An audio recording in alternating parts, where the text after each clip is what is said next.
is 1:41 a.m., not 1:30, 1:41. I took a nap earlier, I think I slept at 11, 11:30 or so, and I woke up in the middle of the night. And yeah, um, this is gonna be one of those not so happy streams, but I wanted to do some self-reflection and things like that. I know some people are gonna be really turned off about this because they're gonna think, why isn't this a happy stream? Why isn't this a positive stream? But I just wanted to document my thoughts. So if you don't want to listen to this, definitely click away. So I was thinking there was this person that I've known for a number of years. And I remember meeting them, and I hate to say it this way. This guy is a nice guy. Don't get me wrong. He has a good job. Don't get me wrong. He tries to improve himself. Don't get me wrong. But no matter what he tries to do, for whatever reason, it's like he's a good person, but he just can't seem to be that kind of person that women want. And I say this because I saw this guy for a number of years, he's putting himself out there and things like that. And I look at this guy, and people will tell me, they'll be like, yeah, he's still single, he's still trying.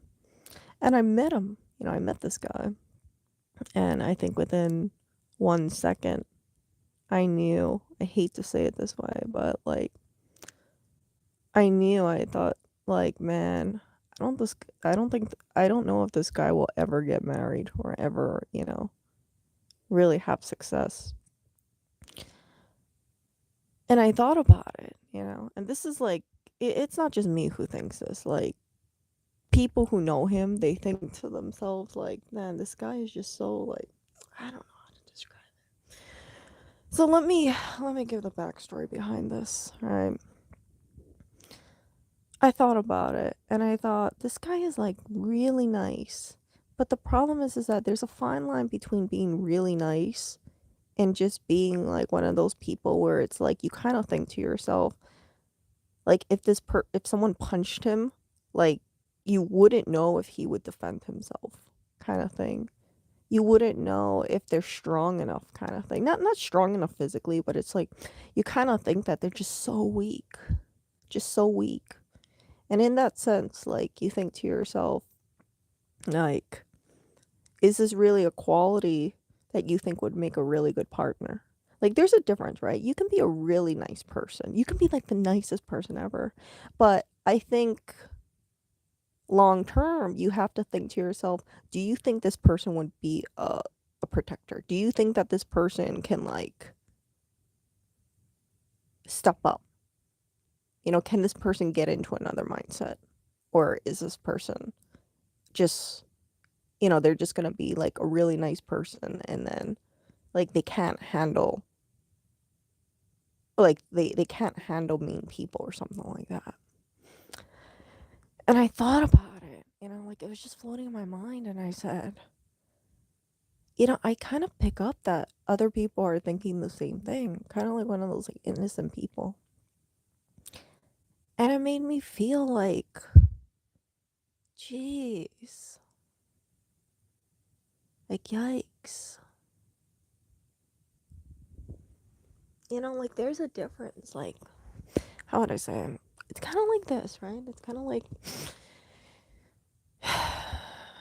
those, I know this is gonna sound stupid and naive, but it's kind of those Disney princesses, how they just kind of live life, and they're just so beautiful and so pleasant, that kind of thing. Life isn't a Disney movie, you know?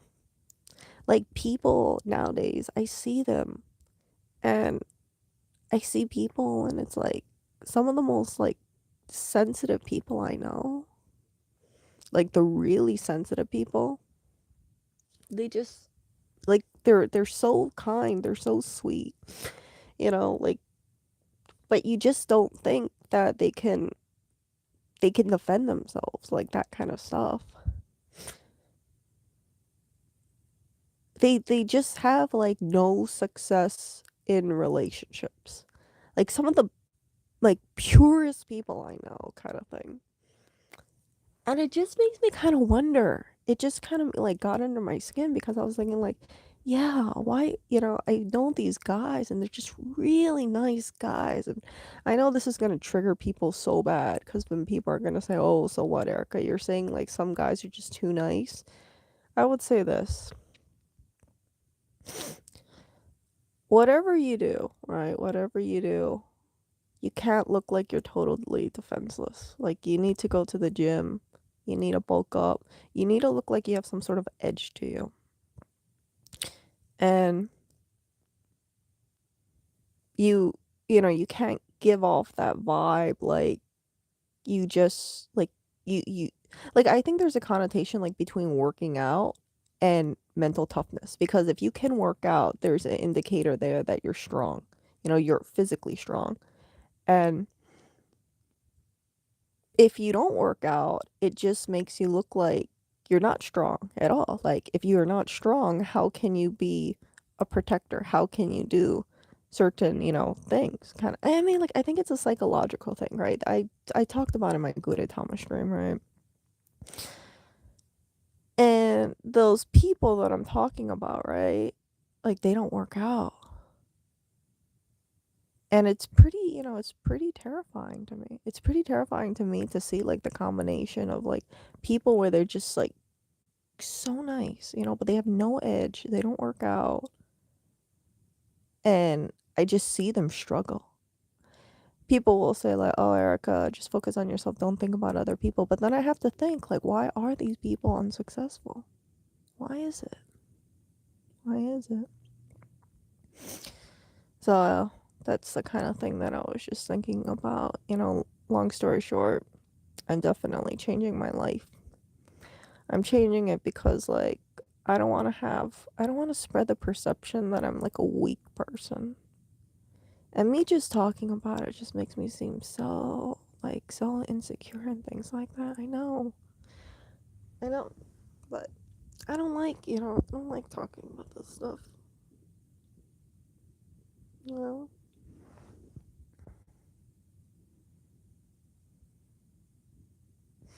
No, I mean like it's like really, really nice people kind of thing.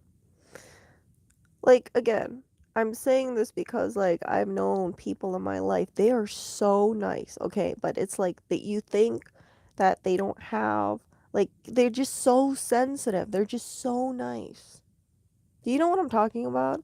It's like the people where they're just always so nice, but then you think to yourself, like, you don't think that they're equipped to deal with like darkness kind of thing. Like, just they're just so nice. Like, it's like, they try to be a really nice person, and all people just see them like over and over and over. It's like, oh, they're nice. Oh, they're sweet. Oh, they're kind. But like that's it. That's it. It's just flat.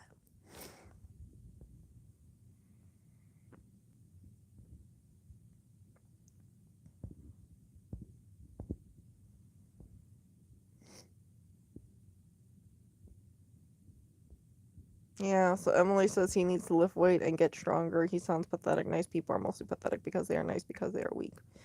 Yeah.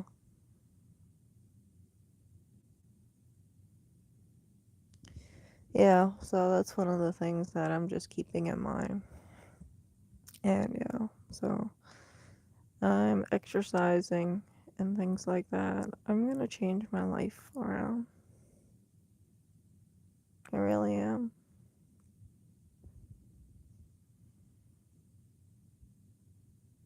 My main strength is mental, not physical.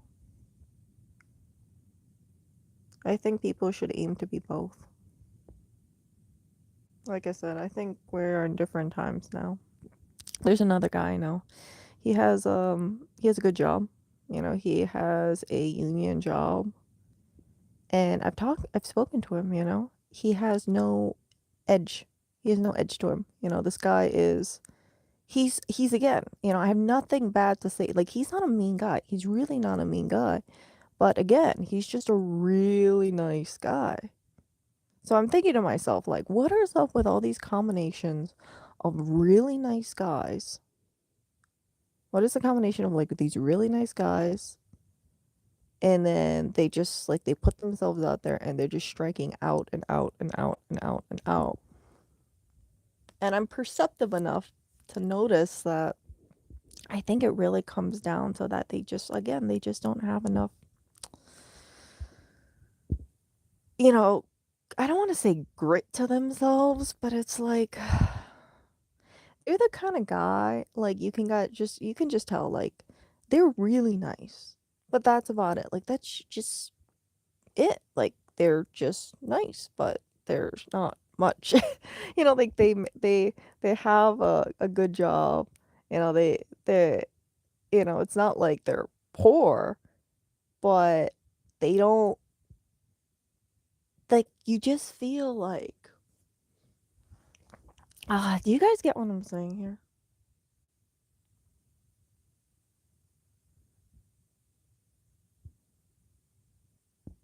Like that's what I'm trying to get at. Like and anyone knows what I would be talking about. It's like the guys who consistently get friend zoned.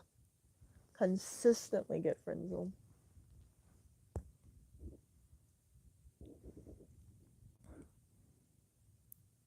And yeah.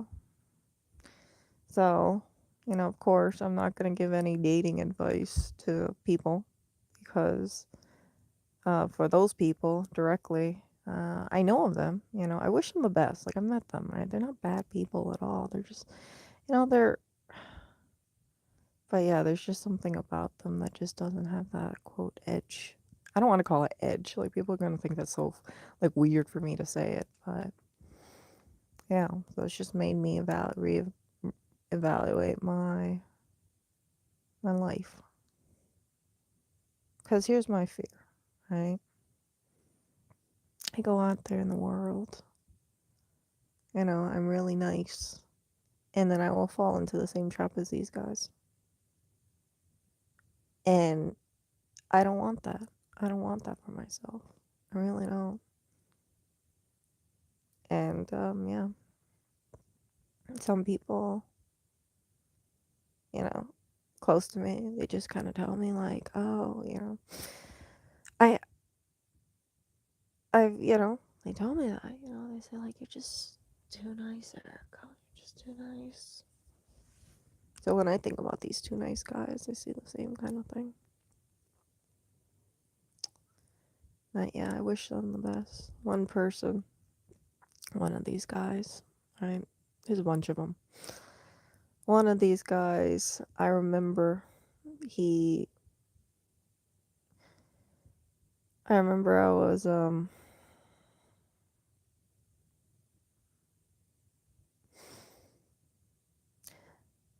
I remember I was having conversations about him with another person. And I said, how are they doing? You know, how was their life coming together? I was just curious, right? And they said, oh, you know, they just, you know, they were saving money, they bought an apartment. And then, you know, they told me that they're getting their, you know, they're kind of like investing in themselves. And I remember I told them straight out, I said, you know what, you really have to help them. And they were like, why? And I said, they're a good person, you know, but I think that they need something to push them to be, you know, be, to attract women. And I kind of felt like the feeling was is that they just needed that like attractive personality. It's like I mean, like I said, it's not like they're terrible people. It's just that like they're just so pleasant, you know, they're just so pleasant and but it's not just like a cordial pleasant. It's like you could just tell. Like I feel like some of these guys like they get punched, they wouldn't punch back instantly, You know, you punch them, they would just maybe take it or something like that. And there's something wrong with that if you think about that, right? If someone punches you, you should be able to defend yourself again. You should be able to like fight back. You should be able to like just instantly think about just tapping into another side, because if you can't, then the question will be, and some people will say I'm overthinking this, but then people would say, well, what if you had a kid?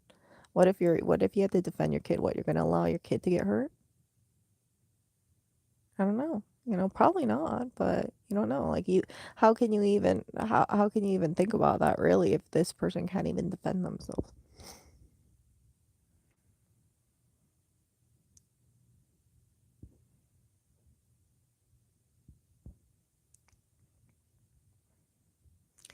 Yeah, Emily says I would give advice, lift weights, do sports like mountain climbing, have a mindset of fun, talk to a lot of women, have fun while talking, don't go against her flow, but with her flow. Yeah. I think these guys all need to lift weights. I think they all need exercise. They all need to bulk up. So think about that way, right? I think there's nothing wrong with being a nice guy, but I think that if you have a very nice personality, you guys might think that this is highly flawed here, right?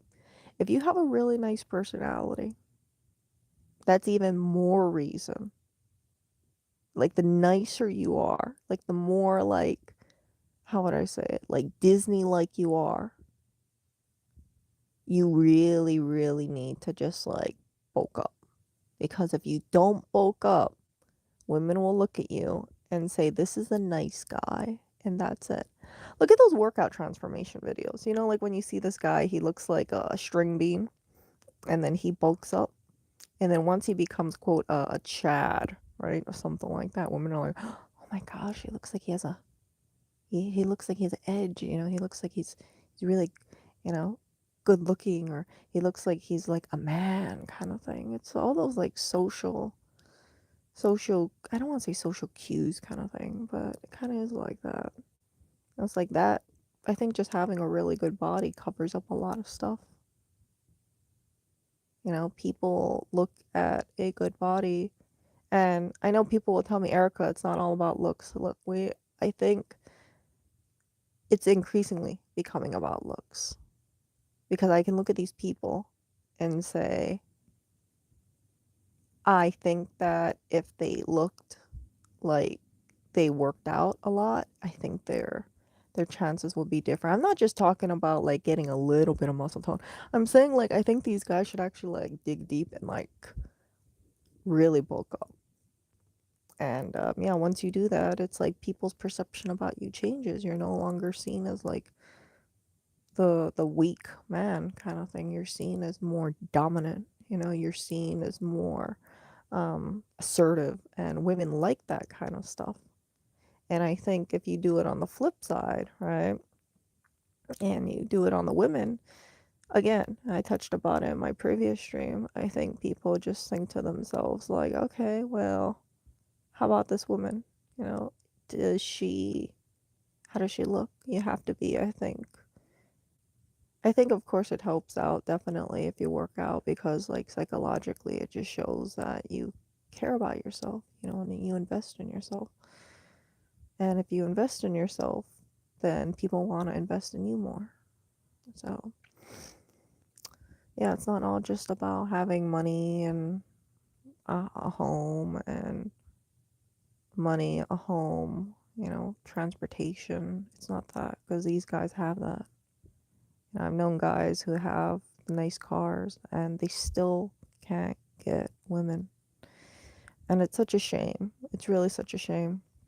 Because, yeah, these guys, it's like, you just think to yourself, like, well, what could it be then? You know? What is the thing that's making them strike out? And yeah, think about that. You know, think about that. Next time you see a bunch of guys who are doing, you know,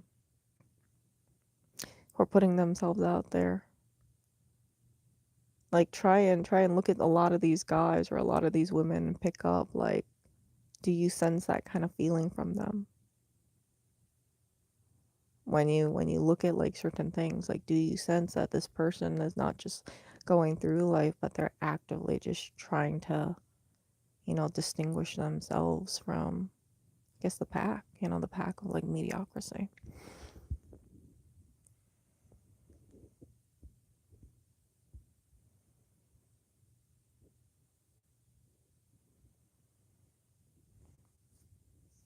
Yeah, I mean, like again, these guys are not like conventionally ugly. Like I want to get that through people's heads.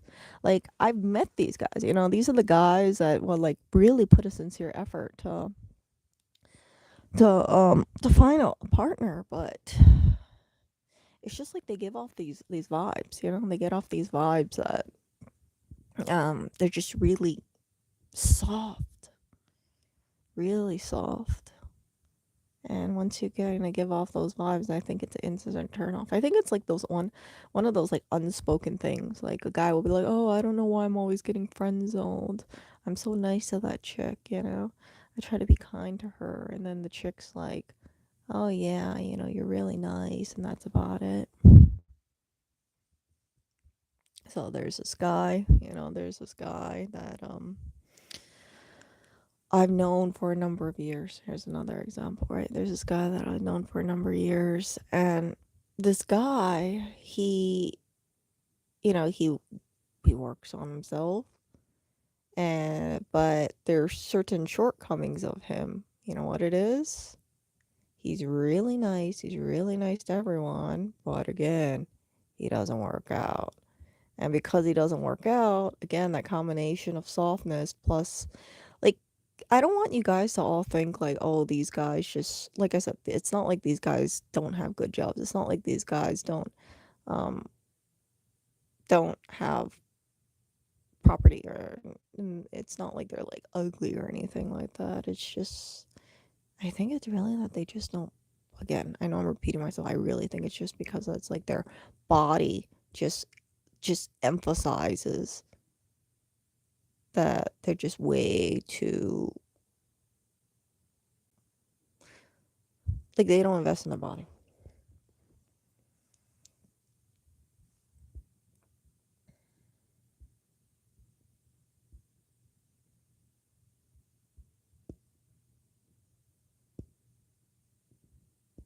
Yeah. So anyway, like I said, like I am removing myself from the dating pool. I'm focusing on myself, focusing on just like, just me kind of thing. And I don't want people to think that I just look at myself and I'm like, oh my goodness, I can't do it. No, I can. I can do anything if I put my mind to it. And yeah, I've been looking at things, and I've been studying, like I've been asking questions, and like I've been exercising, and I've been taking my protein shake, and I looked at it and I realized like I've been under eating like heavily. So I think 2 weeks ago, I think 1 or 2 weeks ago, I was like 115 pounds. Now I'm like about 111. So I gotta like force myself to eat. Like I don't want to eat. Like, here's the thing. Like after I got sick, here's a weird thing, right? After I got sick with what I believe is COVID, I just like my appetite just suppressed down. Like I could not. I'm not really hungry. Like I don't really feel hungry. I've never felt hungry for like about what, close to a month or something like that. And it was weird because it's like when I was sick, I just thought to myself like, man, like I haven't really eaten breakfast. I haven't really eaten lunch. And then I eat some for dinner, and it's not that much food at all. And it's like my stomach just like it doesn't feel too, like it doesn't, like I don't have those cues. So it's easy for me to just like under eat heavily. We're talking something like, yeah, like, I force myself to eat like a piece of toast in the morning. I completely forget about lunch. And then at dinner time, I have like a little bit of vegetables, maybe something like 4 ounces of vegetables and like 4 ounces of meat. and that's it. Like it's just way too little food. And then I add in a protein shake. So you can see, like, it's not because it's like I don't want to eat, but it's just like my freaking appetite hasn't been there. And I've just been forgetting to eat. Um, and it's weird because it's like I don't, it's like I've always been wondering, like, hey, when is my appetite going to return? But yeah, it's like people have been asking me, like, have you been eating all your meals, Erica? And I'm like, I just like after I got sick, it's like I was just like wondering, like, where the hell is my appetite? Like, where is it? Strange, right? So I gotta get myself out of my habit, force myself to eat. And it's again, it's not because I don't want to eat. It's really just that um my body just doesn't feel hungry a lot. Like I'll eat when I feel really hungry, but then I just like it doesn't kick in. I can just live most of, like I said, I can basically eat maybe 200 calories between, let's say, 9 a.m. to like 5 p.m. or so.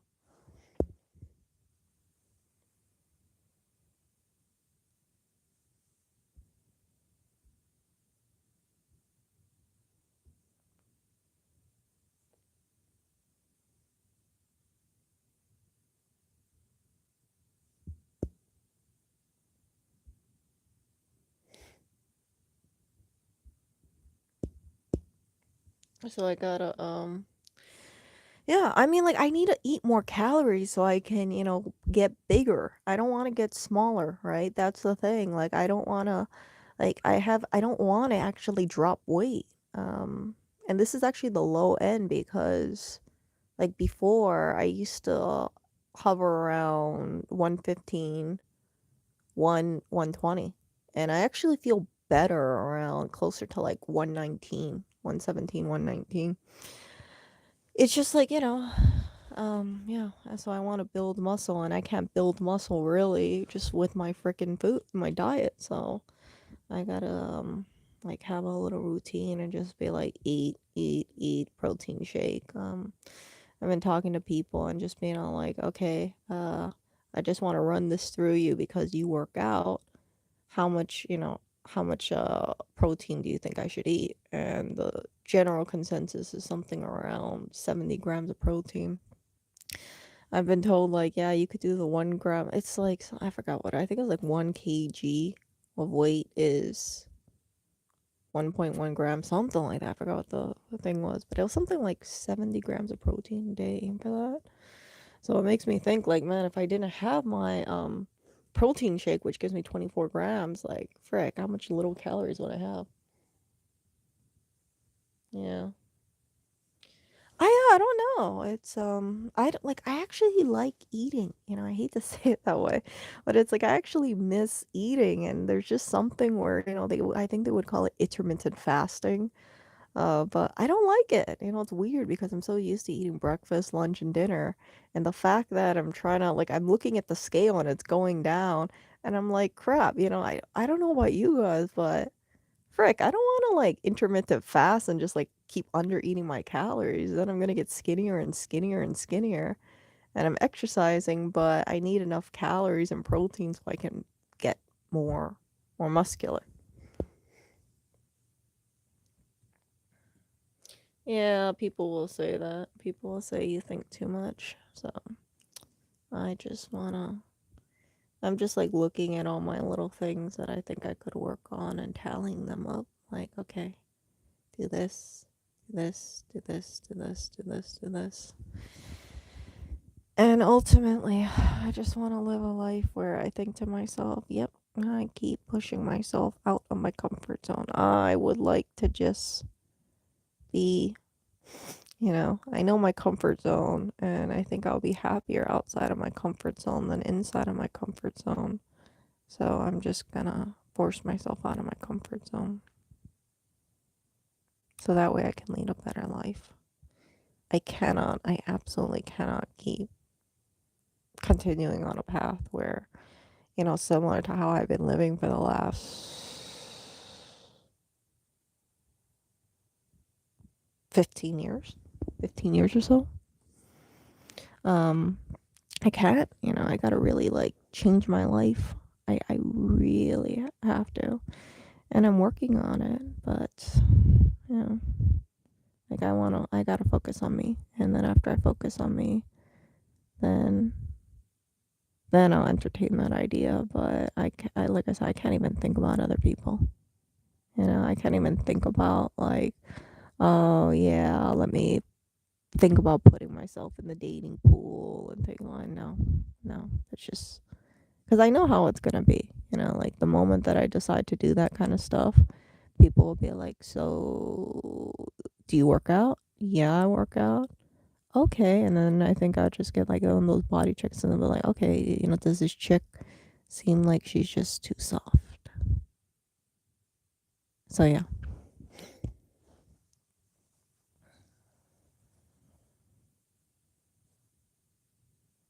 you know.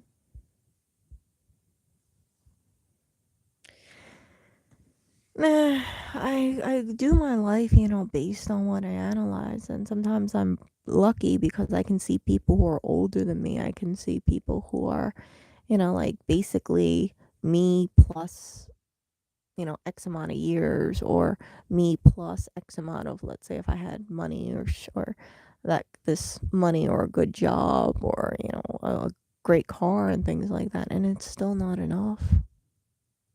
And it really comes down to more than that. It's not all about, like, anybody who, let's say, is going in the dating scene, right? You guys know, right? It's like maybe you think to yourself like, oh, okay, well, I don't know what's wrong with me because I have a job, I have a car, I have a place that I live, and I'm still striking out. It's like, why? But yeah, you got to be better. Like, if I think people like to say like, oh, it's because you just haven't found like a good match yet, or something like that. And it's like, I just think now there's just like the bar is set so freaking high for some people. I think it can get kind of depressing. And then I think that's one of the reasons why, right? We see people that they get so many divorce, because there's just something in a person that they just, like, you think they're perfect, but then actually long term there's some doubts, or there's something in there. And big issue would normally be the other person doesn't communicate enough, they're not on the same page, or the other person finds maybe the other person just not good enough for them. Right? You see these women who will be like, oh, my husband really loves me, but I just don't like him in that way anymore.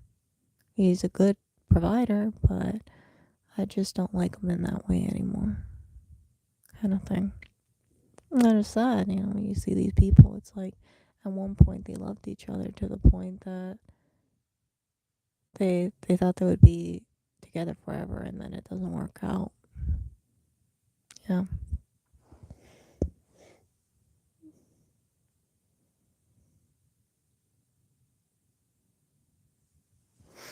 Yeah, there's a difference though. It's not just being skinny and that's it. It's like softness, I think, is important, but it has to be like a polished softness, not just like a frumpy polished. Do you guys get what I'm saying?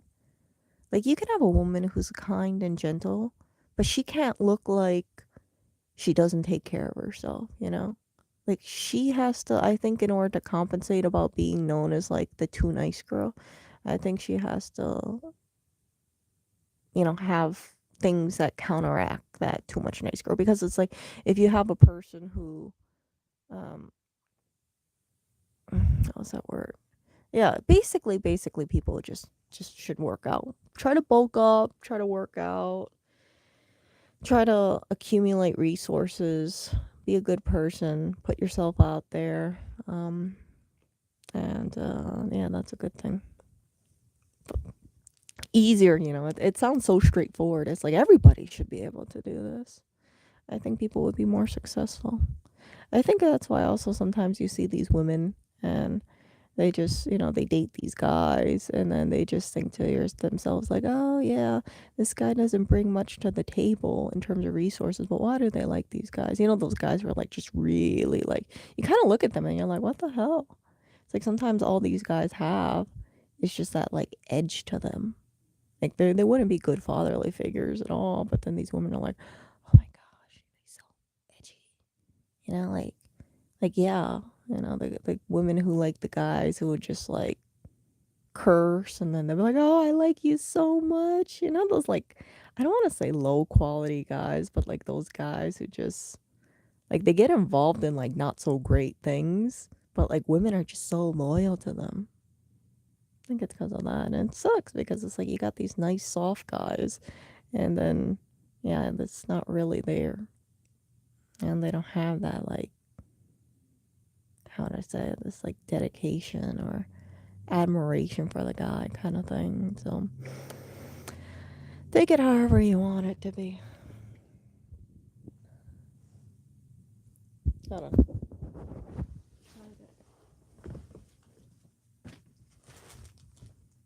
Where's my thing?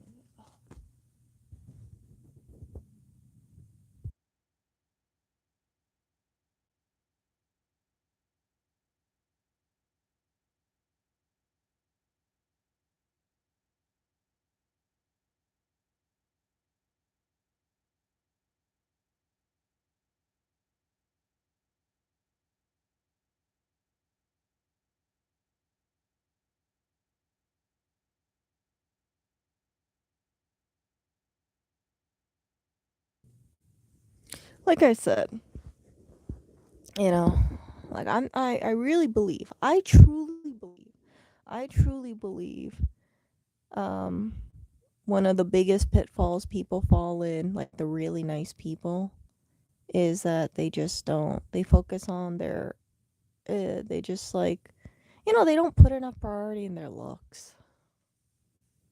I truly believe that because I see it time and time and time again. But then you see all these like freaking, you know, you see like other people where it's like, they invest more time in their looks and then they don't invest time in their freaking personality and their brain. So never underestimate the power of working out, okay? Never underestimate like nonverbal cues. There's this one person that I know. I'm not saying like having a good body or being buff or being shapely is like the be all and end all. Okay, because I don't want people to think that. Okay, I don't want people to be like, okay, Erica, so I'm depressed, so I'm just gonna bulk up and then the women will come. No, no, that's not it. Because I've known people who have people who got really swollen and things like that. Real people who would just be like, you look at them and you're like, damn, and they're not so great with women either. So like don't think that's the case, but you see these people and then they work out and they get big and then as a woman, right? You see how they look like and you're like, dang, that's more like attractive than when they aren't in shape. Yeah. There's this one person that I know. They have a how would I say it?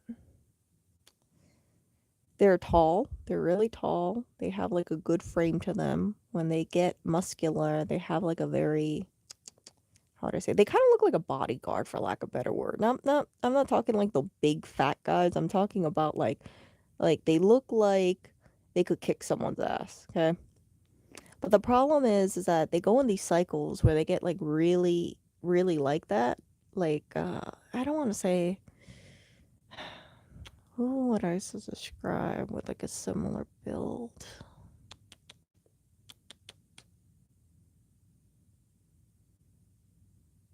They got that V taper, for lack of a better word, like the strong V taper. But yeah, when they go back to their regular body, for lack of a better description, yeah, you kind of look at them and you're like, oh, they look kind of not so, they don't look so dedicated and focused anymore. So I've seen people where they get really in shape and then they get off shape And as a female, I look at that, and although I don't have any romantic interest in them, I just like observe. So it's very important, if you want to get into shape, it's not just maintaining, okay? Like you got to get better and better and better. And I think that if you have a good body and you just get more, I don't want to say more toned, but if your body sends off signals that you really do take care of yourself, plus you have a good mind, plus you have a good like personality, you will be far more successful in terms of how you perceive yourself than if you didn't do any of that stuff at all.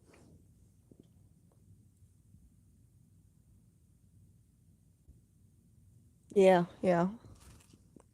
But never underestimate, man. You ever saw those good like there has to be a balance. Like at the end of it, right? Again, I'm not saying like be a jerk, right? And then women will be like, come to you kind of thing. Like, that's not it. Because if you're a jerk and you don't work out, then a woman will be like, this guy's just a jerk, right?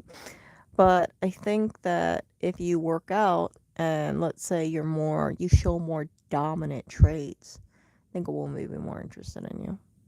And I'm not, again, like for women on the other side, I think if you add the same kind of thing and you're nice and you're sweet and but you look like you work out, you look like you wear good clothes, then you will have more interest and then you'll be more successful. And then also, right, as a woman, you don't want to just be all like, oh, so, what are your goals in life?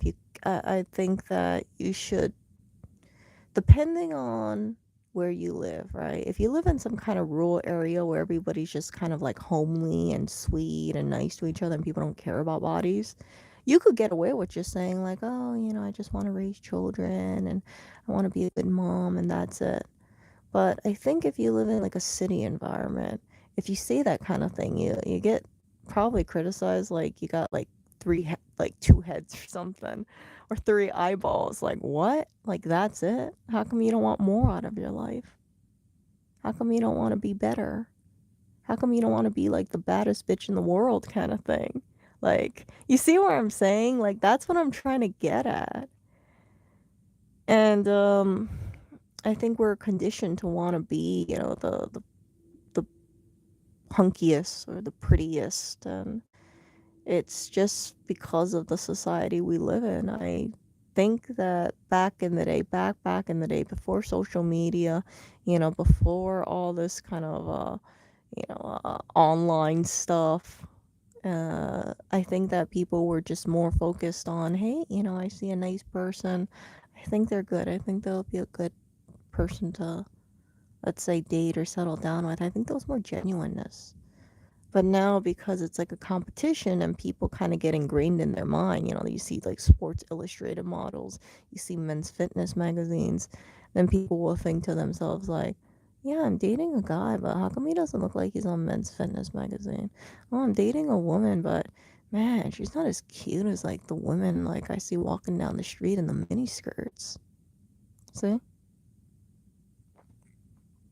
So you really gotta be mindful about that kind of stuff.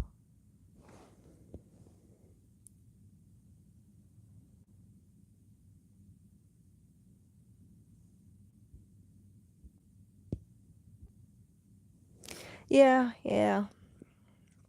Yeah, comparison's the thief of joy, but if you live in a city, especially like a major city, you gotta be very aware about that stuff, where they have internet connection. Again, it's not to like say like people like working out and whatnot is important. Like, okay, like yeah, you can't pull anybody, but what I'm saying is that the freaking playing field is so freaking high, the perception. It's like I said, it's not even like if I walk down the street, okay, there's not like supermodels and like left and right. People are just kind of, people are normal. Um but I think people desire the best that they can get, and I think people desire to be the best version of themselves as they can get. It's like deep down, deep, deep, deep, deep down, people desire, but they just give up on themselves. for whatever reason. They don't see, like, it's not just about the assets. It's not just about being nice. Because, yeah, if you go to the gym and you do this, like, thing where you want to bulk up and things like that, it takes a lot more work. But, again, it's not just about the body. I think it's also about the mental state as well. So I want to stress that because I don't want people just being all like, oh, Erica's just advocating looking good. Because I've known people who are good looking, and then I talk to them, and it's like after a while, you just kind of think to yourself, like, this person is good looking. They're nice, but they just don't have that.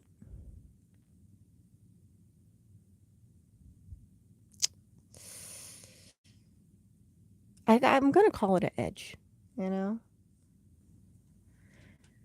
That edge. You know. If you know, kind of thing. So, yeah. I just want to live my best life. But I don't want to just like think like, oh, okay, I'm just gonna like work out and that's it. Like I'm trying to like plan everything out. I'm trying to like document everything and say, okay, this is the stuff that I want to hit and work on it. And yeah, that includes eating more, proteining up, and yeah. So when I see working out in that way, I don't see it as like, oh, you know, I just want to work out. I see it as more like I need to work out. I need to work out because I don't think my, I think I'm just like, based on my body, based on the way I come off, I just think I come off as way too nice.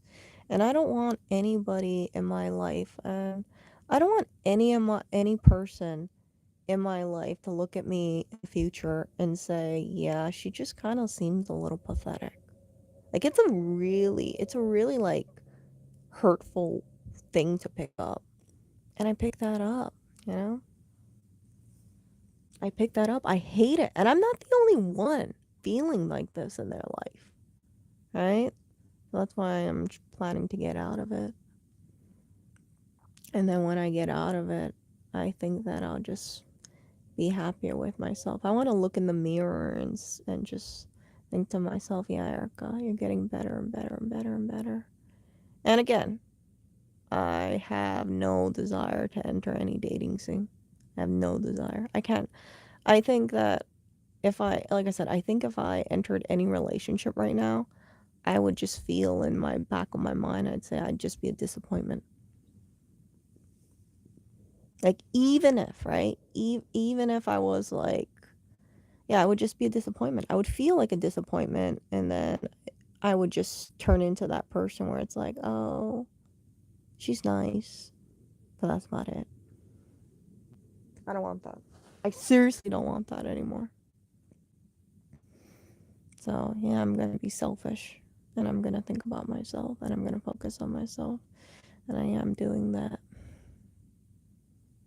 But these kind of thoughts that I have in my head, I hope that maybe some people take my advice, because I'm not just preaching to you guys. I'm letting you guys know the things that I notice, and I think it would be good for everybody to just be better. It's not just like be better and stop. It's like be better and continuously improve, because the more that you continuously improve, the more that you'll look back at yourself and then say, my life was an improvement.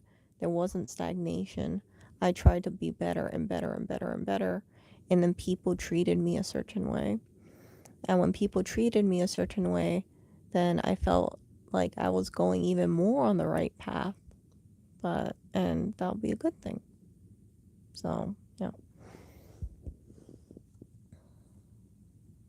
Yeah, so I'm not like cookie cuttering myself. I want to make that obvious here. Like I'm not being all like, "Oh, I got to be that chick where I have like the best body in the world" kind of thing. Like there's a bigger vision than that. I want to have a better body moving forward every year and then maintain that body and then just be I know this is going to sound kind of weird, but I want to be a high maintenance person moving forward. I don't want to be that person who's just looking kind of dowdy. Um, because truly, I really think I'm worth it. That sounds very conceited for me to say, but when I look back at my life, because I can see how I've been living, because I can see how I am, I think I really shortchanged myself in certain ways. I just thought, like, oh, I'll just be nice. I'll just be, sweet, and I'll just be, nurturing and things like that. But that's not enough in this day and age. It really isn't. It really isn't. We're in like a whole different ball game now. Yeah. So, blame social media for that. Blame in the internet for that kind of thing. I think it was easier. I think it was easier for people to see people for who they are and just be all like, yeah, he might not be the best looking guy. He might not be the buffest guy in the village, but he's a good man. He's a responsible man. And I like that. I think we have less and less of that now.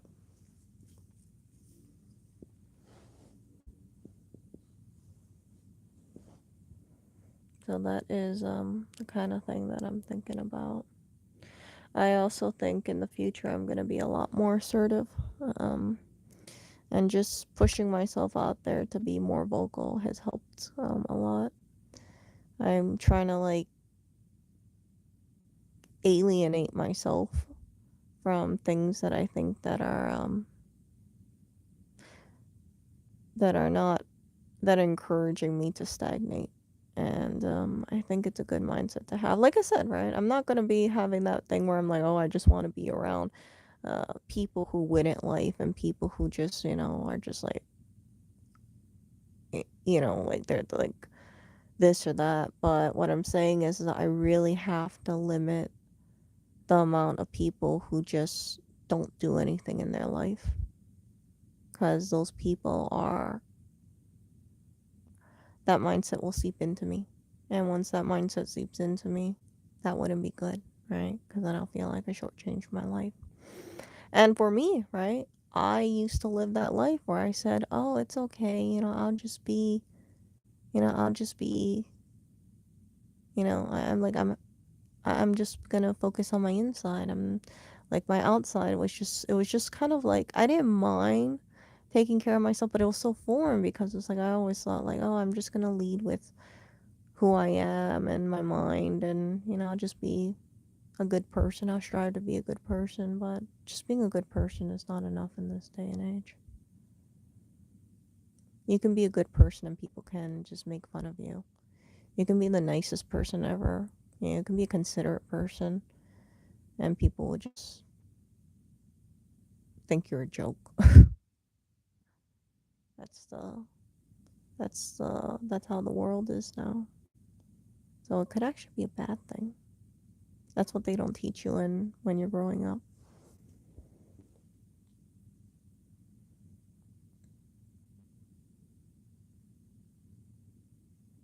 Yeah, I've met genuinely selfless, warm, and nice people, but the what I'm saying is like those people, like some of those people that I met, like you want to protect them, but you wouldn't see any romantic interest in them. You wouldn't feel any passion towards them because you would be like, they would be like one of those people where you would just look at them and say, "Oh yeah, this person's really nice. They're nice, but I don't feel anything for them."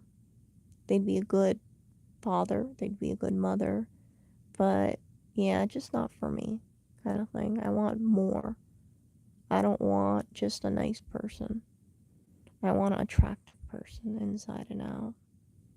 I want a person who would be a good mother, who would be a good leader, who would, be a I could walk down the street and people would say like, "Dang, that guy's lucky. He has a really good-looking woman.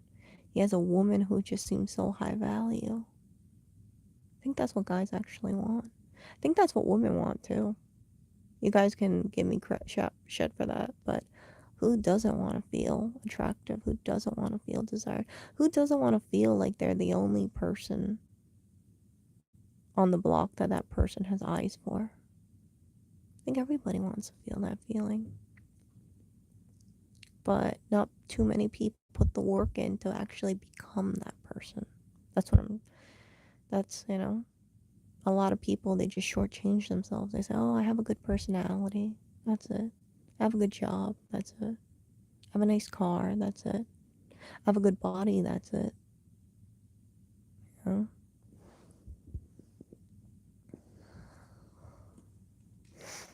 So, yeah. All the stuff that I'm just like writing down, I think to myself, like, frick, man, this is kind of like, it seems a little daunting, but I know if I put in the work in, I'll get there or close to there. I'll get as close as I can to it. And, yeah, but, it's something. Um, so the other thing that I'm planning to do is because I want to shed a lot of my image, I'm planning to wear things like a little bit more makeup, take care of my skin more, um, just make more active investments in myself, body, skin, hair, teeth, clothes, get a good job, um, you know, drive around more kind of thing. And it's not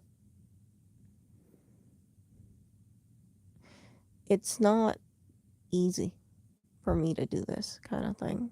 It's not, but life isn't easy, and nobody wants to be with a person who just goes in the easy way in life. Like, nobody wants to be with a person mentally, and I don't want to be with myself like that.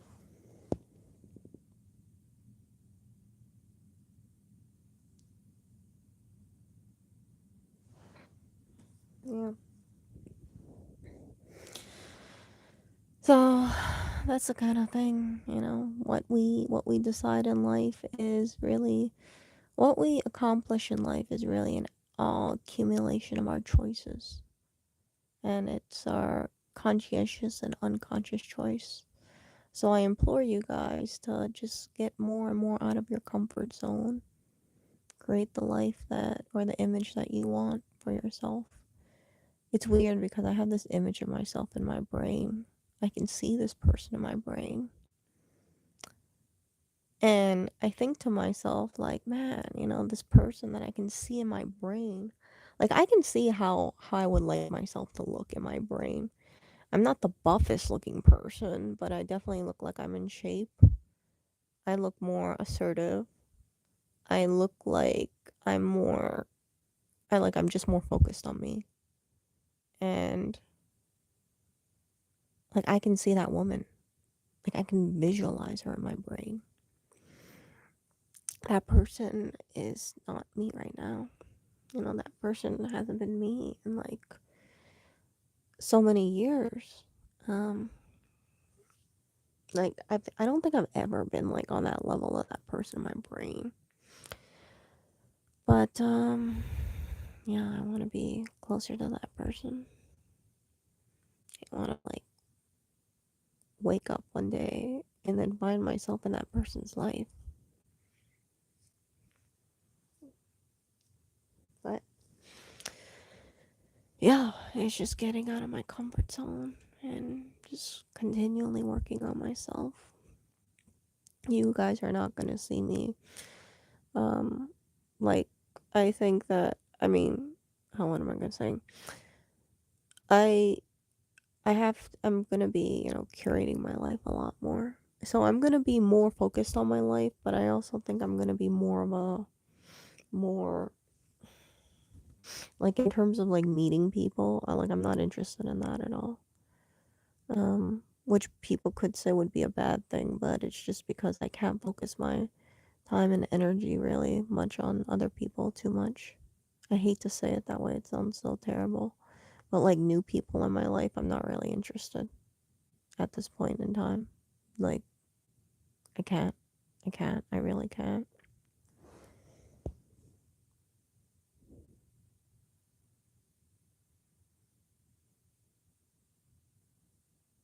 No, you know what? Talking about makeup, right? You guys can look at the makeup transformation thing. Again, I'm not saying women need makeup. What I'm saying, like, if you live in a rural area and people can see your inner beauty, that's a beautiful thing. But again, we live in a time where there's social media, there's advertising. There's, you know, there's a perception that women should look perfect, and a woman who's put together is a woman who wears makeup.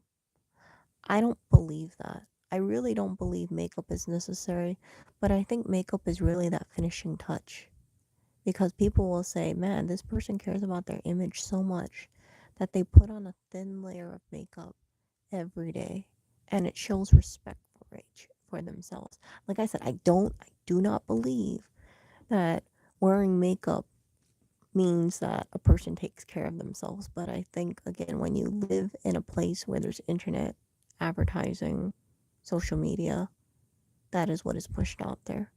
So it's like you either follow it or you don't follow it. Look at a lot of the celebrities that you see, Hollywood celebrities, right? They're all wearing makeup. Um, like the women. It's not the heaviest makeup, but it's still some sort of makeup. Fake eyelashes, that kind of stuff. Because all those little investments, right? All that little thing where they say, I focus on my hair, I focus on my makeup, I focus on my lashes. They all add up. It gives a image of a woman who is focused on herself. And I think that's inherently attractive. You can overdo it, that's for sure. I'm not recommending overdoing it. But I think people respect people like that more, rather than the person who looks like they just came from a rural area and they could be nice, but that's about it. You either meet the standard or you fall short.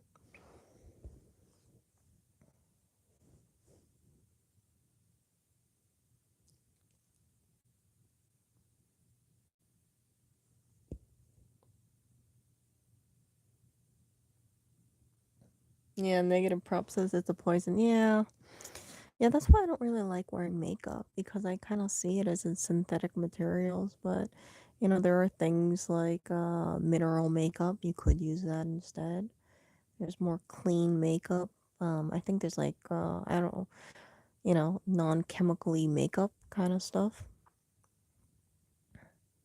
But yeah, there are some makeups, and you look at the back of the label and you're like, geez, I'm putting this on my skin, all this stuff on here.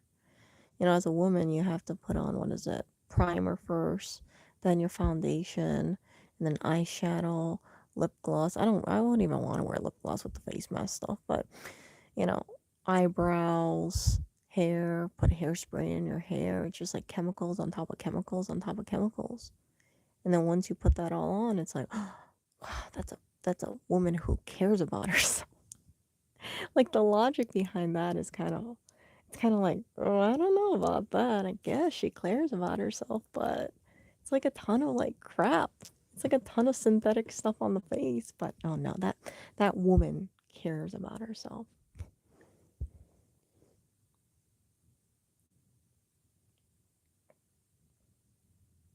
What is the standard when the perception of normal is defined differently?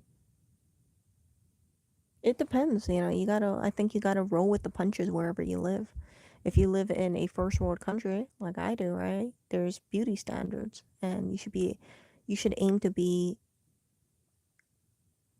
on those standards or exceed them.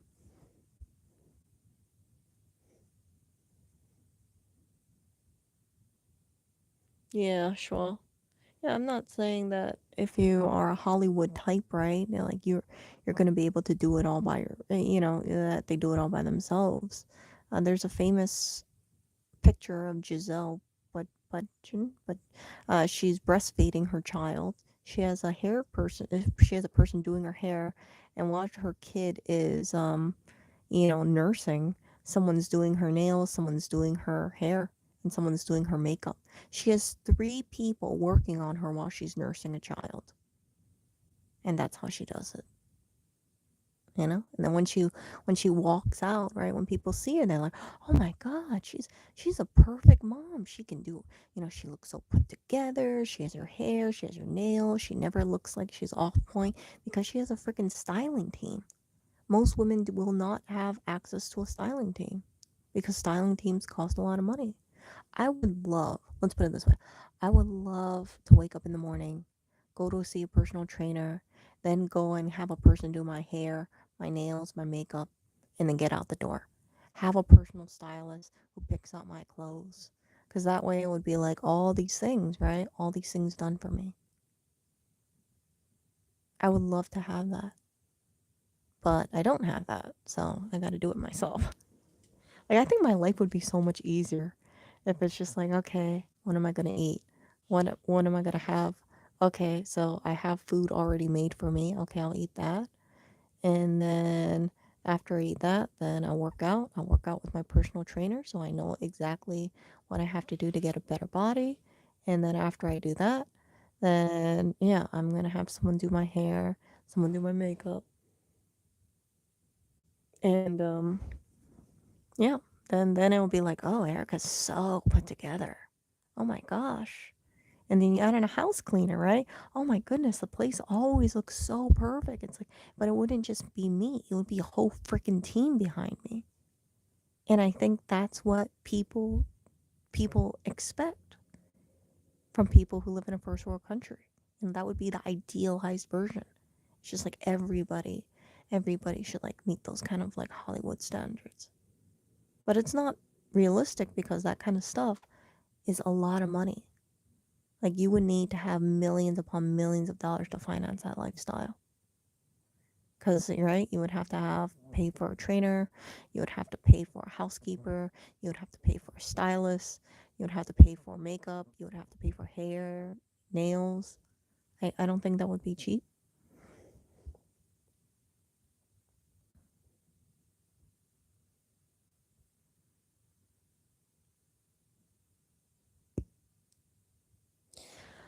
I don't think we beat ourselves up to the year to meet I don't think we really beat ourselves. I think that this standard is so prevalent now because of social media that we can't help but have these standards, impose these on other people. So if you go on, let's say Instagram, right, you'll see a bunch of chicks in a bikini with a flat stomach, perky butt, no cellulite. You'll see a lot of people who look like, they're stepping out of the page of some, some fashion shoot, right? People who look airbrushed and perfect and just like, oh my God, everybody looks so on point. And but then when you go to a beach, when you see reality, do you see all these people around? Do you see guys who look like they're an action star walking around? Do you see women who look perfect? No, you don't. You don't. But when you have to think about a partner, right? Let's say you're a person around my age, early 30s or so, let's say 20s, 30s. Do you want to be around a person who looks like a person who just looks like they blend in with average society? Or would you rather have a higher worth person in your life? Everybody would pick the higher worth person. 100%. The person who looks good, works on themselves, you know, has a healthy mindset, who thinks positively. And yeah, my goal with myself is that I just want to keep working on myself, that in the point that I just become what I perceive to be like a higher tier person. That's what I'm trying to get at. And yeah, I'm gonna I just, it's like, again, it's not easy, but it's not gonna be easy at all. And yeah, so forcing myself to put on makeup, forcing myself to, to style my hair better, forcing myself to do this and do that, just because I just want to live a life that I feel proud of myself, that I can look back at my life and I could say, yeah, even if I never ever get married, even if I never have children, at least I tried to improve myself. See?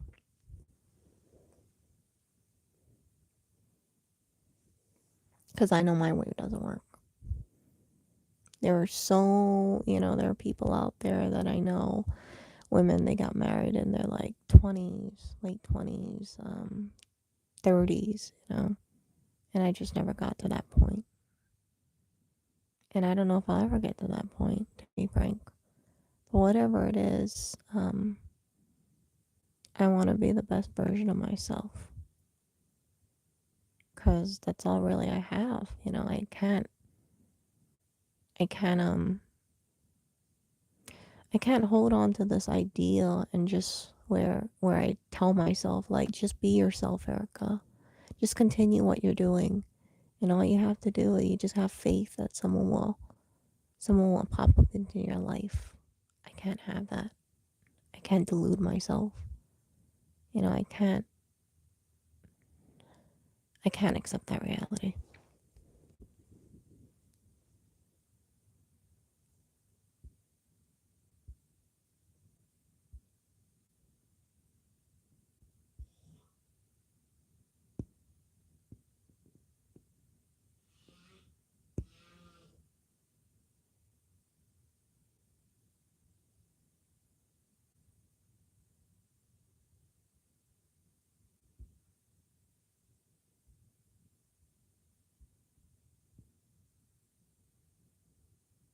Yeah.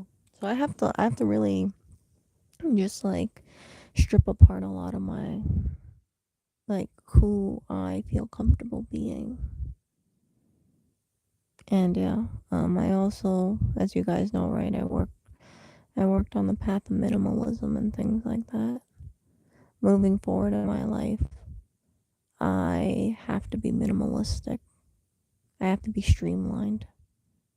And I feel like if I compare myself to other people, I feel I can choose to continue to feel like a total idiot, like I did a lot of things wrong. But I just chalk it up as a learning experience, you know? I think I'll live that kind of life. Like if I moved into my own place, I would have my place staged.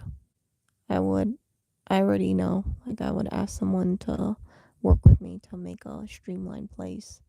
And then I would want to have aesthetic goals. And I would just want to have control. Like, okay, this is the stuff that I have. This is the stuff that I take care of. And I'll never have a clutter problem again because I won't add stuff to it, really.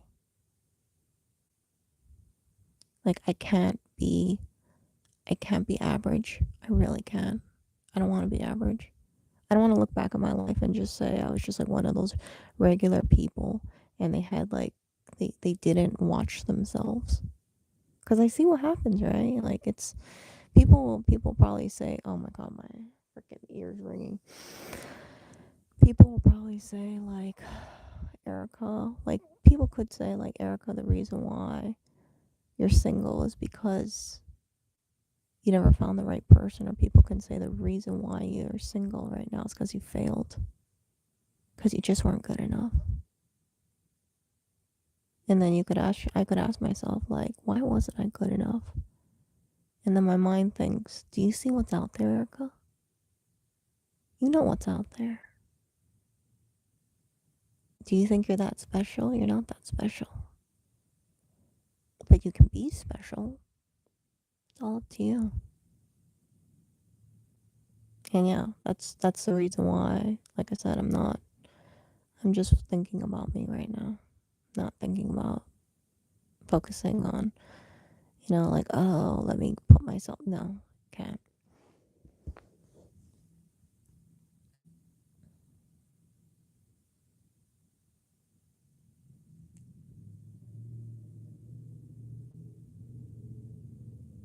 Yeah. My fear is that if I don't have these systems in place, I will find myself living a happy life, an average life, and one day my partner will say, "Why am I even with Erica? Why am I with Erica? Why don't I live a more fulfilling life? Why don't I go for that cute chick over there that has a great body? Erica doesn't even take care of her body, you know?" And that's my fear. That's my fear. I fear that these thoughts will creep into someone's head. And my fear is that someone will someone will just like say like, you're a good person, Erica, but you're not good enough for me. And if I hear that when I'm 40 years old and I have a kid or two and I become a single mom, that will absolutely crush me. And the worst thing is that the person that I am now, even if I was married, you guys, I could see that happening. I could see a person tell me that in my face without regrets and say, I deserve better, Erica. I deserve better than you. You're not hot enough for me. You're not enough for me. My life is short. I can't spend it on you. I can't. I want a fulfilling life. I want to be around a woman that I find sexually attractive. I want to be around a woman that makes me feel like I want a prize. And you're not that woman. You're a nice woman, but you aren't that woman that makes me feel like I made a wise choice with settling down with. And I can see a guy tell me that. Like, I regret choosing you. I regret choosing you because when I chose you, maybe I could have had that cute girl. Maybe I could have picked up that cute girl with a great body, but I didn't. I made the mistake of choosing you.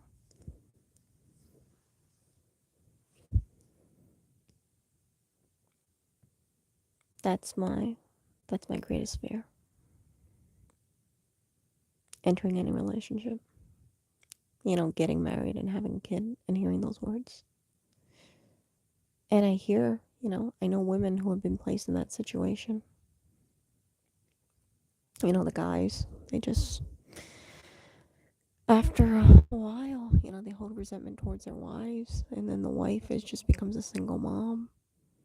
And the worst thing about a single mom, and I hate to say it this way, like, I respect single moms. I think they're incredibly strong. I know a number of jackass guys' stories.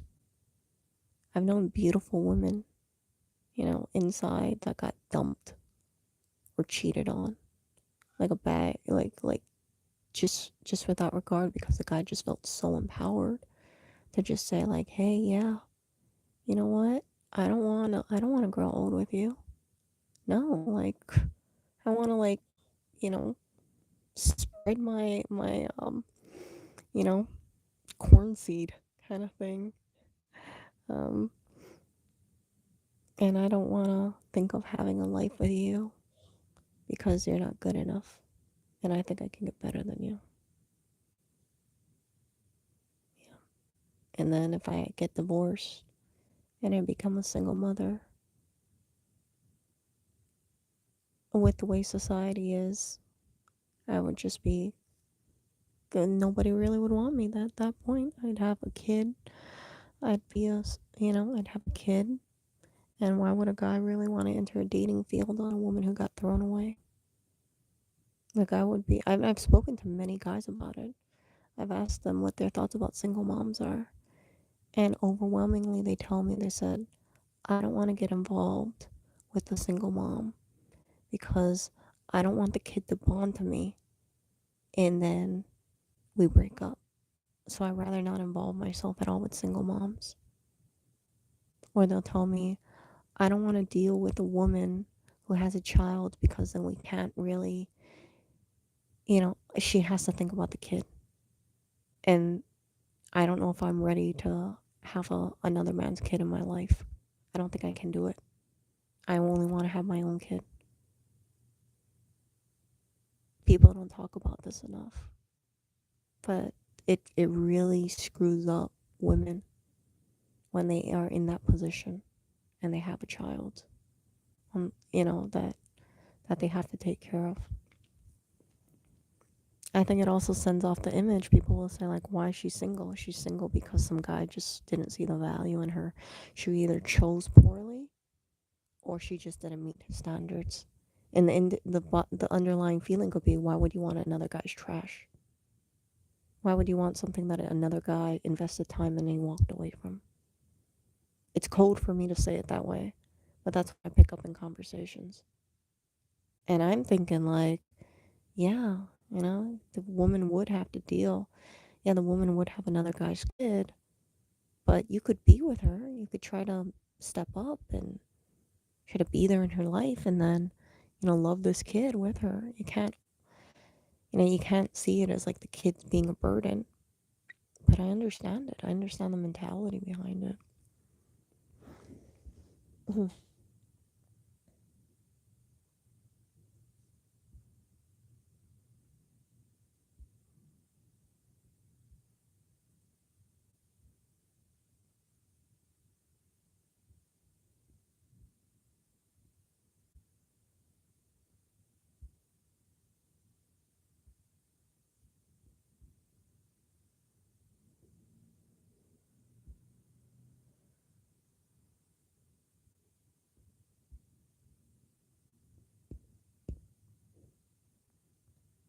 Yeah, yeah. But my heart goes out to single mothers. They have to be incredibly strong to be a single mother. I've known several in my life. I've known several in my life. And then the worst thing is like, let's say you have a person they got broken up on, and then, they have a custody battle with the ex husband or the ex whatever, right? It gets expensive, it adds stress. Maybe they don't see eye to eye on things. And then you have to deal with child support. And if the guy doesn't have too much money, right, you want to get child support from him to help raise a kid by itself, because like let's be frank here. A lot of guys, I think they don't want to, like I think that they kind of think to themselves like, hey, yeah, I had a kid with this woman, but I just want to like live my own single life as much as possible. Like I'll take care of my kid, but I don't want to have like the kid with me all the time. And yeah, the child support payments, I don't know if it's high enough. I guess it depends on the situation, but I know this one person, she dated this guy, right? She thought they loved each other. She got pregnant. And then while she was pregnant, the guy was supportive of her, but what he was actually doing was cheating on her. And she gave birth to their child, which was his first child, and he just treated her like crap. He was so disinterested, you know? And she gets something like, I think it's something like $100 a month from this guy for child support. Yeah, $100 a month. It's crazy. Like, I don't think she has enough. I don't know why she agreed to it, but he only pays her like $100 a month to raise that kid. You know what that guy did? He found another chick and then, had a kid with another chick, and then they're married. So his first kid, he only pays the baby mama $100 a month. But his second kid, I don't know, like he seems more vested. The guy's a total piece of crap. And you know what the worst thing is? This woman, I've known her for a number of years. She's beautiful. She's so gentle. She's so she has she's so loving. Yet the guy just like treated her like crap. I don't know too much about this guy at all to know why she fell for him. But I think that she wanted to believe that he would be a good father.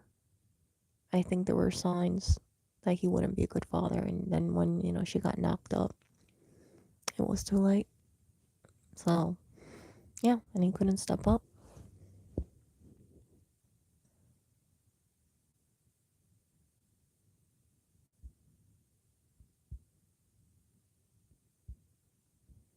Yeah. The problem is that he is not there, he's in a different country. So, since he's in a different country, I don't know how that works out, but yeah, $100 a month, you guys. Freaking pathetic. I can spend more than $100 a freaking month on food just for myself. Can't even imagine raising a child just on $100, like $25 a week. Come on now. And I think baby formula costs more than $25.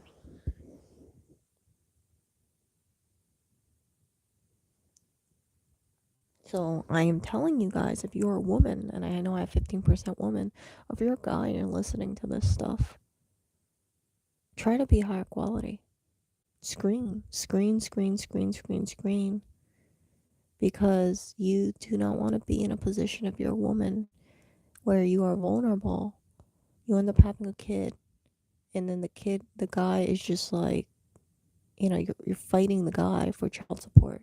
And I know people think this is so unattractive for me to talk about this stuff, and I seem like I'm greedy, but kids are expensive.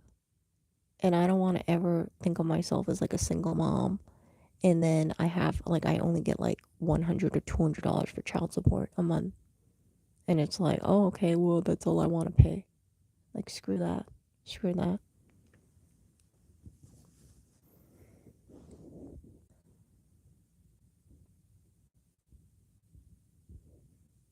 I don't know why. I don't know if he advocated to terminate. If I was in her position, which I wouldn't be, but let's say if I was in her position, I would have seriously considered terminating or giving the kid up for adoption. But I probably would have terminated, to be frank. People would say that's mean of me to say, but I have to think of it this way. I would have to look out for the best interests of myself and that child. And if I felt that child would not be in a good environment and I could not financially afford that child by myself, and that guy would not be able to fork enough child support money for me to raise that child well, then I would say there would be more cons than positives.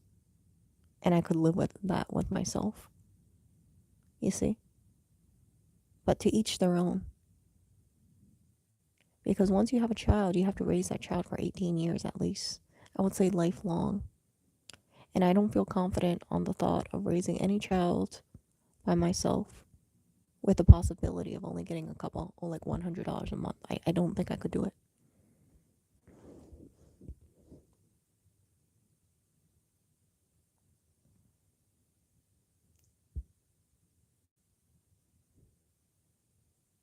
Yeah, I think the 50K a month thing is very excessive. I really do. I mean, I wouldn't. Let's say, let's say this, right? Let's do a hypothetical situation. Let's say I find a guy in the future. The guy is loaded, right? Let's say he's worth like $5 million, right? I know people are like, Erica, really? Let's just say that, right?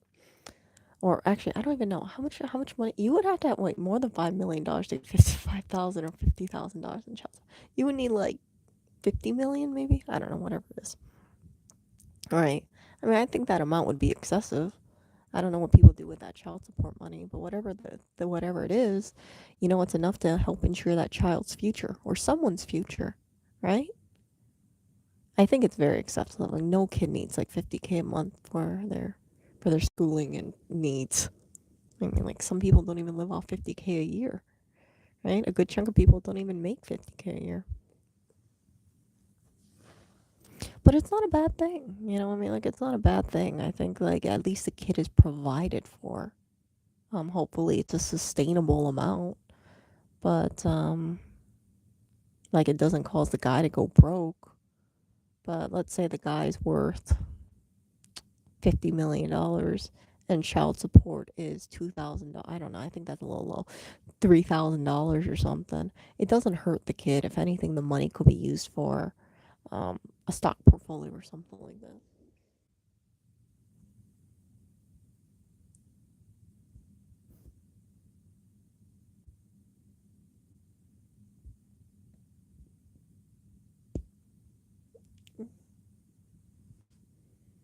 Yeah, yeah.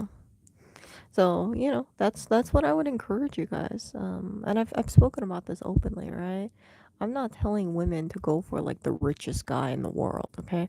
What I'm telling women is you got to be with a guy who is financially stable, because you have to think about it. Would you rather deal with possibly getting divorced or being left and having a child with a guy who can't afford who will only give you like $100 a month?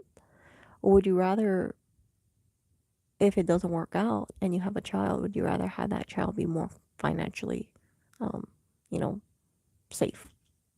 So for me, as an individual, I'd rather make the smarter choice and invest in myself. Hopefully, one day I'm blessed to have a child with a guy who's financially stable. And then that way, in the event that my worst fears come true and I am left, at least that I won't have to worry about the money situation in terms of like me only having, let's say, $200 in child support. That's the bigger picture here. Because I don't want to give my child like a bad lifestyle in the event that me and the baby's father doesn't work out.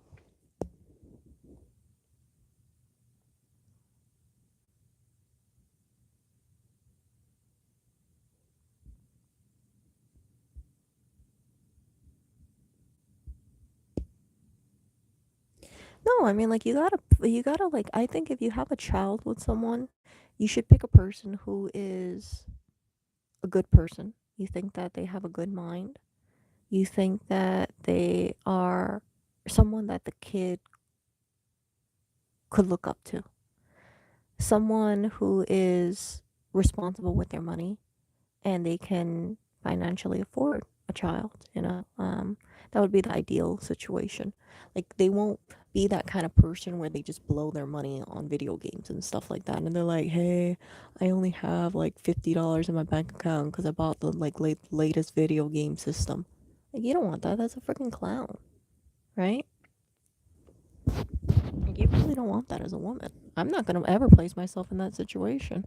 100%, I'm not gonna do it.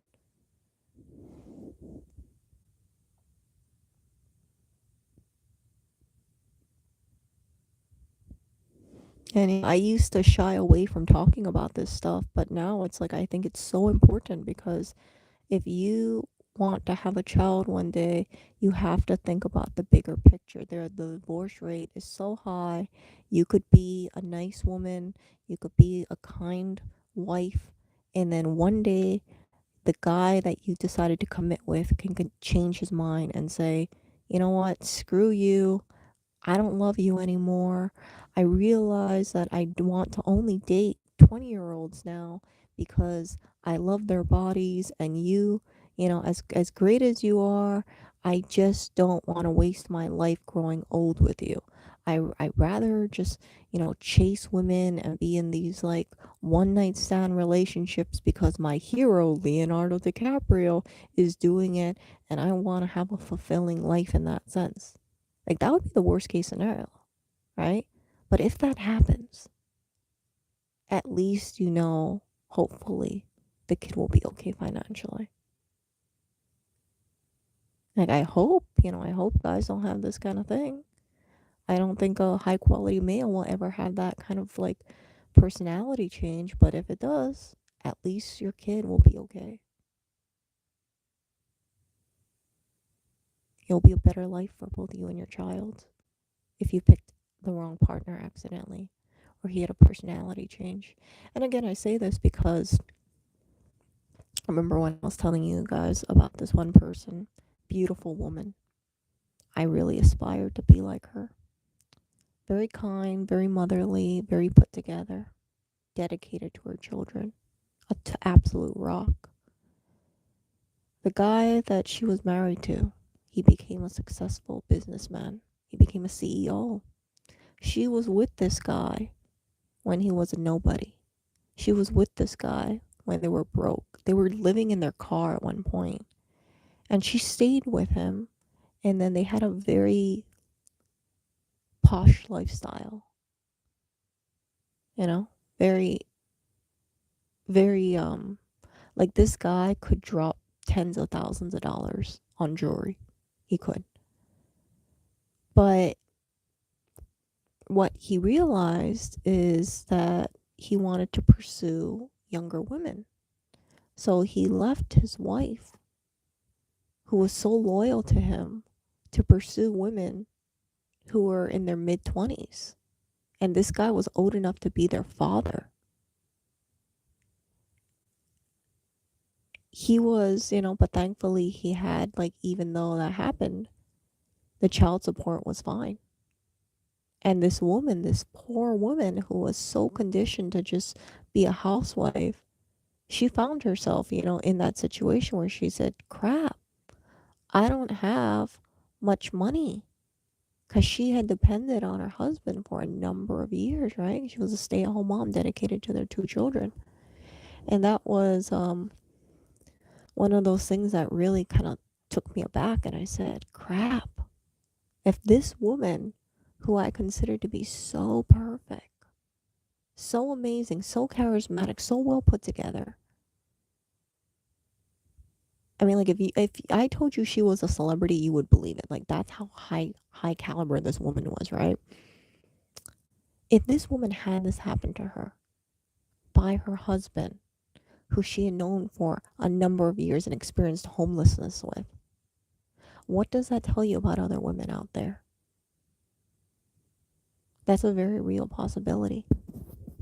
And I don't want to tell you guys that that will never happen, because it very well may happen to you if you're a woman.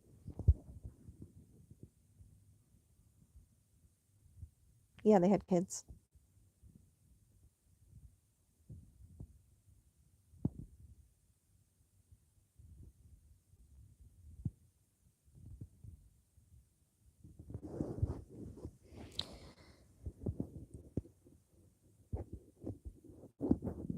I don't know. I have no idea.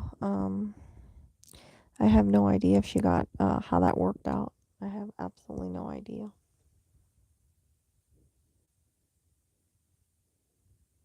I don't know how the financial situation turned out. I have no idea how their divorce settlement turned out. But listen to this. This guy was so petty, because she found out he cheated on her not once, but twice, that she divorced him. And what he did in response to divorcing her is stop making payments on their house. Yeah, he was willing to do that to his own children. And I felt so bad for her. I thought, holy crap, this guy just pulled the wool over her.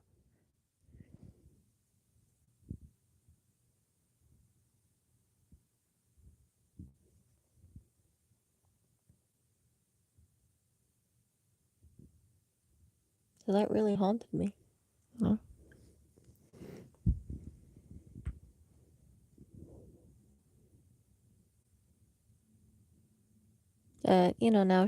Now she's remarried and things like that, so it's okay.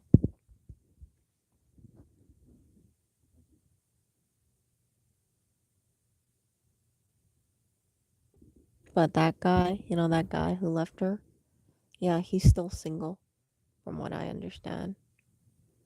He is well connected, um, and even though he has connections, he's still, like, I don't think, I think he threw away a really good woman. Like, it's great and all that he had all these hookups with all these, like, young, attractive, like, mid-20-year-olds and stuff. But yeah, he lost a real one. He lost a real supporter in his life. And I don't think he regretted it, because he thought to himself, well, she's getting older. But she was getting older alongside him. And yeah, he didn't want to accept that she was very, like, again, she took care of herself, but if you saw a picture of her and I told you she was a celebrity, you would believe it.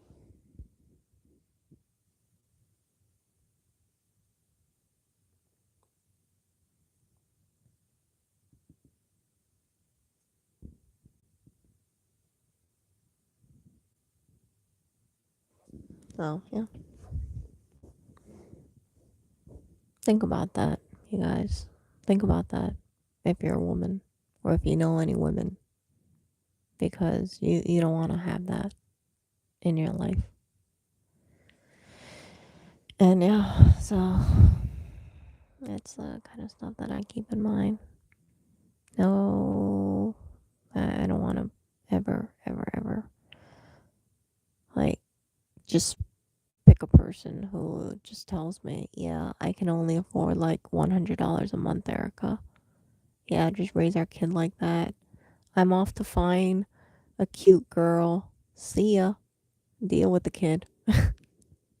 Oh yeah, did I tell you? She has full custody of that kid. So he doesn't even have to like take care of the kid. He pays $100 a month for the kid to uh for the to not deal with the kid. It's like the deal of the century. $3 a day. About $3 a day for someone to take care of his first child and feed, clothe, all that stuff. Oh, it's terrible. It's such a terrible deal.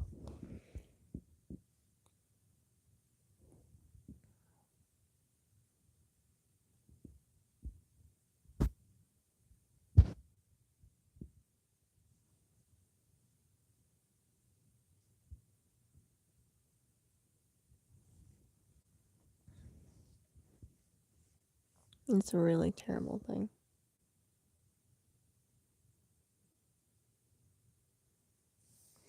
I don't know. I know some people who get married for the tax benefits. I don't know what the tax benefits are.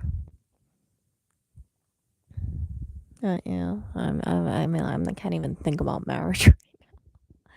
I can't even. I talk about the kid situation, but yeah, I like that's the whole thing that I get to. Like, you have to think about like being the best version of yourself, screening people, and then that way, if it ever does work out, at least the kid is okay.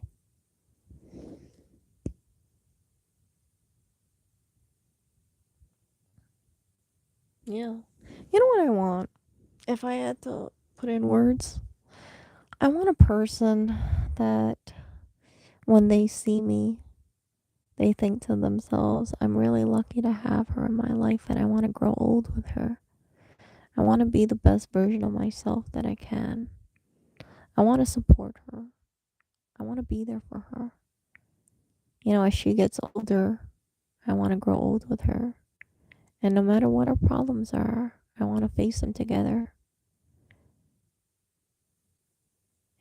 alongside her. And I want a guy who I'm the only one that he sees. Because he would be the only one that I saw, right? I want to have a, I want to have, I want a guy who says, Erica's a really good mom. And I'm happy she's a really good mom and she takes care of herself. And she tries to balance everything. And she takes this whole parenting thing really seriously, maybe a little bit too much. And yeah, I don't want to fuck up a good thing. I don't want to even like entertain the idea of being with a younger woman or just leaving her with a kid or getting into a custody battle or shortchanging her and trying to give her maybe $100 a month to take care of the kid herself. I want a guy who's not just a guy, but I want a guy who's a man. I want a guy who is someone that I would look back at my life and say I'm really happy and proud that I got to got to be there in his life. You know? Like, that's what I want. I don't want any clown.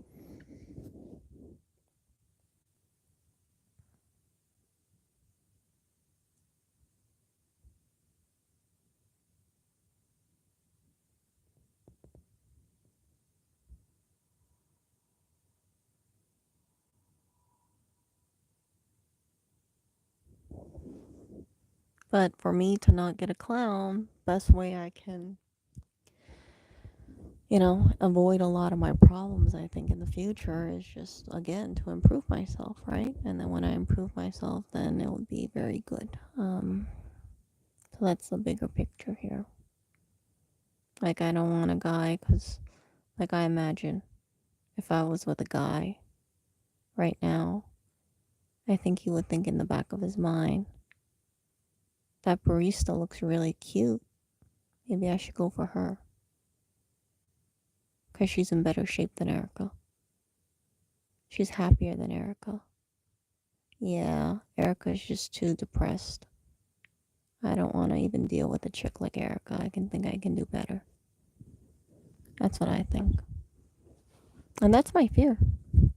That's my fear. That if I just let myself go, if I don't work out, a guy will leave me when I have a kid again. And he'll just have wandering eyes. And I'll see my fear pan out. Yeah. I don't want to be negative. I don't want to be negative, but I I think that there's always going to be a small chance that, let's say, if I did get married or if I did have a kid with someone, that they'll leave me or a younger chick.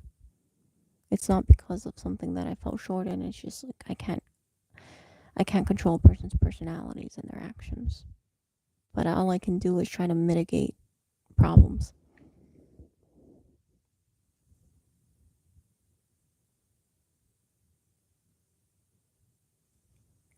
Nah, I'm not bashing myself. I'm just being open over here. Look at the divorce rate. The divorce rate is so high. There's a lot of single moms that are created because of that.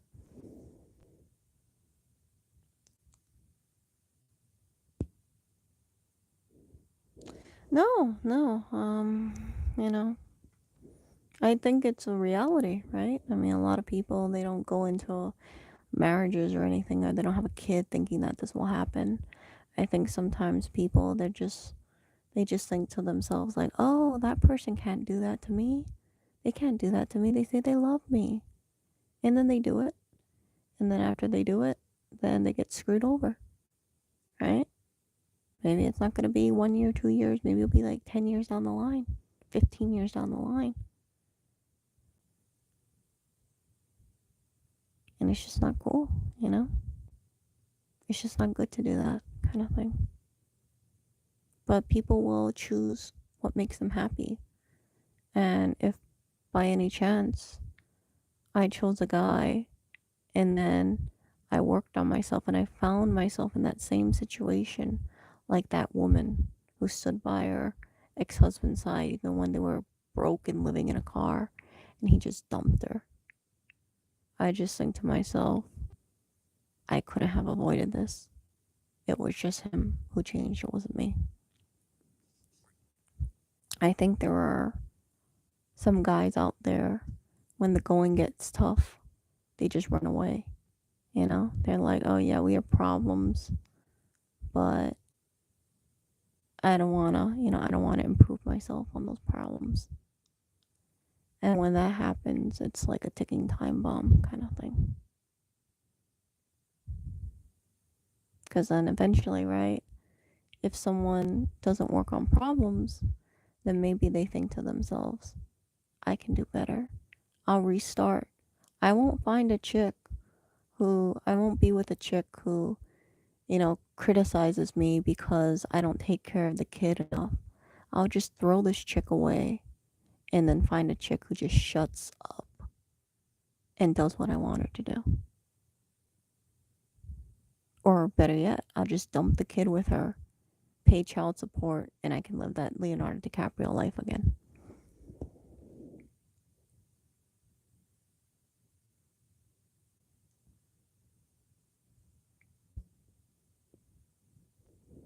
That's the side that people just don't want to accept could be a very real possibility in themselves in the future. Well, I know, like I said, you hear about this stuff, women just getting shafted. And the guy's like, haha, I have no kid to take care of. Haha, I'm free. I'm free. I spread my corn seed around. Um, and, my corn nibs, my whatever it is, corn chips around. And I have my air. And I can just I achieved my goal. And yeah, now I can be well with all those 20 something women again. I can play the field again, be a be an eligible bachelor. And yeah, that woman, yeah, She's disposable to me. She can raise a kid. I don't want the kid. I already did my part. Time to live up that bachelor life. Seriously.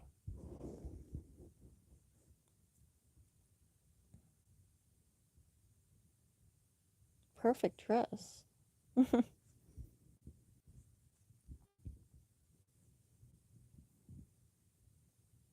Yeah.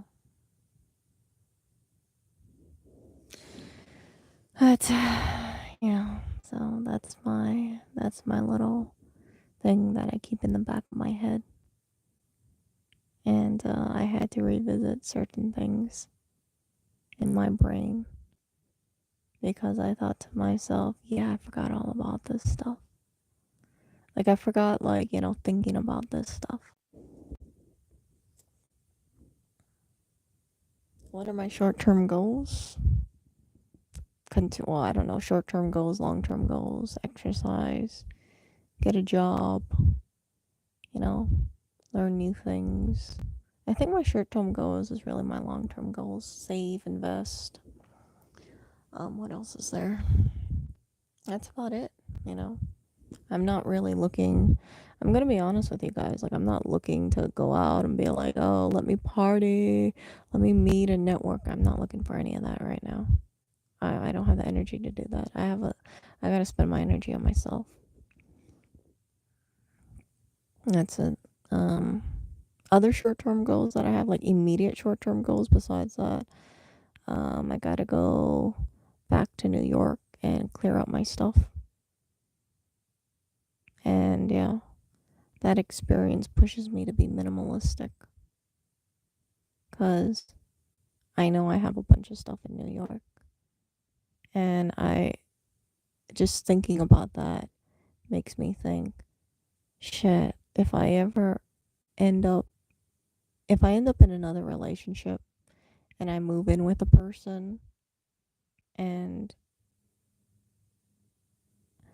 we don't work out for whatever reason, I don't want to have so much stuff. You know? I really don't. Um because when you have that much stuff there, right, it's harder to it's harder to like declutter and stuff like that. It's harder to just clean things up and stuff like that. So I have a lot of things that I gotta get rid of, which isn't like I don't think it's like overwhelming or anything, but it's just stuff.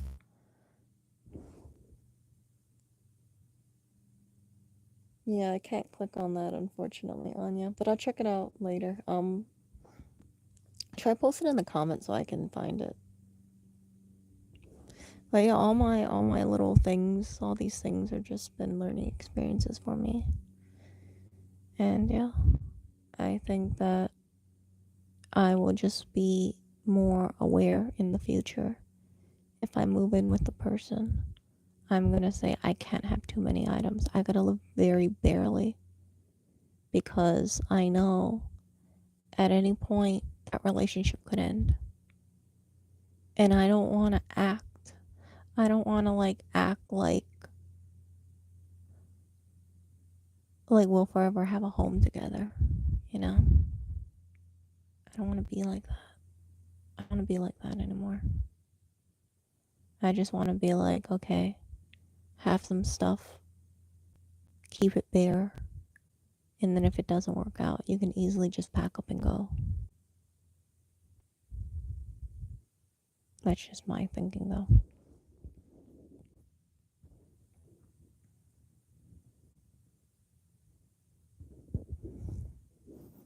And I feel bad, I feel bad for like if I had more stuff and things like that.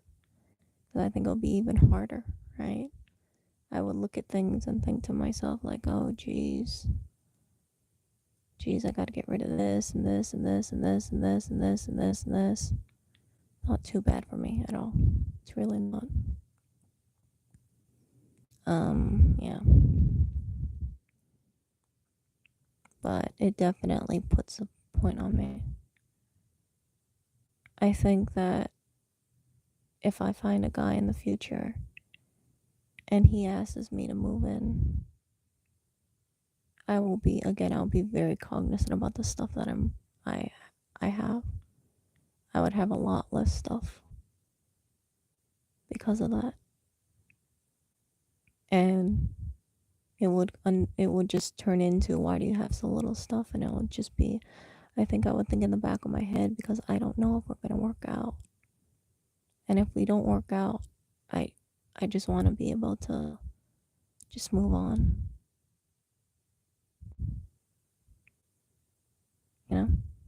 That's the beauty about being minimalistic. You don't have that much stuff to get rid of.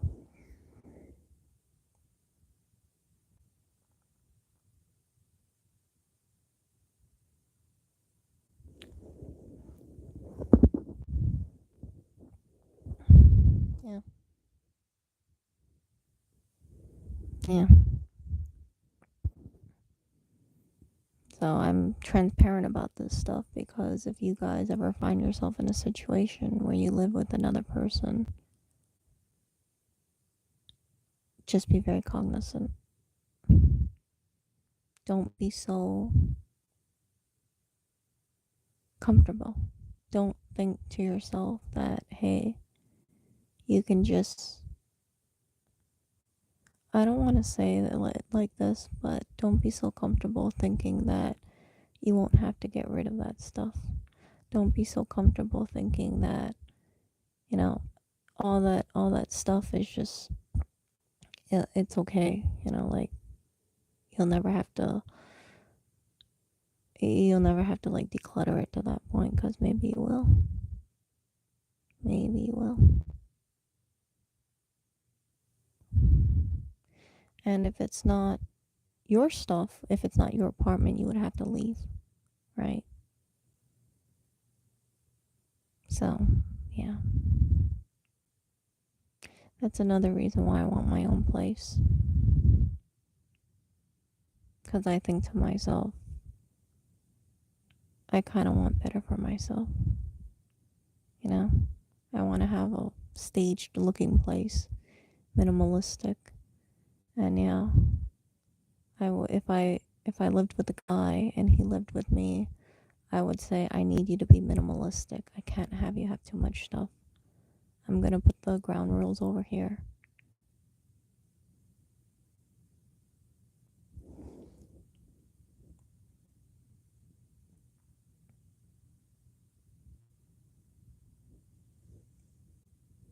One foot out the door? No, it's a protection thing, right?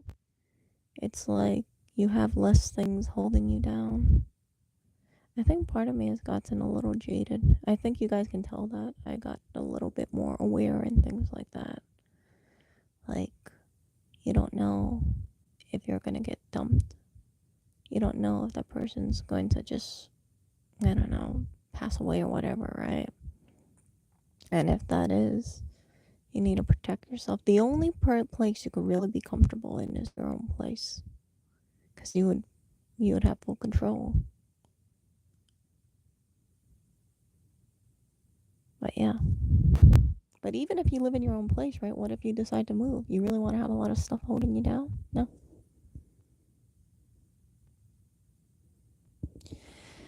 Yeah, yeah. I've been accumulating less and less and less and less and less. So I don't even buy stuff anymore. I've been getting rid of stuff instead. So it's a very good learning experience for me.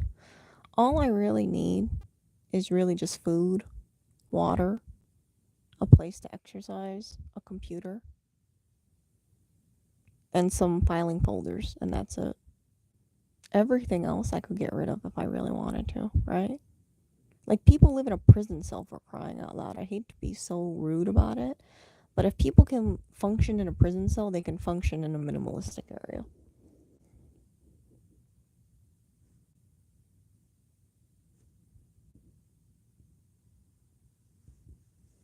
Yeah. I don't want to have a I don't want to have a cluttered lifestyle. Yep. Laptop, food, water, job, that's it. Yeah.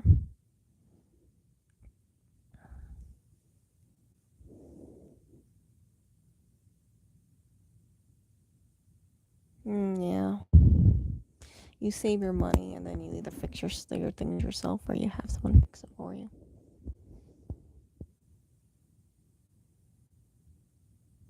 Mm, sea chest. Mm. Yeah. So I stopped a lot of consumerism stuff. I think I told you guys that. Yeah.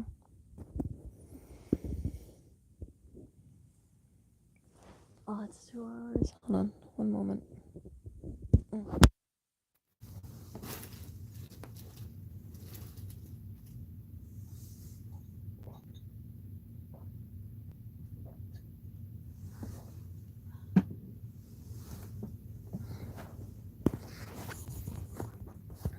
Yeah, I have a bunch of my plushies out, and because I have to, I'm planning to sell them.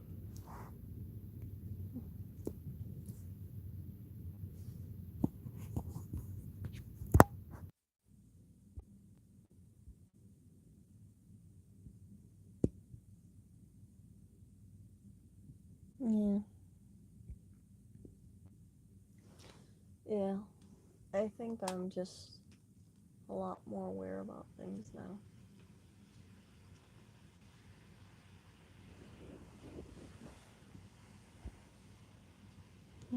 More totes.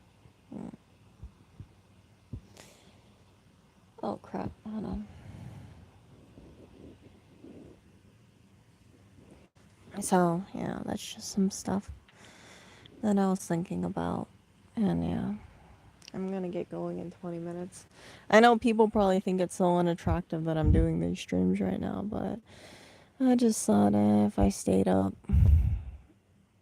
I would just go on the computer. I'd rather just chat.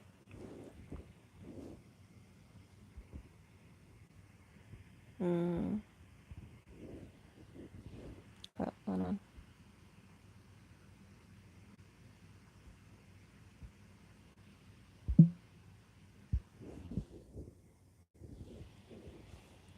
Yeah, so people. Yeah, so life is just gonna move forward for me. It can only move forward, and I'm thankful. I'm thankful having certain experiences. I think that if anything, it was a short period of time where I got to see, I got to really just like immerse myself in a certain life and then afterwards see how it is. And at least it wasn't, much longer or anything like that. But yeah, I'm gonna be a lot more aware in the future. And I don't claim I know everything, but my habits have definitely changed as a result of that. I think that I'm going to be a lot more guarded, for sure. Parts of me, I think, radically changed. Um, and yeah, I'm a lot more aware. And I think I'm more vocal now than I was before. Maybe a little too vocal about certain things and oversharing and just being too vulnerable. But, grow from things.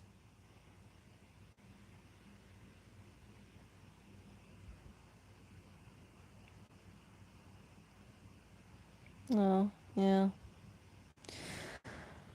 I think like I said, you guys, if you're younger than me, maybe you guys can save a lot of time in your life by the stuff that I share. And I'm not, like I said, I share this from learning experiences. Sometimes when people hear this stuff, it goes in one ear and out the other ear.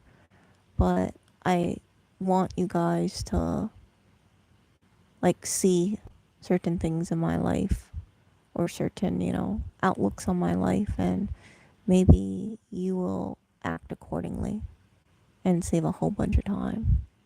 Like, again, I'm 33 years old, turning 34. Part of me feels like maybe I should have known this when I was younger, but I didn't, I didn't. But then I think to myself, there are people who are married, they move in together, spend 15 years together, and then they got to move out. And that's even worse than that's way worse than my situation. So mine's is relatively light compared to that, right? And with that in mind, it just makes me think, yeah, um, this is actually not that bad at all.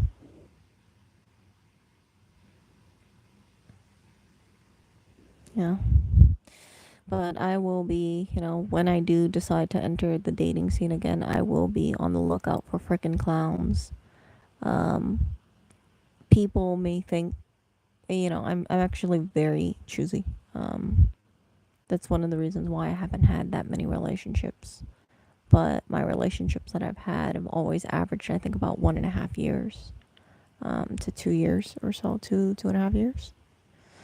And yeah, it's like small little things. I was talking to someone recently, and they told me, they said, Erica, you gotta be very mindful about time. And I said, well, what do you mean? And they said, you're 33, turning on 34. You gotta, you're getting up there in age. Maybe you want to freeze your eggs, in the next couple of years, if you want. So I was thinking, oh, for fuck's sake, oh, for frick's sake, like, maybe not. Who knows? I'd entertain that possibility. I've entertained that possibility when I was in my 20s. That's just me being proactive. And then that way I can say, hey, I have something in cold storage. And I don't want to be that person where I say, okay, and I turn 40 something and then I'm worried about all this stuff. I rather just, have a little. I would really say, like, one of the most important things in my life, just guarded and protected. And then that way I don't have to worry about so much about certain things, like genetic issues kind of thing, as I get older. For, the quality of eggs decrease as you get older.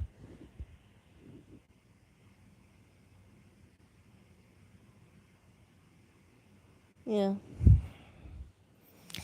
Yeah, so, you know, all that stuff. So streamline my life, be minimalistic, work on myself, and then just keep my life straightforward, simple, and improving. And yeah.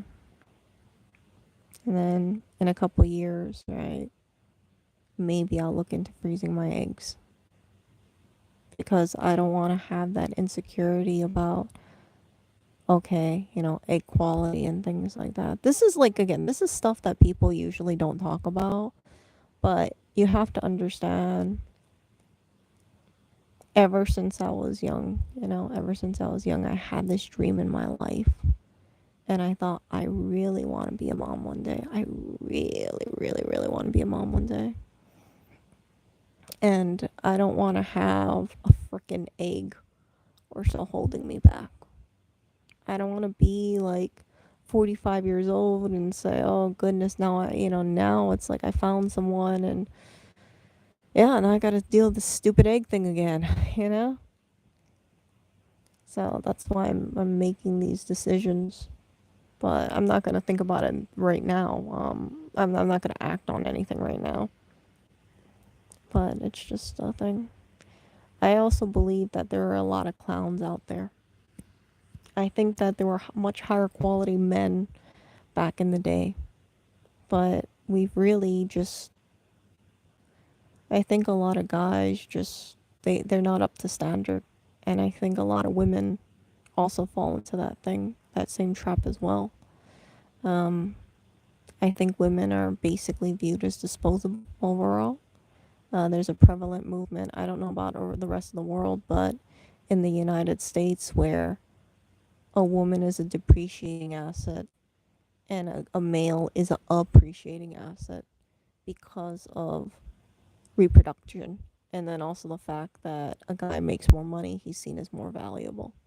I really hate that thinking. I really think it's so toxic. So for me, right, that's my additional push to take care of myself because I want to be like 50 years old and look, wear crop tops and short shorts and things like that and tell people like, yeah, you want to look as good as me?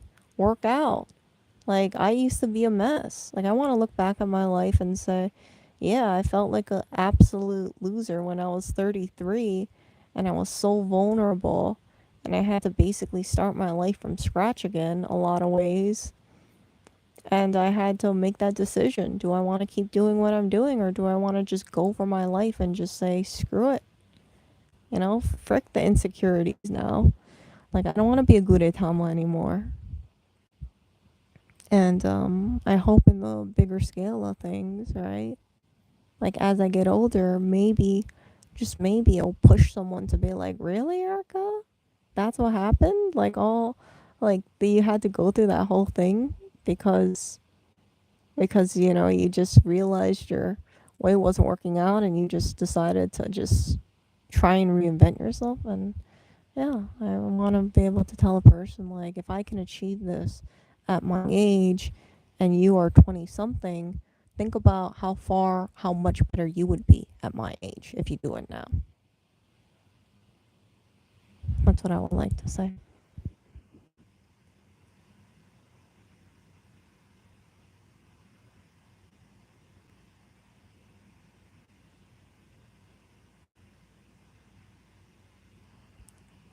Nah.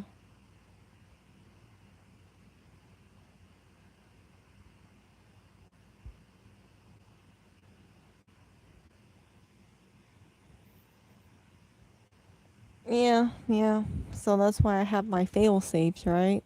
My fail safes is like, okay, I get a job, I work on myself, I streamline my life, I protect my eggs.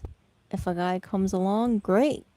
If he doesn't come along, then I have my eggs waiting in storage, and then I can make that decision myself.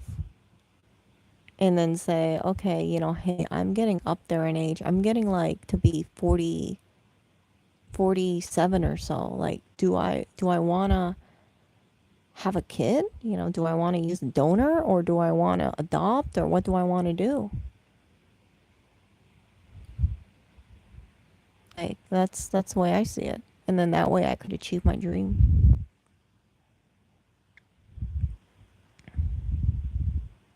But, you can see that's contingent about, you know, what I feel at the time. I can't predict how my life is going to be when I'm like 45, 47. I don't know. But what I can tell you is that I'm charting out all these little things and I'm just thinking like what do I want in my life?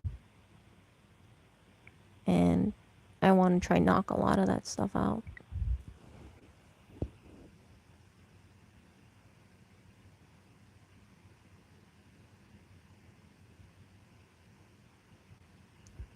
If you put everything into a shallow appearance, though, that's what you're going to end up with. Again, it all depends. We're in different times. Social media has really changed a lot of stuff.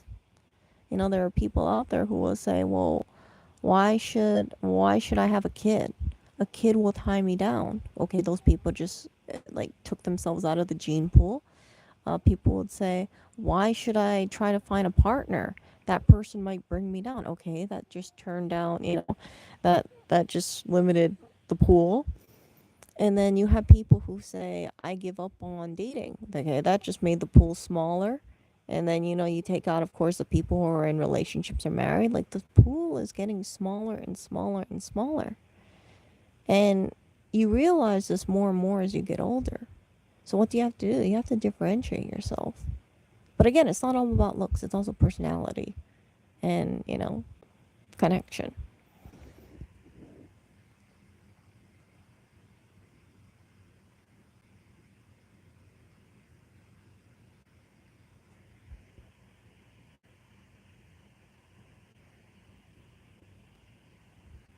Yeah, but negative says if you're trying to attract someone based on looks, don't be surprised that the person is going to be holding at looks that the other person ages. Yeah, but think about it, right? If you don't focus on your looks, what if you don't like if what if you die alone? Then what? You know, and I don't mean to put it so harshly, but it's like you're not even given that opportunity because the looks aren't there. I've known people where they don't work on their looks and they have effectively canceled out their family line 100% because they just gave up. You know, they went into the dating scene, they said they can't find anybody, they give up, and boom, family lineage effectively stopped.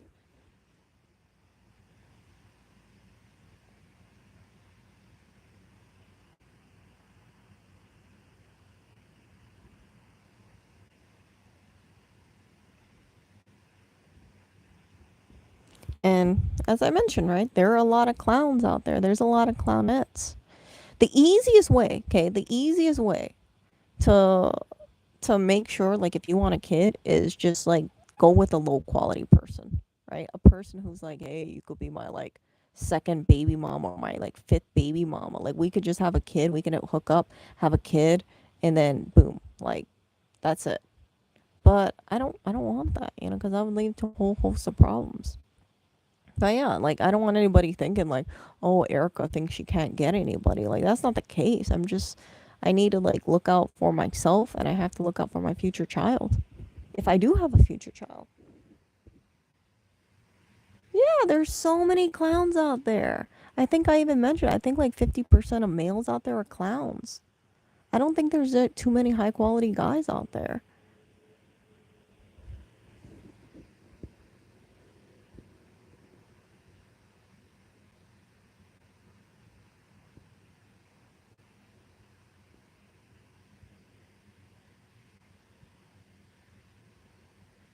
Yep, I'm not going to do it. I'm not going to do it cuz I only have one life in this body and I need to be extremely choosy about the person that, you know, I if I ever decide to have a child with them. It's going to be like a freaking I'm going to have to do like a hard like thinking, like a hard analysis and be like, okay, do I think this person has the qualities? Are they working on themselves? Do I think that they're responsible? Do I think that they're financially stable? Do I think this child will be in a good environment? What do I think of the risk of this person leaving me for a 20-year-old or 25-year-old? Because if I meet a person and they're really kind and nice and then they tell me, oh yeah, Erica, you know, I, I'm not really, I always think like if I could, I would shoot my shot with a 20 something year old. If I could, right? Or a 25-year-old, like, or I believe in living a life where I have no regrets and I just like live in the moment. Man, I would dump that person faster, like in like 2 seconds. I'd be like, you're wasting my time. You're absolutely wasting my time. I can't deal with this. I can't deal with a freaking clown. Like, I really need a person in my life who will step up as much as I would try to step up.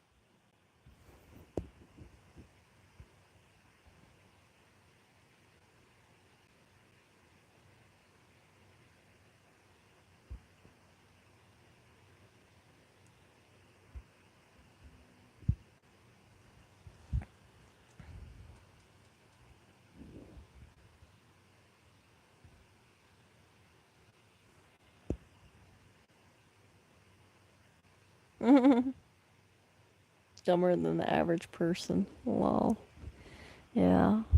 Like I said, I see people and they have kids, and then sometimes, like, you look at the parents, and the parents are just not really great to each other, not really great people. And yeah, I think the kid will turn out like the parents. I think the kids will be swayed into being similar to the parents. So that's why that's why relationship needs to be strong. The kid needs to be raised in a stable environment. Like I'm really like, if I had to chart my life kind of thing, I would say I would want my kid to be raised in a very loving household where there is clear communication because, I recognize that I have communication issues, right? Clear communication. How are you feeling? What is on your mind? How can I help with that? Let's figure out a plan for you, kind of thing. Um, I think that I want to be very well versed in, like, I would be reading books about, like, making sure the child is, like, developing well psychologically. And yeah, I learn new things. Who knows, maybe I'll start reading up about psychology and thought processes and things like that. But yeah, it's like I would have to. It would be like a freaking. I would just be like thinking to myself, like, I really don't want to screw this thing up. Really don't want to screw it up.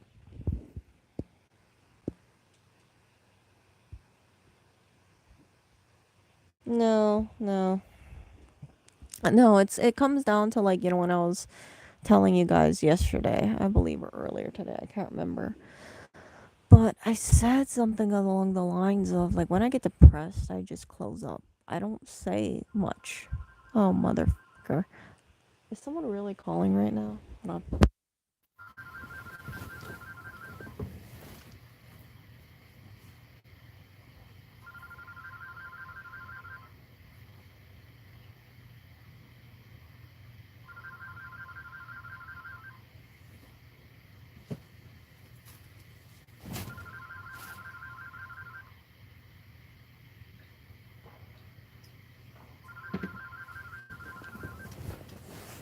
Oh my gosh, this stupid thing.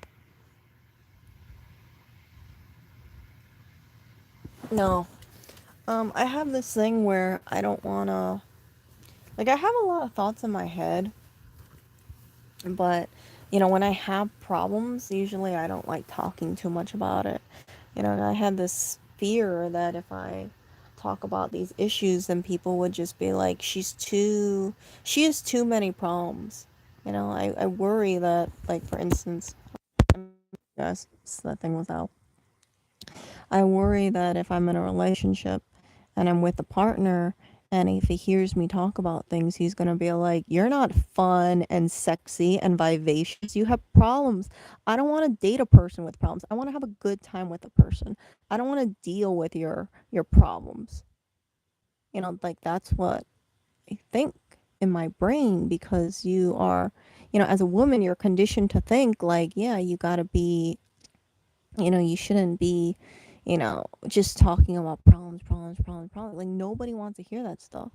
Like, you're depressed, you can talk about it, but don't mope on it, because that becomes a problem in the relationship. And then the person could analyze you and say, "How come you have depression? How is the mother of my child gonna be just depressed?" Like, I can't, like, that's the way that I think about stuff. But now I realize that I can't be in a relationship with someone romantically if I feel like I want to keep that stuff in, and I can't keep that stuff in because it's, I'm very transparent about mental health, right? And if a person says, "Hey, Erica, I've known you for 1 month, and yeah, you're not as pleasant as I want the mother of my child to be," I would say, "Fine. Like, save me, like, time in my life." Like, I cannot live a life where I'm like a Stepford wife. I can't live my life where it's just like, "Oh, how's your day? My day is fine. My day is amazing. My day is perfect. Do you have any problems?" No, not really. "Okay, so what are you working on?" "I'm just working on goals, but I don't have problems." I don't want to live a life like that. It will be psychologically very unhealthy for me to deal with that. And I think sometimes people get into relationships and then they don't think about, like, hey, maybe that person has problems. Maybe they have fears and they have insecurities, because we are in a time where we expect people to just be 100% most of the time. And if we pick up that people are moping on things too long, it's like this person is is not a high quality person, you see. So yeah, if I, like, when I get into the dating scene again, I think some person would pick up. They would say, like, so, I would just tell them up front, if you want to exclusively date, I want you to remember one thing. The moment that you think I'm unfit to be the mother of your child, tell me, and I will walk away. I will disengage because I don't want a person to just have me in their life and then they can't, if they ever think to themselves like, hey, Erica, you're a really nice person, or you're a really uh, a cool chick, but I can't see myself having a kid with you. The moment that I pick that thing up, I will just say, you know what, we're wasting both of our times. We can be friends, but I can't do a romantic relationship. You see? Because I was talking to like some of my exes. Like I said, I'm friends with my exes, right? And then we had this like kind of like thing. And then I remember I spoke to one of them, and then they told me, one of the reasons why I broke up with them is they told me, they said, if you're gonna be like something like, I can't have the mother of my child be like you, or something like that. Because I think I was they said, I forgot what it was, but there was something that they said, like they said that to me in response to something, and I was so shocked and taken aback. I forgot what it was, because it's like I have this thing where I repress a lot of negative thoughts and I simply forget about it. But they told me that, and I instantly just mentally checked out. It's like once someone tells me I can't see you as being the mother of my child, I think to myself, I am 100% wasting my time because I want a child.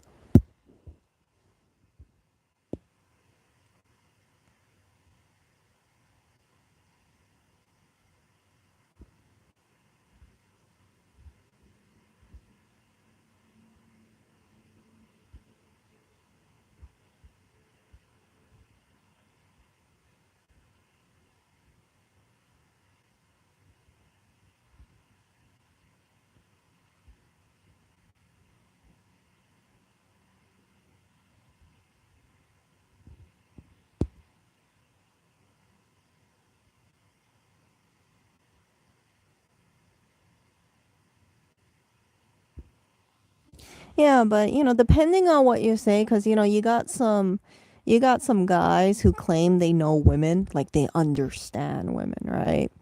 And they'll be like, "Oh, if a woman spoke to me like that, then she'll just be problematic. Like you can't be with a woman like that because if she's laying down the line like that, then yeah, she has some issues. She needs to go get some help. She needs to be, like there are some jackasses out there where they just think to themselves like women should be pleasant, they should be obedient, they should be good, they should be sexy, they should be attractive, they should be like the Stepford wife kind of thing.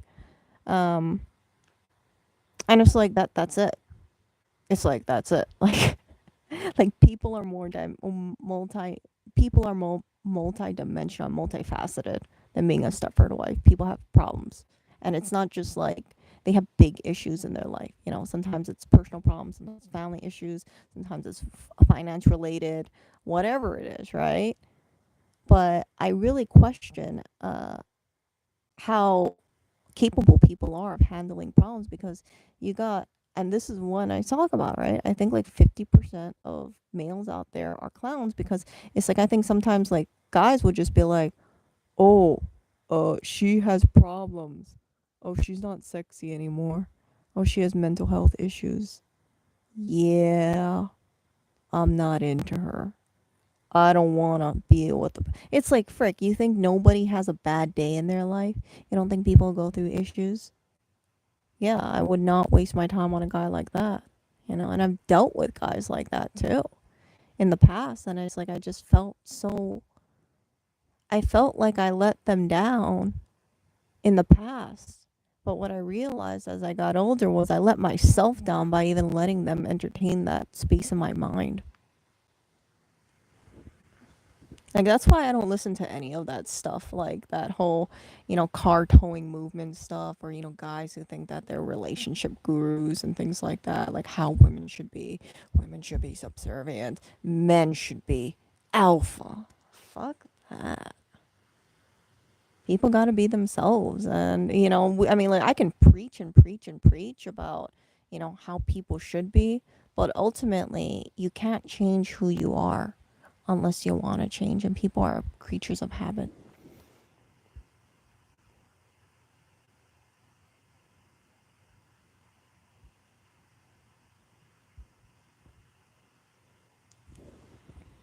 And I want women to understand that, because you will have, you have these guys who just consider them to be high value males or alpha males. And if you meet a guy like that who's obsessed with the idea of that stuff, I would say run as far as you can, because if they have this perception, right, and it's a hard uncaring perception, don't expect these people to have empathy. Really, don't expect them to have empathy. These people will be the worst parents out there. Because at least it sounds cool, right? It sounds cool. Like, I gotta be an alpha male and I gotta find a woman who's, sexy and da da da da da. But then what happens when you have kids, right? Or what if you have problems? He's gonna fall back on the whole thing like, you need to respect me because I'm an alpha male kind of stuff. Like, that's like the freaking Joker. And then, usually Jokers have Bozo the Clown and his friends. So it's just like a toxic freaking group. And the worst thing to do, in my opinion, is ever procreate with these people. Because what happens is that if they have kids, it's going to be, Bozo Jr. The kid will just like continue the cycle. So I don't care how, how attractive that guy is. I don't care how rich he is. I don't care what he has. Don't even waste your time on those guys. Don't even give them the time of day.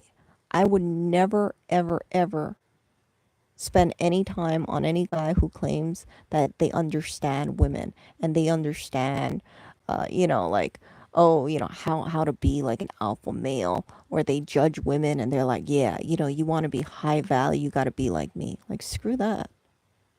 Like that kind of judgmental, condescending thing where they have women in like one light.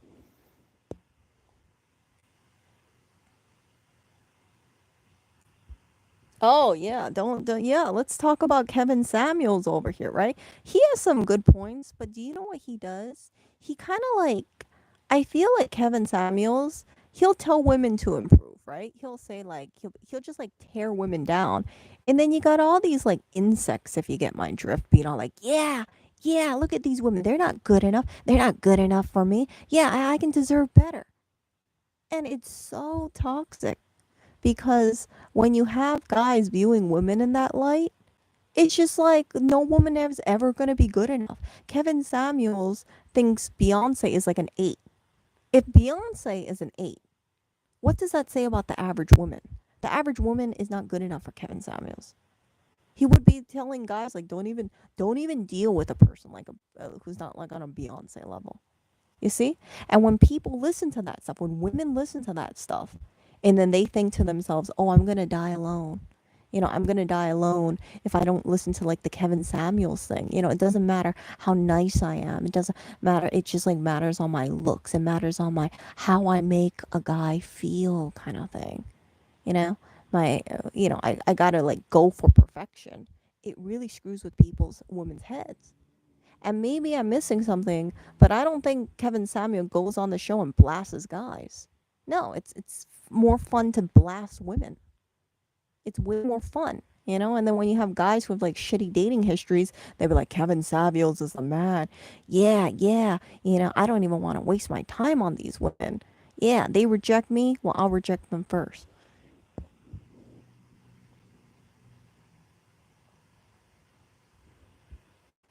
I don't listen to Fresh and Fit.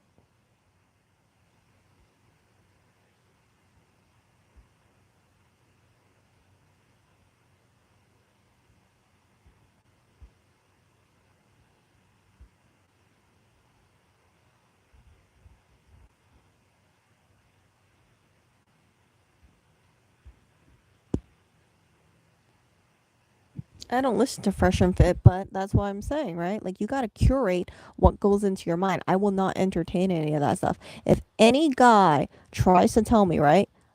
Like I said, right? I'm turning over a new leaf. If any guy tries to be like, oh, I am better than you, Erica, because I'm a male, that thing, and you should bow down to me because I'm a male, I would literally think in my head like, fuck you. Seriously, like, and the funny thing is, here's the funny thing, okay? Here's the funny thing. You got these guys who think like women are not that great, right? Women should be disposable and things like that, right? Women are beneath them. They are the alpha male. And then you find out the guy's like, "Oh yeah, I want to live my best life. I want to be, I never want to have kids." And it's like they're so stupid that they can't even realize like it's like, "Okay, you're talking all this crap, right? Oh yeah, maybe you might have hookups and stuff. You just effectively killed your blood lineage. You will be the last Joker in your bloodline. That's a really good thing. I applaud that. I applaud that. I really do. I'm like, yeah, okay, yeah. Keep, you know, talking about stuff. Keep talking all this crap. Go right ahead. Go and don't have kids. Do the world a favor. Don't have any children. Don't pass this crap out. But yeah, they're so stupid. They think that they won in life because they're like, I don't want anything to do with women. I don't want to have kids.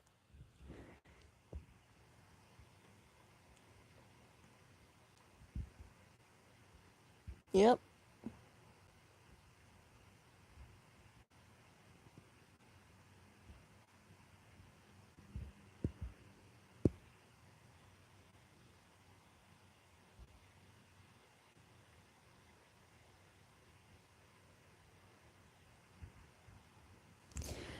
Yeah. So, that kind of thing. I I just think about that and it's like, oh my gosh, like yeah, just like wow. So dumb. So dumb. But yeah, they just like beat their chest and they're like, I'm alpha. Hear me roar. I'm gonna be, I demand that women treat me well. I demand that, people feel my presence kind of thing. It's like, okay, so you wanna stomp and, shout and things like that and tear down other people. What kind of life is that? What kind of life is that? Right? I don't think it's a good life.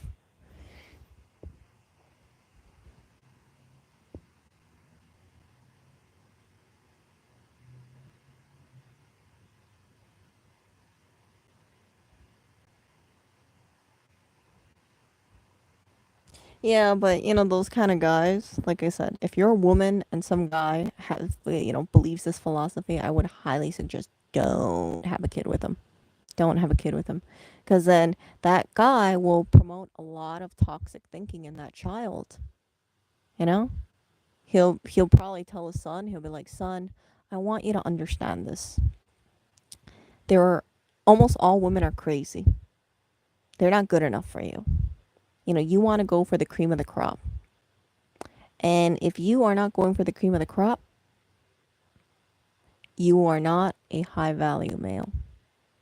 And you should demand that women treat you a certain way because if they don't, then that tells you about them. And it's kind of like you have these kind of like things, right? It's like it's okay to have standards, okay, but I'm not saying it's okay to just like criticize one party and then not being able to criticize yourself. Like the world doesn't revolve around you just need to make money and you need to have status and like you're a good person. Like that does just because you make money and just because you have status does not make you a good person in the world. Like yeah, gold diggers would be into it, but any smart woman would just think to themselves like, "Okay, you have money. Okay, cool. Well, I have money too. You have a car. Cool. Well, I have a car too. So what do you bring to the table? Oh, you have a corn cob. Oh, okay, I get it now. Okay, so you are special because you have a corn cob and you're taller than me, and I should worship you because you have a corn cob. Yeah, I don't think so. I don't think so. And if any woman has experience with like clowns, right? It's like she would look at this guy and she would be able to say like, does she want a kid with a guy with that kind of stupid brain? No.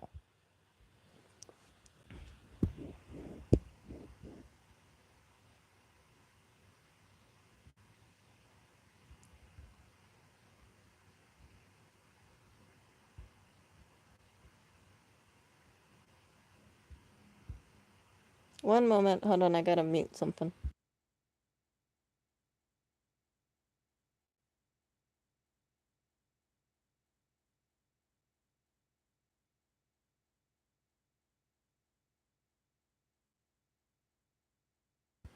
Yeah, so all that stuff, right? All that stuff, it's like you got to be very selective about partner selection.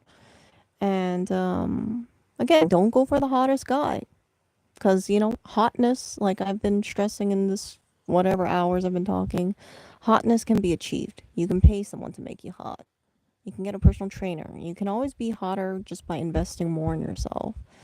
But personality, that's a lot more different. I don't know how you can, unless you're like some kind of personality, you put out like Ellen DeGeneres. um, I'm not seeing how someone can have a radical. Actually, I take that back. Even Ellen DeGeneres, like even when you watch her, she has cracks in her personality. I hear she's not a very kind person, allegedly, but she was preaching kindness. But yeah, like you gotta really think hard about partner selection and all these, car towing movements and insects and things like that. Again, don't waste brain space on them. They're just removing themselves a lot from the gene pool. They talk about stuff like, oh, if you want to have a kid, have a baby mama in a third world country, have a surrogate. And it's like, okay, so what? The car towing movement is gonna like make an army of motherless motherless sons or motherless children, and then what? The car movement guys are gonna be like, hey daughter, I wanna tell you how this is gonna be for you in the future, you know? Or they're gonna tell their sons, hey son, I wanna let you know I'm a high value man and I don't even trust women in our country, so I had to go get a surrogate, right, from overseas or something like that, or I had to get a surrogate so that way I could protect you. I could protect you from the villainous nature of women, the money sucking nature of women. It's like you think about it and you're like, holy shit, there's such a distrust for women. It's insane. Oh my gosh. I remember I was reading one of those things and people are like, yeah, yeah, yeah, we should go get a surrogate to have our kid so we can advance our blood lineage so we can own our kid 100%. And people were supportive of this stuff, It just blew my mind. I thought, so what? You're going to bring a kid into the world, raise the kid yourself, and then the kid's going to socialize with other people and then think what?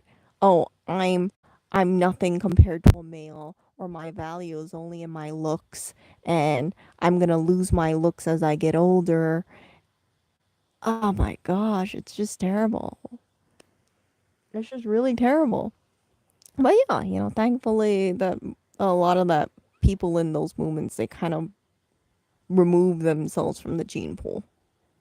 And I'm quite just like, I just laugh at that. I'm like, you can't build an army just like not having kids. You're all gonna be just one group. I think the car towing movement, and like they have some good points in there, but they got so diluted with the insects. It just makes me laugh. It just makes me laugh and it makes me cringe at the same time because it's like you look at that and it's like, yeah, I went on a date and the woman didn't respect me. Screw all women. I'm going to do my own thing. It's like, why do you think, why did you just accept that maybe she just didn't like you? Could you comprehend that in your brain, or are you just going to villainize all women? I'm going to remove myself from the dating pool and, I'm just going to have one night stands because women can't be trusted. Oh my God. Just like, oh.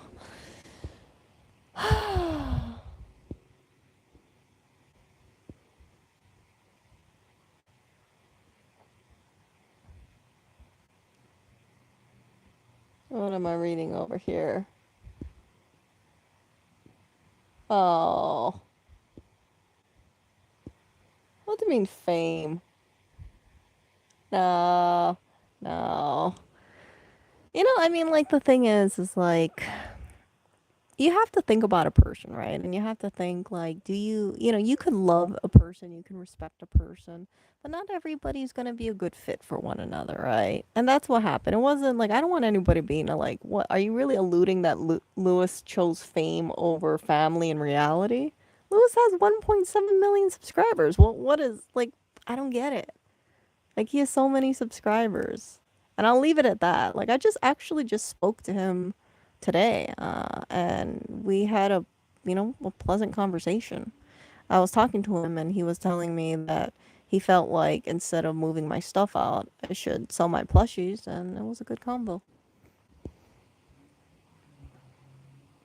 So it's not like I said, it's not like I'm treating Lewis like he's dead or anything like that. No, I spoke to him today. And it was totally fine.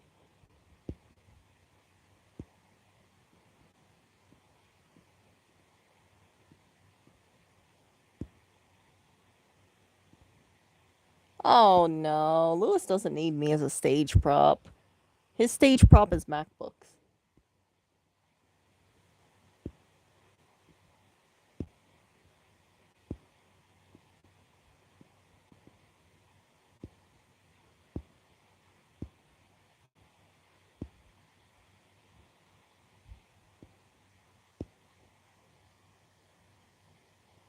Yeah, yeah. So that's why I recommend to you guys, right? Like I talked about earlier, right? Like the dating scene now is just so competitive because but you got a lot of landmines too because you don't want to be like, "Hey, I found this guy. He's nice." And then you find out he's a total clown. So, yeah, you got to like steer yourself. And the same thing away with women, right? I advocate for you guys like understand any beautiful woman is a result of hard work. And you gotta look past the image. Like, it's not bad to like an attractive person. I'm not saying don't like attractive people. But what I'm saying is that you gotta dig down and see how is that person's personality. Sometimes I find people just go based on hormones and they're like, oh my gosh, she's so hot. Oh, I really like her. She's hot. And then the girl treats them like total crap. And then the guy's like, "Oh, but she's hot. I really like her. I'm gonna marry her. I'm gonna marry her because she's hot." It's like, and then they have a dysfunctional relationship, and it's like her best quality, she's hot. Total clown. Total clown. And sometimes I think to myself, like, geez, these women are so toxic. And then I think to myself, I guess it's better for a woman to just stay in one relationship and just, I hate to sound like very, like, cynical, but ruin one guy's life than deal with ruining like five other guys in her lifetime, right? The guy has a choice to dump her if he wanted to, but he can't. And I'm not gonna be in here being all like, "Hey, you gotta dump this chick because she's like ruining your mental health." I can't force anybody to do anything. So if I can't do that, the best way I can think about it is like, okay, well, at least this chick doesn't have her claws in any other guys. It's like, you have a some sort of explosive thing, right? It's like you rather have it like a grenade. You rather have it in one area rather than have the grenade like several grenades around, like floating around.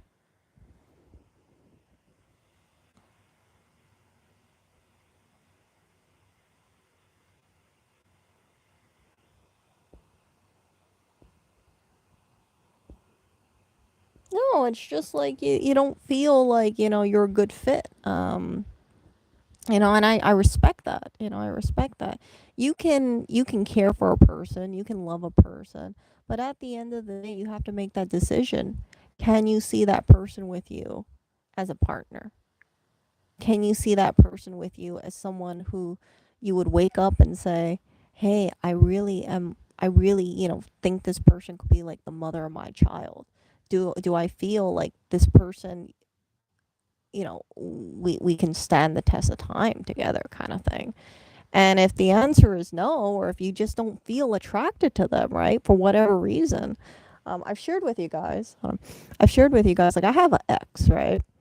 And he's a really great guy. He's amazing. He's married. And I'm so proud of him. I love him a lot. Like, I think he's an incredible man. I told him that too.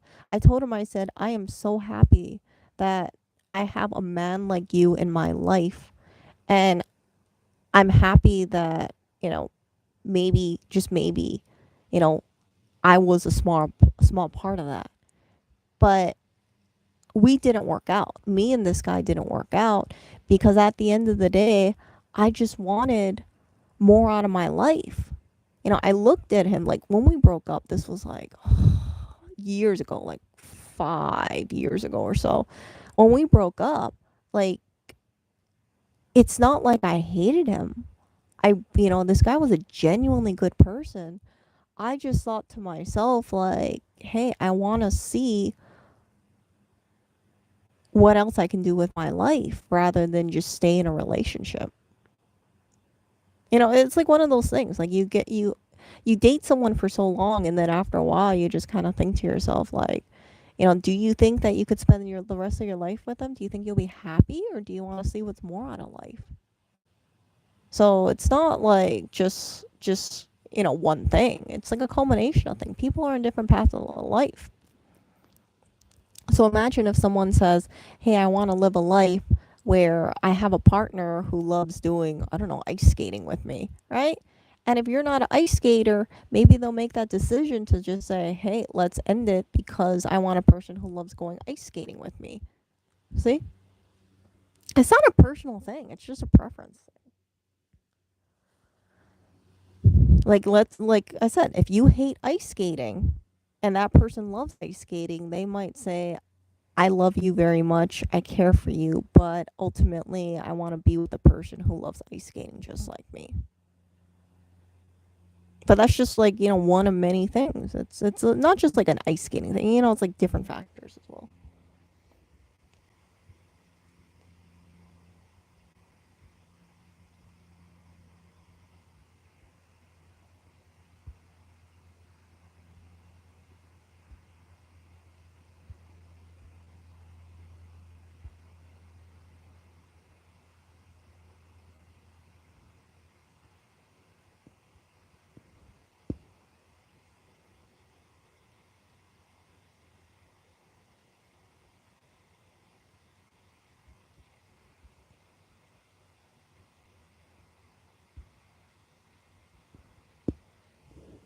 So yeah, and I think, but at the end of the day, right? I do wish the best for him. I do think that, I'm not going to be one of those people who's like, oh, I hope that, something. No, I'm not that kind of person. I spent almost 3 years of my life with him. And, yeah, it's just like, that's why it's a little sad. But at the end of it, what's 3 years compared to more years in your life, right? It just makes me feel a little uncomfortable and vulnerable because now I'm like, oh, frick, I didn't plan for like thinking about certain issues because I'm just so not used to it. You don't think about like, oh frick, now I gotta go back to like freezing my eggs and stuff like that.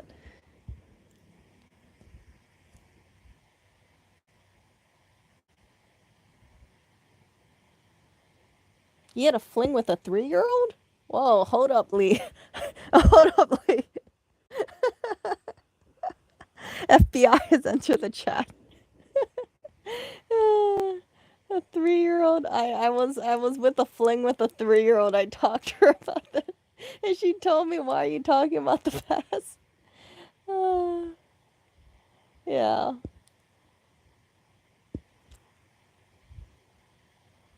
Yeah.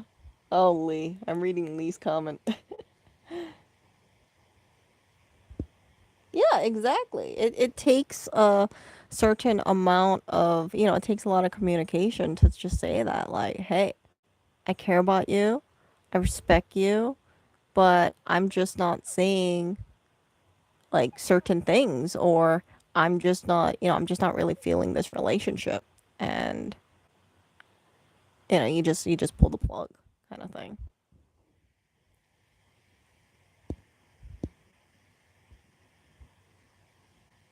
So yeah, and like I said, it's just it's normal. You know, people like you have to ask yourself, right? Like yeah, most people, I think, listening to this stuff has been in a relationship, so you have to ask yourself, like, did you see a future with all your exes? Like, no, people break up. It's totally normal. Many people break up. Most people don't just date one person and then they get married or anything like that, and they have their reasons. You know, people deserve to find happiness. People will make, yeah, I think when people know that they found the one, then they know they found the one. But if they don't feel like they found the one, then they're really doing a disservice to both parties by staying in a relationship where they don't see that end game. Because like if you have one person who says, oh, hey, I don't see you as being, let's say, the mother of my child, the father of my child, and they both want to have kids, it causes issues, right? Because then you one part, you need to have two people both on the same page on long term future for certain goals to be met.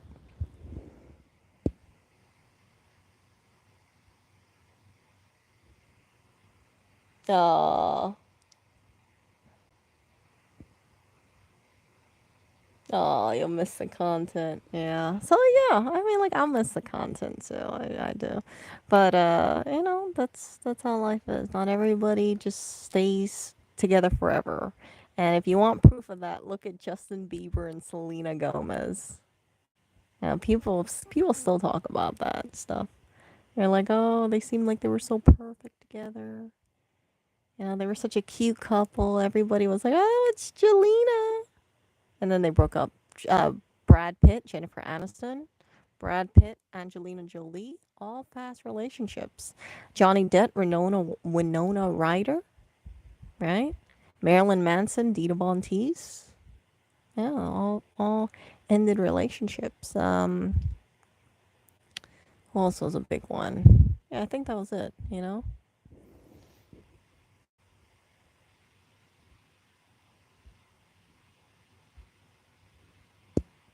So yeah, you just gotta move forward, and yeah, it makes me, just kind of like thinking like, oh crap, I haven't thought about a lot of this stuff in detail for a while, but yeah. So moving forward, me being in a relationship, whenever that happens, I will use a lot of stuff as like learning lessons, be more communicative, focus more on myself, and just be a lot more forthright and say, yeah, I can't, I need to know we're on the same page. And if you feel something, like let me know and we can talk it out. And if not, I'm going to just we got to end it. Like it's no hard feelings, but there's what 7 billion people in the world. Not not all of those people are in relationships very easily. It's like you got to just go around and you got to see if you have a connection. It's kind of like when you get those little USB, those little cords, you got to figure out which cord fits with your phone. You have like micro USB, USB C, uh, the Apple cord mags. I forgot what it is. You know what I'm talking about. Anyway, so cell phones have different charging cords, and not all of them fit on one cell phone. So you got to try them out. You got to make sure you got the right cord. That's the way I see it. And if your cord doesn't match up with your cell phone, then it will not charge and electrify that cell phone. See? So it has to be a good fit.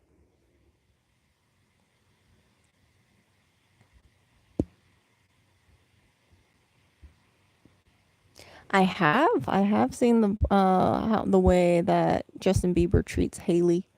I feel sorry for Haley. I think that Justin Bieber, he's a very good-looking guy. He's very talented, but I think he has issues. I don't know if it's because of the fame. I don't know if it's because of just something else, but I think that from what I see in their reaction, he's a lot more explosive than Haley. I think Haley is that kind of person where she's very, controlled. She's very pleasant. She doesn't seem like she wants to rock the boat.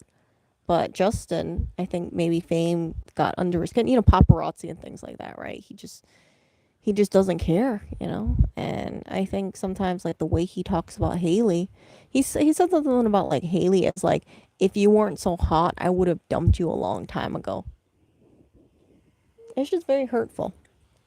It's very hurtful to her because then she's thinking to herself like, does he only like her because of her hotness? And I'm pretty damn sure that must be an insecurity for her because she's a beautiful woman, but he doesn't like her. The implication is that he doesn't like her for her. He likes her because of how she looks.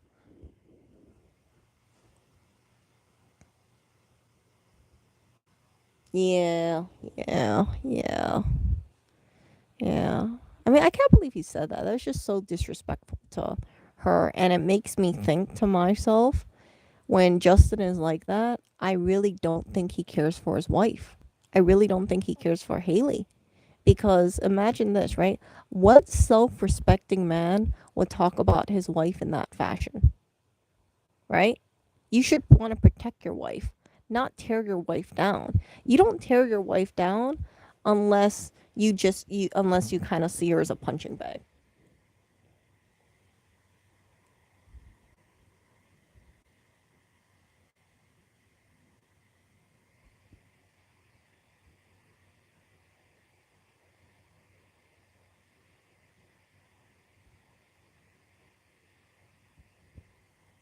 Yeah, I mean like sometimes he could be nice, right? But I it's really the tough moments in a relationship that really define it. How he treats her.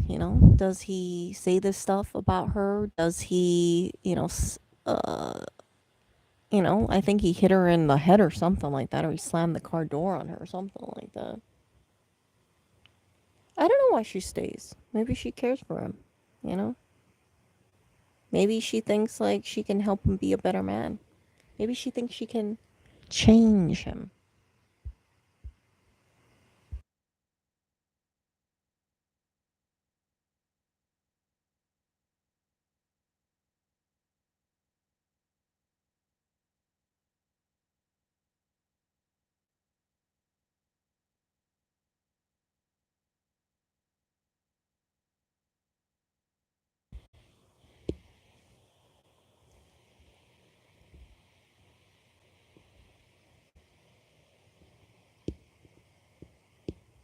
Yeah, I don't, yeah. I mean, like a lot of this stuff, like when I do these streams, it's like I just talk about things for a little bit and then I just end the stream. I mean, like certain topics. I like when I do video editing for that stuff, it's such a long ass stream. But yeah, when I do video editing, I have to like write down what I want to say and then keep it succinct and to the point. But these kind of streams, I can just jump from jump to jump to jump. Nah.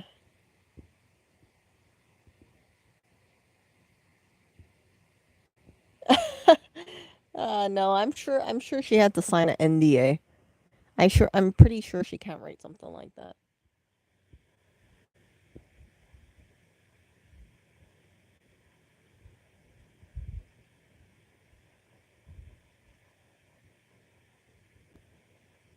What do you mean change my format?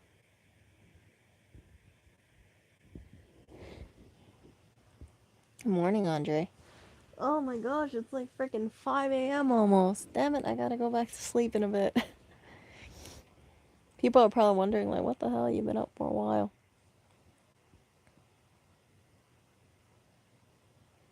Yeah, I think what Britney Spears just sealed a $15 million book deal. I'm curious to see what she writes, what she says about it. I'm very, very curious.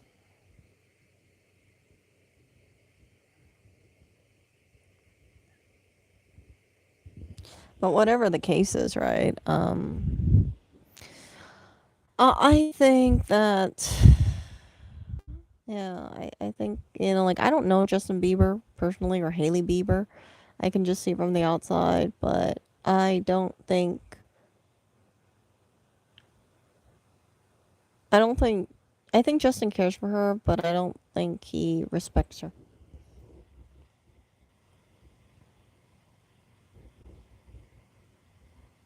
Well, yeah, I mean, like I've been doing these streams. Actually, I've been trying to keep a little bit more focused. I've been focusing on frugal tips. I did that for a while. I talked about stocks. I don't even want to talk about stocks right now. I just basically say now just dollar cost average, and that's it. You know, um, yeah, my channel is all over the place, but I kind of like having it like all over the place for certain streams. Like I have these like big videos about all these kind of random thoughts. If people want to listen to it, they can listen to it. If they don't want to listen to it, they don't have to listen to it. But I thought like if I segment it and I start getting into like all over the place, it actually makes my channel pretty convoluted. So that's why I don't. I rather just do a long stream than have like bunch of different little topics, like me talking about my views about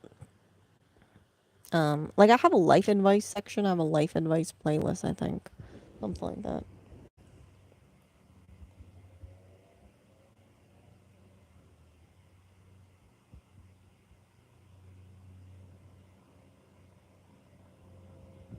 Yeah, I mean, like, yeah, you guys can just like chat and things like that. So it all works, you know. And yeah, so that's the way I see things.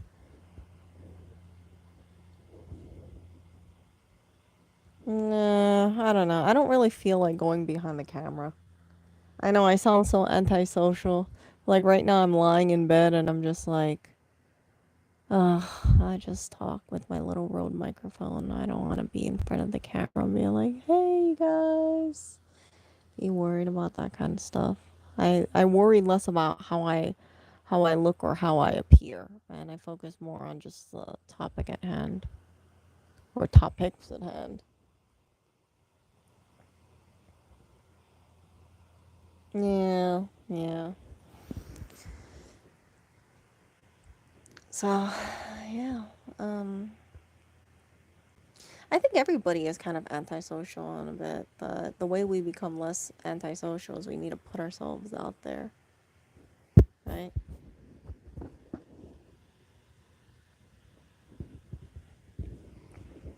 And when we put ourselves out there, I think we have something to gain. Like people being antisocials, like that's their comfort zone, right? So imagine what they could accomplish if they weren't so antisocial. If you were going out to places and you were checking things out.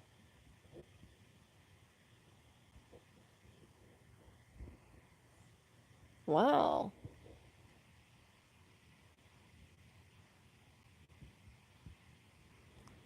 Yeah, face definitely does help on YouTube. Like when people see your face and they feel like, they know you and things like that. But then again, I don't want to do a long stream and someone's gonna be like, "Oh, Erica, you look a little tired. You look a little sleepy.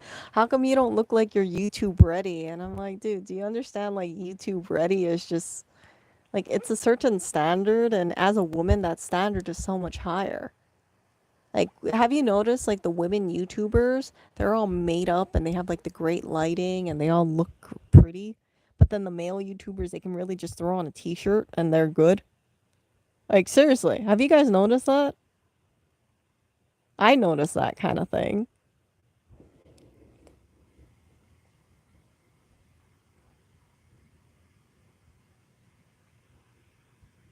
And it's like you see these women YouTubers and they're like, oh, yep, gotta like put in a lot more effort than the guy YouTubers.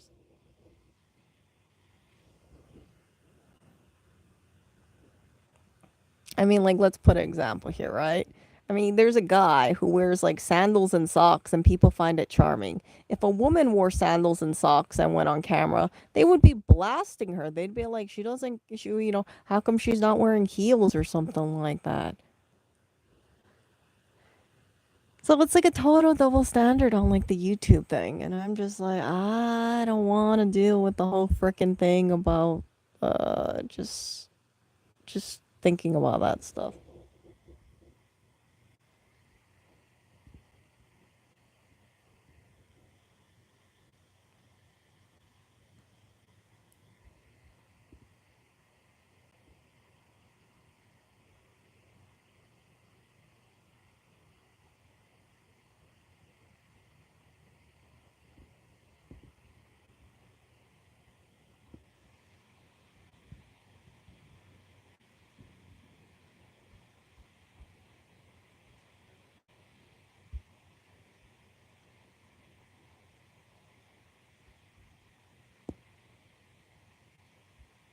Oh, misclick. Don't worry, I read it. Yeah. You know, I actually really like podcasts. You know, when I do these kind of videos, like I highly recommend you guys.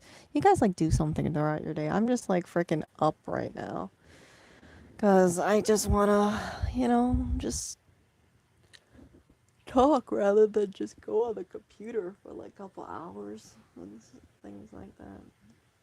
Oh, which reminds me, I gotta go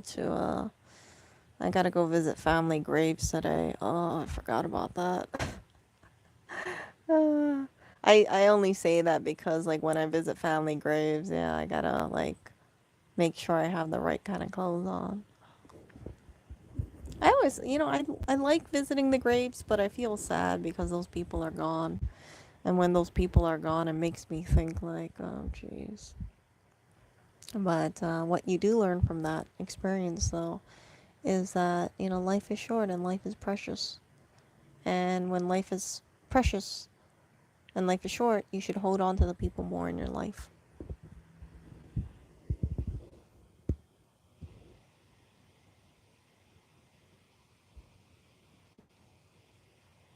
Yeah.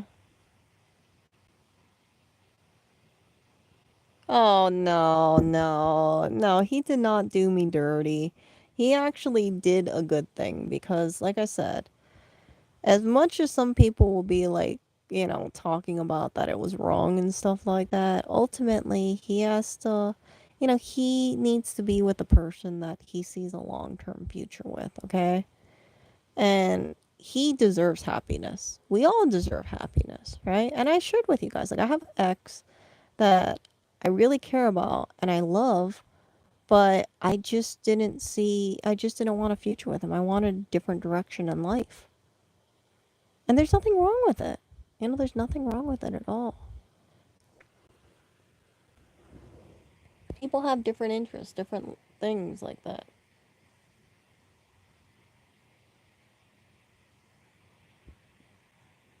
So I don't want people being all like Lewis is a bad person. No, he's not a bad person.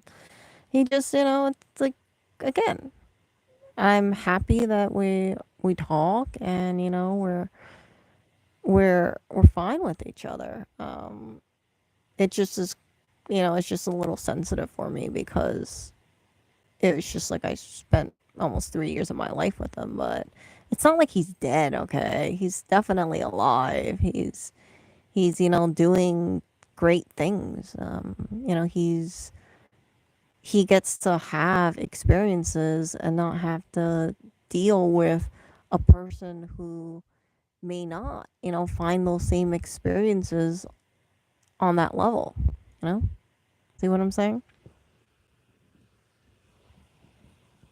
So it all depends. Like again, I said like this: like if you are a person who you really like ice skating, and the person that you're with doesn't like ice skating, you can't be surprised if that person decides to break up because they say, "I want to be with a person who likes ice skating," right? And you don't like ice skating. There's nothing wrong with that. Like, it's better to break up than be in a relationship where down the line you kind of wonder if you could have been with a person who loves ice skating.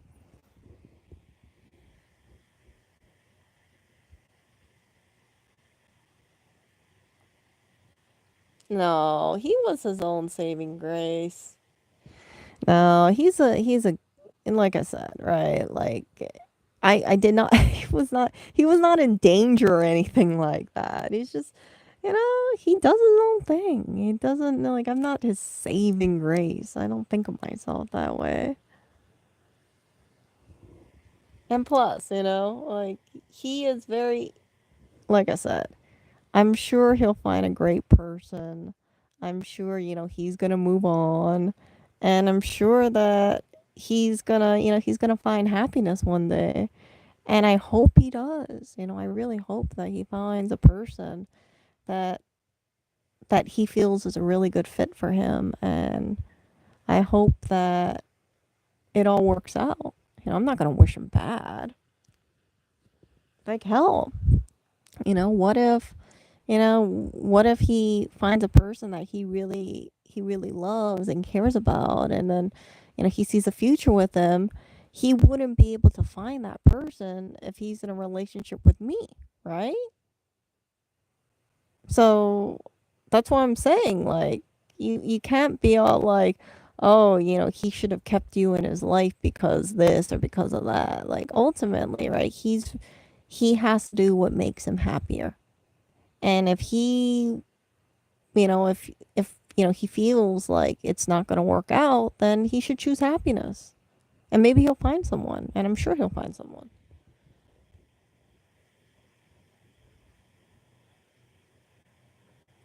No, Lee.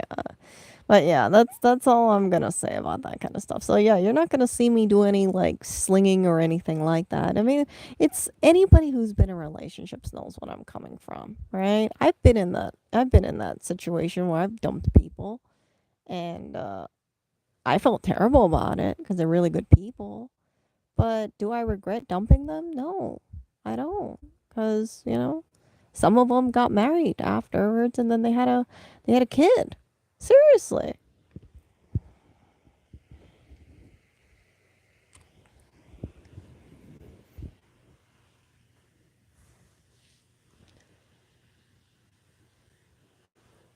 Seriously.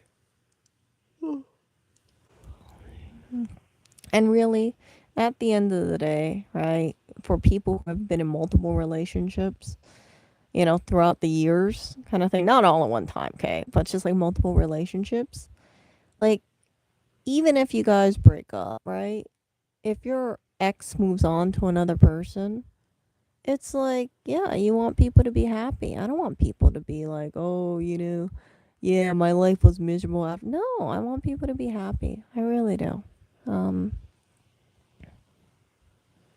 I really do. I don't. I mean, I can't be married to everybody I met in my life. Okay, I can't be in a relationship with everyone that I met in my life.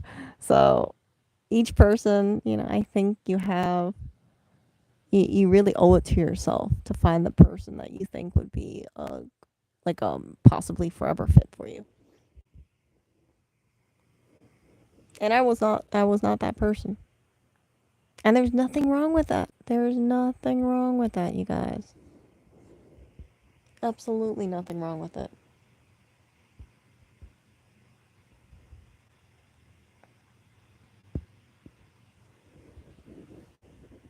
And I hope that you guys remember that. I hope people weren't writing things like, "Oh, I can't believe it." Actually, you know what? I take that back. I know things have been hold on. Yeah, I know that like most people have been really respectful, and I think that's a really good thing. I don't read his comment section. He has too many freaking comments. Oh yeah, for me, I'm just like a faceless YouTuber most of the time, so. Okay.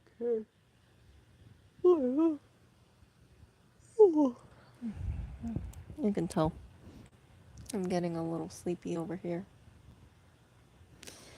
Yeah, whatever happens and things like that, you just gotta, you know, just pivot, recalculate, kind of thing, and then just roll with the punches. And yeah, and when you do that kind of thing, it's better for you, because you never know, right? Like, what if the next person that I meet in my life, what if they're like, hey, you know what, Erica, I think you're a really cool chick. I think you're amazing. Let's settle down. Let's have a future together. Let's have a kid together. If that happened, that would be great. But you don't know if that would ever be a possibility if you don't explore it, right? So, yeah, life has so many different outcomes and consequences, and people are so different. But one thing remains is that we're still ourselves. Like, like we control ourselves, we control our destiny, and things like that. Yeah, bad thing. Ooh. Yeah, I'm gonna get going in a few. I think. Yeah, that's what I'm saying. It just wasn't meant to be. Like, imagine this, right? Imagine if we didn't break up. Imagine if down the line in 5 years or so, it turns out that he's not into me. And then he says, yeah, Eric, I want to pull the plug. Okay. I would be 39 years old. Me going out into the dating market at 39, 30, 38, 39 is going to be a lot tougher than me going into the dating market at 34, 35. I mean, 33, 34, right? So, well, right now I'm 33. So it would be much harder for me to go into the dating market at 39, 33. So, yeah, it's fine. And then, that would be actually wasted time on both of the parts. So you got to just make that decision and say, okay, if you don't think it's working, just pull the plug. And I respect that. I do. I don't want to feel like a person is miserable by staying with me and they keep that thing in and they hold resentment towards me. I don't want to feel that because that's actually not a loving thing to do. That's actually cruel. And I don't want to be a cruel person, right? So I would recommend you guys see breakups that way too. See it as you're letting go of one thing and then you're letting the universe maybe bring another opportunity or another change in the world to yourself. Right? And once you think about it that way, it's a lot more comforting. So yeah, I respect him for that. I understand it. I was, but yeah, like you guys know, I was really hurt by it, but I understood it. And that I, I really believe like that breakup really I really had to think about myself. And I had to think about the way that I am, my goals, my life, my value, my direction, that kind of stuff. Cause yeah, it's important, and I think that it's really changed my outlook about certain stuff because I realized I didn't really have that much exciting things in my life and I was okay with it. That was my comfort zone. But the downside with that is that sometimes a person can see, that and then just kind of, they might not see it in the way that you see it. So I'll leave it at that. That's why I tell you guys, you guys should continuously improve. You shouldn't be a gudetama. And if you continuously improve yourself, then, there's more, you feel better psychologically. You'll have less chance of depression. And if you work on certain things like communication and, you become the best version of yourself, that way you live a life where you can look back at your life and feel proud of yourself, proud of what you've accomplished. And so I don't want anybody thinking to themselves like, yeah, it's just like I don't think of myself having a future. I definitely have a future. And but it makes me feel uncomfortable obviously because I think to myself like it's just, it just happens and when it happens it's like there's no transitionary period. It just happens and yeah. And yeah, there's just like certain things that I have to think about that I didn't really think about for a long time.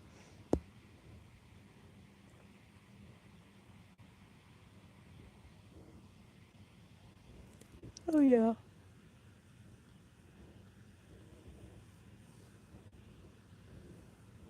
Oh, okay, stuff. I gotta work on that stuff. And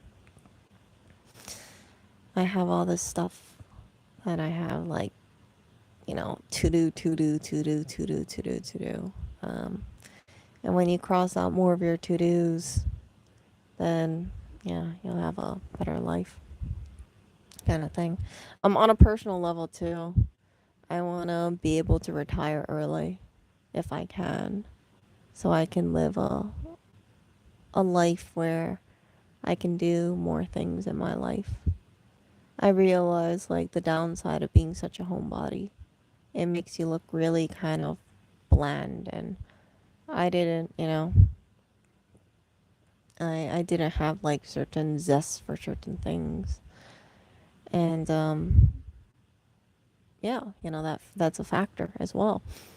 So I got to get myself out of my comfort zone, and I want to be one of those people where I say, yeah, in my life I did this and this and this and this and this and this and this. And the upside about that is I think I would live a more interesting life. And not only would I live a more interesting life, I would also, when I do enter the dating scene again, I can also just talk about it. Like, I've been here and I've been here and I've been here and I've been here and I checked out this and this and this and this and all that thing, it adds up. And it's great, you know, it's great. I'm really not much of a traveler though. I'm just kind of one of those people where it's just like I'm happy being at home, and I don't have the I don't really have a big liking for traveling for long stretches of time, and that's just a me thing. Really, it's just a me thing. It's just a personal preference. Like some people like chocolate and some people hate chocolate. Nothing wrong with it. It's just the way that I am. Oh my god. But yeah, what I learned is that it's so important to be open minded. It's so important to communicate. It's so important to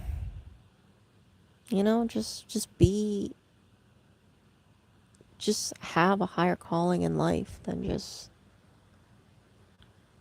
the basic stuff. And I think I really fell short in that. And that's why when I talk about this stuff, I really talk about it very openly, because I think there are people out there who have the direction in life that I was going in before, and I recognize like it just can lead to depression and an unfulfilling life. And that's why I'm pushing myself out of my comfort zone. I'm not comfortable doing it, but I understand if you just stay in the thing of comfort, you'll never be able to gain better. And I don't want to have my life defined by just how it is right now.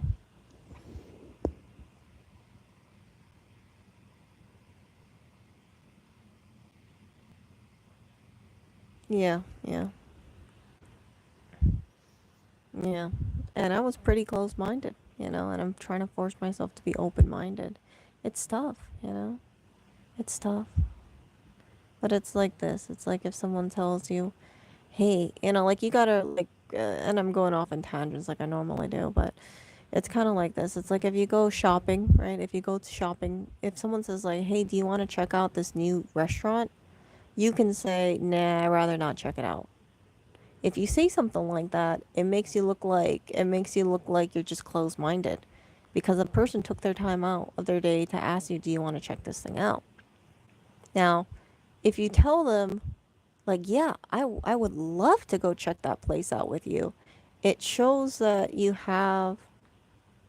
it shows that you're interested in that stuff. It shows that you, or maybe not like that because that's a little too much. But if you say stuff like, "Yeah, I check it out," it shows that you're receptive to it. And I think it's very important, because I think it's easy for people to just shoot down ideas. And I guarantee you, in when I have a next relationship, I'm going to be a lot more open minded in the future, because I don't want to be seen as like closed minded. Now I'm gonna have boundaries, because if someone says like, "Oh, Erica, do you want to dig a hole for 2 hours?" I'm not gonna be like, "I would love to dig a hole." Like, no. Um, but I would try to be more open about it. And if I'm not open about it, I would communicate it, and I would just say like, "Oh, do you wanna what do you think about this? Like, instead of going to this restaurant, do you want to go here instead? That's just an example. It's unattractive to be closed minded. And if you are closed minded, it sends a message that you're just, it's like you're not really giving anything, kind of thing. And but yeah, if you become the person where you're like, hey, I haven't spoken to you in a while, or hey, I thought of this restaurant, do you want to check it out? Let's check it out, let's go there, let's make experiences, like that kind of stuff. Like, that's definitely a different vibe than, like, oh yeah, I don't really feel like going to that restaurant, you see. And yeah, it's like, like I said, I have to force myself out of, like, shelling up and walling up. And it's tough, it's tough because, like, sometimes I just would think, like, to myself, like, man, I don't want to check this thing out, or oh, I don't want to do this, or I don't want to do that. And then the problem is that if you have, let's say, someone in your life where they keep saying, like, let's do this, let's do this, let's do this, and you're like, nah, I rather not, right? It sends a signal. And that's what I'm talking about, right? Like, people owe it to themselves to be happy. If you have a friend that you're always inviting out to lunch and they're always turning you down, you're going to stop talking to that friend or inviting that friend, because you're going to say, screw you. You're going to think, screw you, you don't want to go to lunch with me.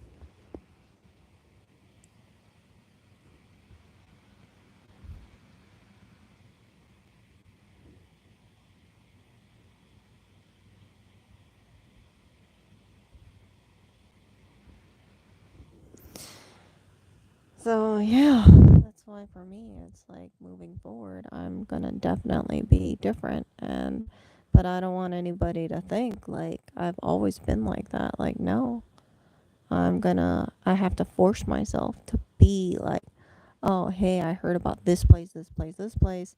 Let's check it out. Let's do something. Let's da da da da da. And it's not easy for me to do that. It really isn't.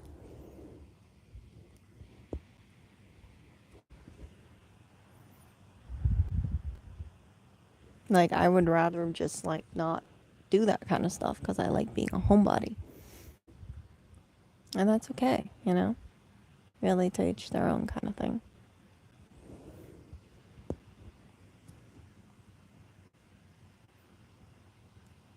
But yeah, that's why, like, one of the many reasons why I've said, like, I don't I don't want to go into any I don't want to, like, enter dating scene at all, because it's like, I feel like I don't want to end up, or I don't want to be with another homebody really too much, because I feel like, if I come up with a person like is similar to with me, then it just wouldn't be good, right?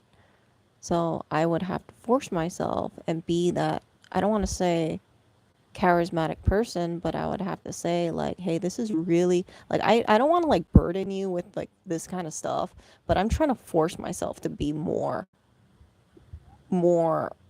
engaging with the world, And I know that sounds like, I know, like, the way I'm phrasing that stuff would come off as so unsexy to another person, but, like, that's what I would say. Like, I think I would just be upfront. I'd be like, this is the way I am, and I'm trying to work on communication issues. And if you have a problem with it, like, you can just go. But I can't fake being someone that I'm not, while I'm working through certain things. So I don't want anybody to be like, oh, Erica's just, like, naturally like, do you want to go here? Do you want to go here? Do you want to go here? Like, let's go out. Let's check something out. Let's check something new. No, like, we gotta try something new. Either that, or, either that, or we're not gonna be able to do other stuff. So that was my learning experience, right? And it's like, when you have that kind of energy, right? I think it just sends the message to another person, and they think, like, wow, this person wants to see other things. This person is interesting. This person is, you know, this person is, like, interesting in the world, and kind of thing. So that's the way I see things. And That's why it's like I acknowledge, like, I made mistakes. And when you make mistakes like that, right, and you don't even recognize it, it's like you have that choice where you hide it away or you force yourself. So that's why for me, I want to do that. I want to tell myself, like, in the future, like, if I meet up with people, I'll be like, hey, let's check out this or check out this. Or where do you want to do? Like, let's do something. Let's figure something out. Like, let's have new experiences. Let's kind of thing. And if they say, like, you're being a little too much, like, why? And I'll be like, I understand how it is to be in a comfort zone. And I don't want to just like get into the routine kind of thing, because I'm afraid that if we get into a routine and we don't try other things, then things would just be boring. Like, that's what I would say. Things would be boring. And if things are boring, then it wouldn't work out. See? That would be the best way to for anything. So yeah, that's one of those little things that I have, and I would love it if one day someone said, like, wow, Erica, you really pushed me out of my comfort zone. And I would say, I'm glad. I'm glad I made you, more aware of these kind of things. And I'm happy to do that kind of thing because you helped me get out of my comfort zone too. So the person that I am, the person that I was in like 2 years, I don't want to be really like that person. But it's just, I have to train myself. I have to force myself.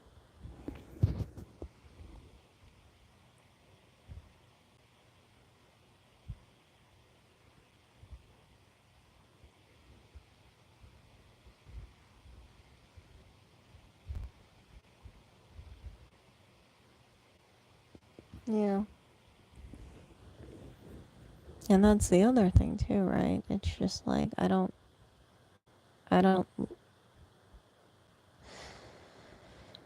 I'm not naturally like that.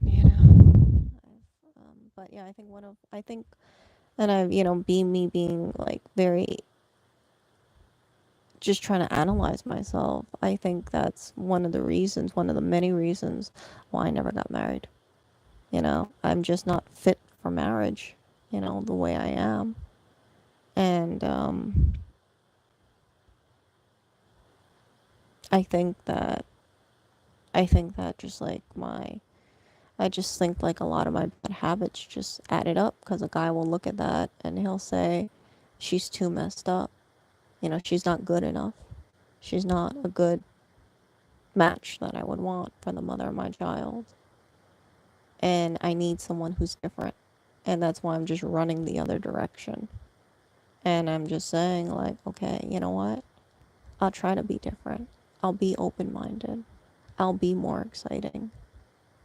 But, and I hope it sticks. It's like, it's very calculated in that sense. Like, I don't like using that word, but I have to say that word because it's like, if it's not planned and calculated, then I will be, go back into bad habits. So yeah, working out, it's not like it's not like I wake up and I'm like, I love working out. I love doing this. I love doing it like that. That's not it. But I just want to be different. I'm not going to be that person who's like, you guys, when I wake up, I'm so joyful about waking up and I can't wait to exercise and I can't wait to keep improving myself and I can't wait to try new things. Like, I'm not there yet, you know? I'm not there yet at all. And, but I want to be, you know? And I think even if I don't find a person in my life, at least I can say, like, I saw new things, I tried different things. And, yeah.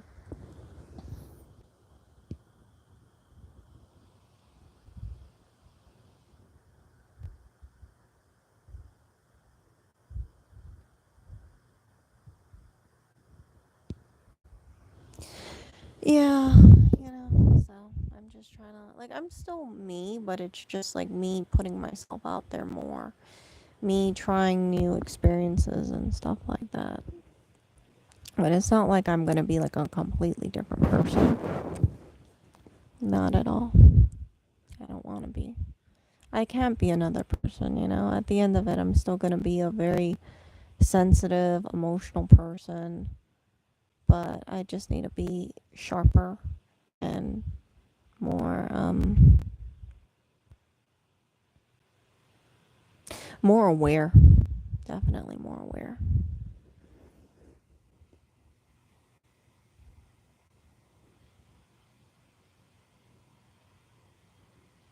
No, I'm not downing myself at all. I'm being very critical of myself because it's true. It's true. It's app. If you are with a person, it's like, do you want and if you want to grow, like you want to be with a person who also wants to grow as well. And if you sense like a person doesn't really have much growth, you might start seeing like there's just so much differences. It's like it's just like not good, you know? And for me, it's like I just kind of think to myself like, yikes. Yikes. So I see myself as being that person that says, "Hey, I saw there was a new coffee shop. Let's check it out. Let's try this. Let's try this. Okay, next week, let's try another place. Let's try this. Let's try this. Let's try this. Let's try this." And even if it doesn't work, at least we'll have those memories. But yeah, I don't, I think whoever I'm dating, I don't think I'll share certain things about myself. I know it sounds terrible, but I don't think I would tell them, like, hey, the person that I am right now is. I wasn't like always like this. I don't know if I would feel comfortable telling them. Because then I would think to myself, like, maybe they would think to themselves that, like, I'm not naturally like that. Like, I'm forcing myself. I'm literally forcing myself to be, to be more engaging.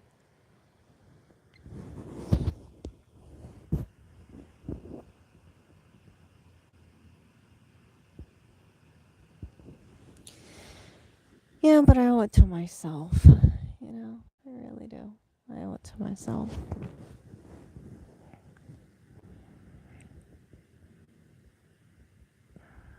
So, yeah.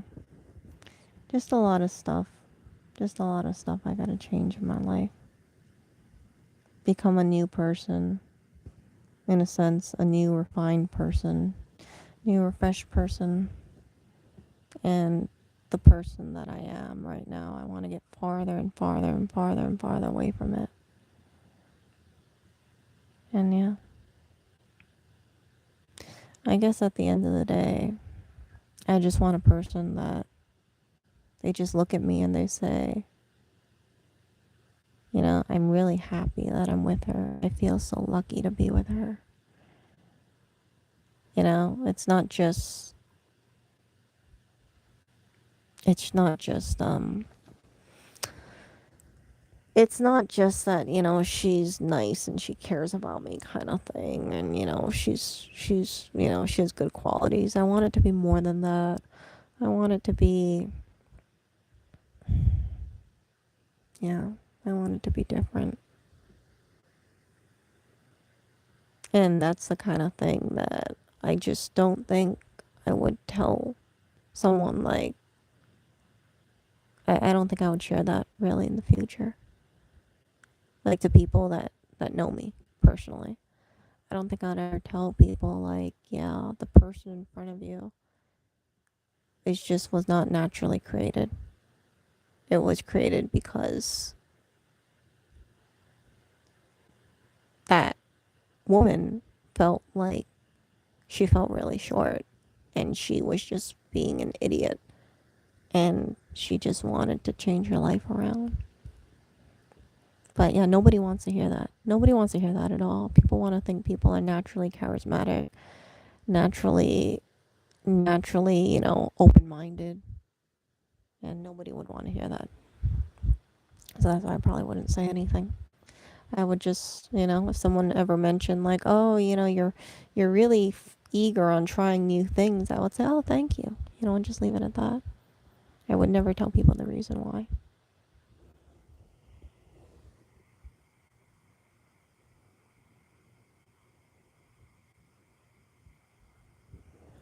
Because I just think it would just open a whole can of worms.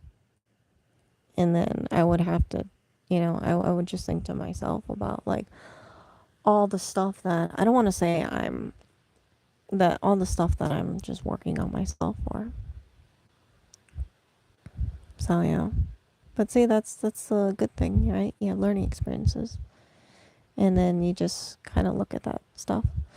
So in terms of my life, right, I have a lot of fail safes. I have people like helping me with charting my life.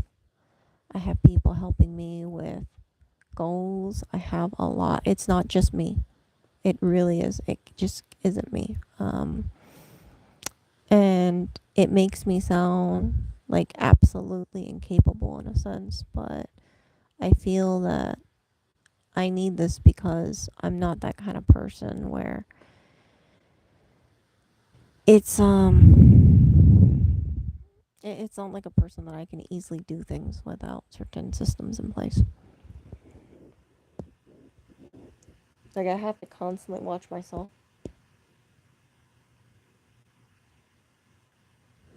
And if I didn't watch myself, I would be just going back into bad habits until I forget those bad habits and I adopt new habits, you know? But I imagine myself like I would just think to myself, okay, let me do some research. Let me find out new things, new things, new things, new things, new things, new things, new things. And then just keep piling it on. Kind of thing. It's yeah. Because the opposite, right? The way of that is just being like a gudetama, which I can't be. So anyway, it's almost 5:30, so I will talk to you guys later. I've done this stream like way too long. Way too freaking long. But I just wanted to talk about certain things and I guess just, just communicate. Cause yeah, people will listen to this stream and think like, oh, jeez, it's so pathetic, Erica. But I'll listen to it or I'll think about it and I'll say, no, I don't think sharing things are pathetic. And at the end of the day, if sharing things are pathetic, then I think that people would just be mute, and you don't want a person to be mute.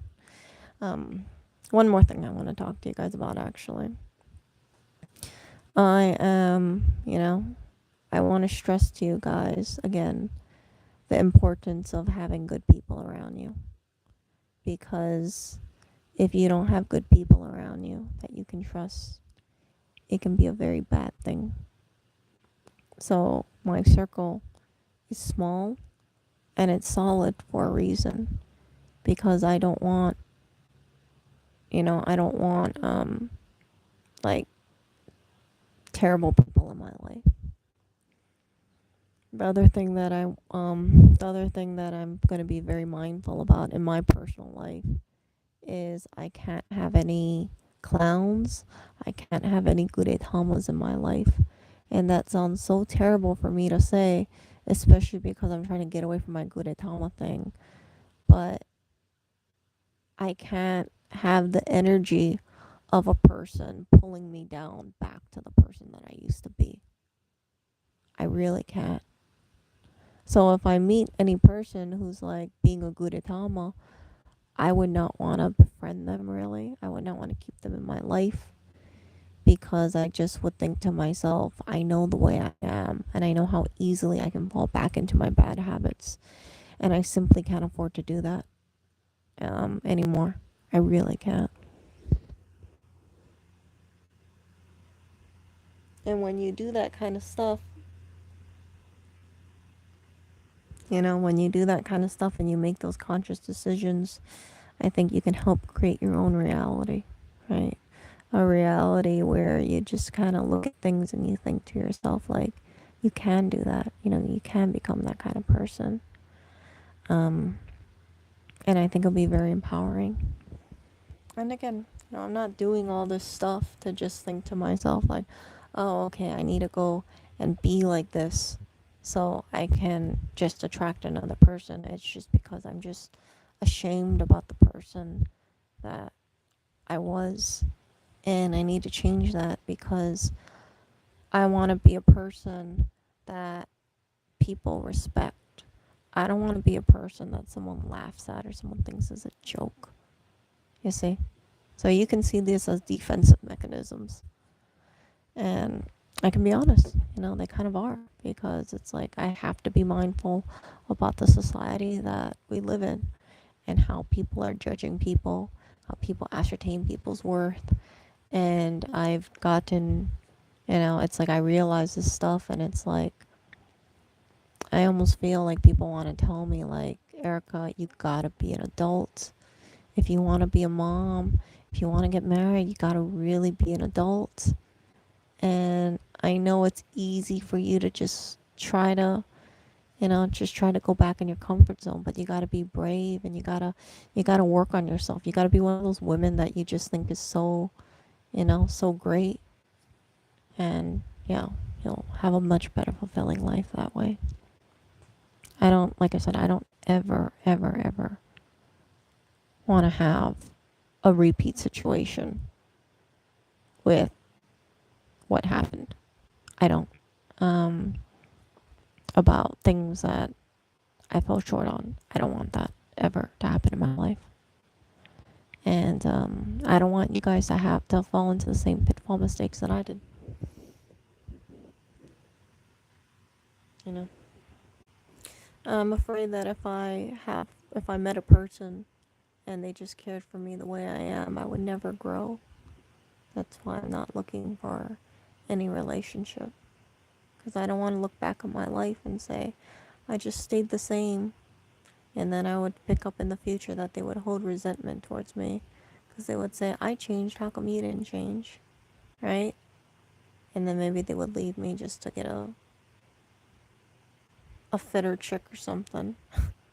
You know, a chick with more goals and aspirations. And that idea, when I think about it like that, it's just heartbreaking. And I don't want to have that happen in the future. I don't want that, you know. I don't want to fall into that thing that I see a bunch of women falling into. It would make me very sad. And yeah, so improving myself, focusing on myself, one day at a time kind of thing, continuous improvement. And yeah, I mean, like, I know it seems that I think this is complicated, but it's actually really idiotically simple. It's not that hard to do at all. It just takes time, effort, energy, and consistency. And, you know, eating more and not waking up in the middle of the night. But I just wanted to talk about it. I just wanted to talk about this stuff because it was just on my mind. And I didn't want to just keep it inside of my mind.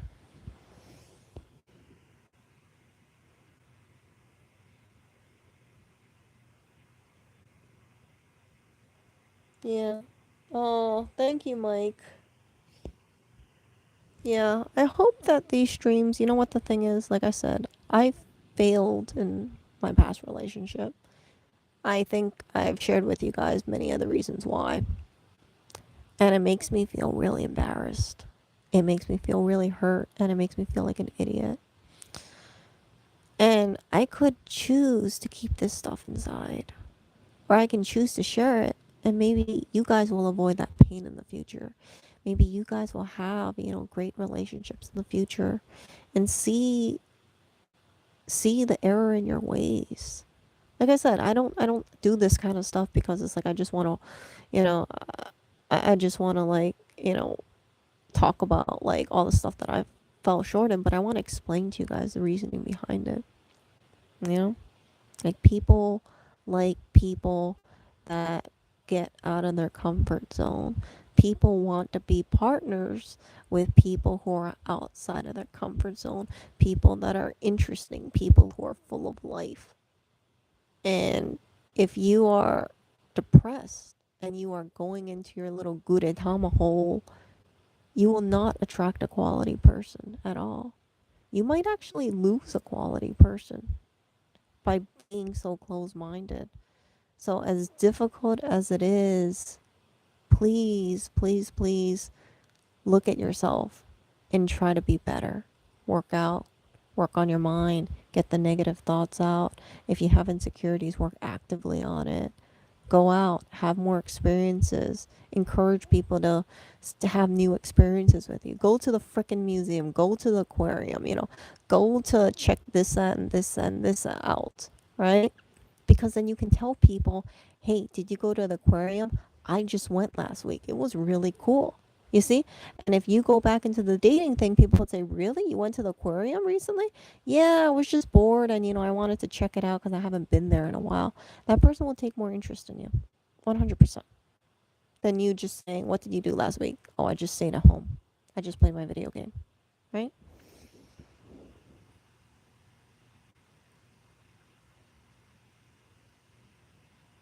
And yeah, I wish you the best, Mike. And I don't know if you're in a relationship right now, but I want you to have really good relationships moving forward in case you felt like you fell short. And just, write down maybe some points that I said and just look at yourself and say, how do you think you can be better? And when you become better, people will be more attracted to you. And then maybe people won't laugh at you or look down on you. I think a lot of people, and I'm not just making this up in my head. I think a number of people when I was in New York looked down upon me. And it hurt me a lot. And I just chose to stay in my comfort zone. There were people who just didn't see, what value I brought from the outside looking in. They would say, this guy is so great. What's so great about this woman? She doesn't have a job. She doesn't do much, it seems. What's good about her? And there were comments made about me that I heard about that really hurt me. And I could have changed that around. I could have been all like, yeah, you know what? Fuck you guys. Okay, I'm going to do it. But I chose not to do it because I was just so used to being my little Gudetama way. And then when you couple that with depression, right? It makes things even worse. So like I said, I take full accountability about things. But I'm not going to wallow in my head and say, okay, that's just the way I am. No, I'm going to fight actively and say, I really messed up. I really did. And that's the reason why people thought of me that way. People did not respect me. A lot of people did not respect me in New York. They thought I was nice, but that was about it. And it was because of me. So when you feel that, right, you just feel really like, you just feel bad. And I'm trying to be a better person as a result of that. And the door is like freaking closed and everything like that, 100%. But moving forward, I really owe it to myself to learn from this experience and not let it beat me down.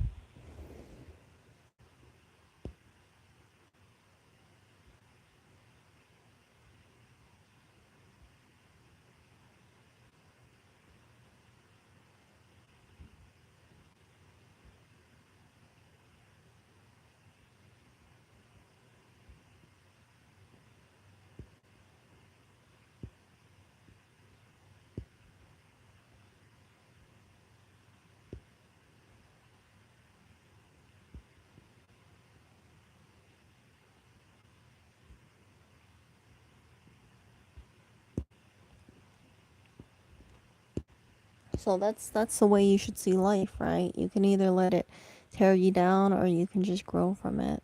And yeah, I don't I feel so ashamed about certain things.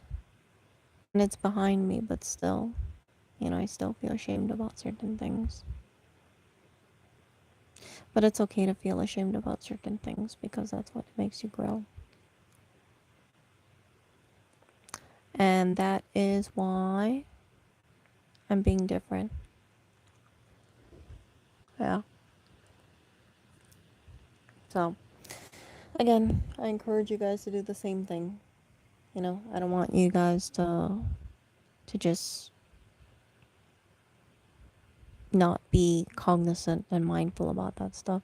You should live a life where people respect you, people think positively of you, people don't, you don't feel like people snicker behind your back, people don't laugh in your face, people don't judge you in such a negative light.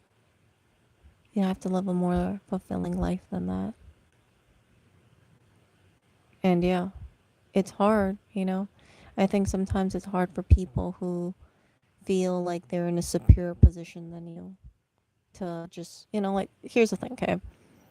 Like, I think sometimes it's hard for people who are in a superior position not to see a person who is, different and then just feel like, hey, maybe that's just the way they are, kind of thing. Like, that's fine.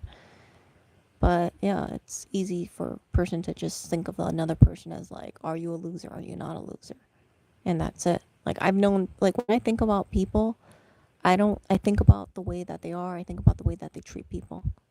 I don't focus so much on, like status. I don't focus so much on, you know, like, are they homebodies or not they homebodies? Because I know people who are homebodies, right? And if they're happy doing that, then that's totally fine. Like, there's nothing wrong with being a homebody.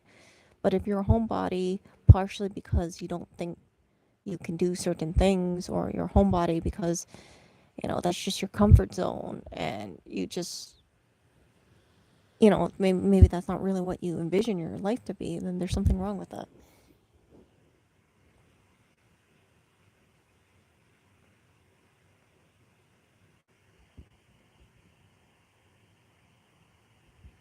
So that's the kind of stuff that just kept in my mind. But yeah, um, yeah, it was, like I said, it was so hard for me to connect with people in New York.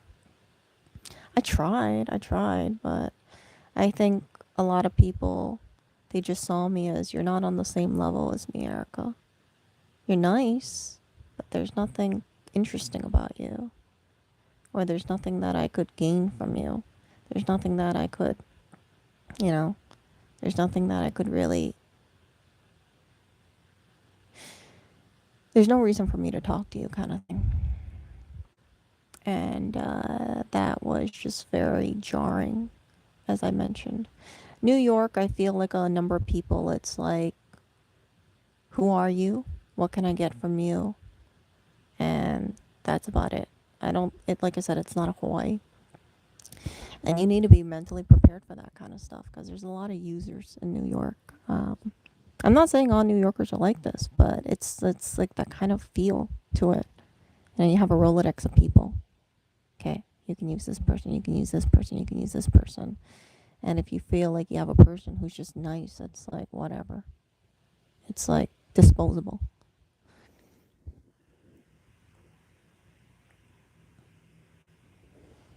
And that's not good. So don't, it's like, be be very mindful about those kind of people. And yeah, but the good thing is, the upside is that I'm changing my life around, because of experiences, and I'm curious to see how it's gonna be. And the sad thing is that I think part of me is becoming like those same people, because I, oh, it's partially because I just can't slip into bad habits, but the other part of me wonders if I start adopting the same habits because I'm gonna think to myself, it's just triggering. It's just triggering to see people how I used to be. But maybe I'm wrong, you know? We'll see when I get there. I have no idea who Lee is talking about.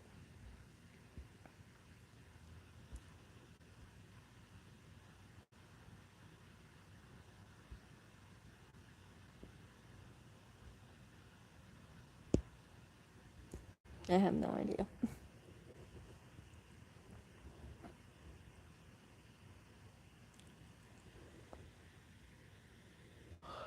I don't, and I want to put this out there. Like, I don't hate people in New York. I just think that it was just this understanding that I just didn't really fit in with the culture. I didn't fit in with the people there. And I don't think I would fit in with the people there unless I adopted that New York mindset, you know? And I see people in New York, I see people in Hawaii, and the people in Hawaii are just so much warmer. So much warmer. Also, the weather helps. But New York, I think, is kind of a cold place. And the people can be very cold to each other and very hateful towards each other, too. And, yeah. Is it any wonder? Is it any wonder why things are not good in New York? Don't, like I said, like, New York has a lot of problems. I would personally, I would say that the way I would describe New York is you have hopefulness and you have hopelessness. Um, you have people who just will walk over each other, and then you have people who get walked on. And it's up to you to decide which way you are. And in Hawaii, you don't really have to think about it that way that much, for sure. So, yeah.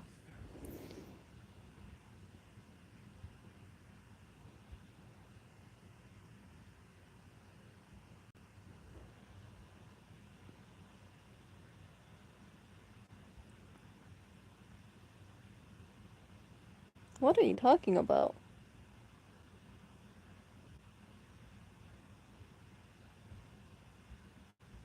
Like, I don't get it. Like, what is this whole thing about Facebook and yeah, yeah, yeah,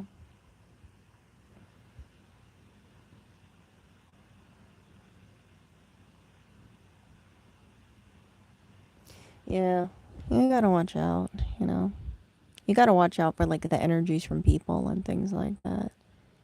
Because it's like like I said, right? The way I conduct my life is I try to focus on like feeling. Like I know it sounds weird, right? But it's like I try to focus on that, and it's like I think to myself, like, geez, why are some people so cold to one another? And then they complain that the freaking city is like a terrible place. It's like, do people not realize, like, the way that people treat their city, like throwing trash on the ground, has a cyclical effect?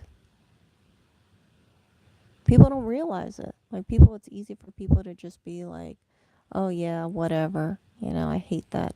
I hate that person, or I hold resentment towards this, I hold resentment towards that.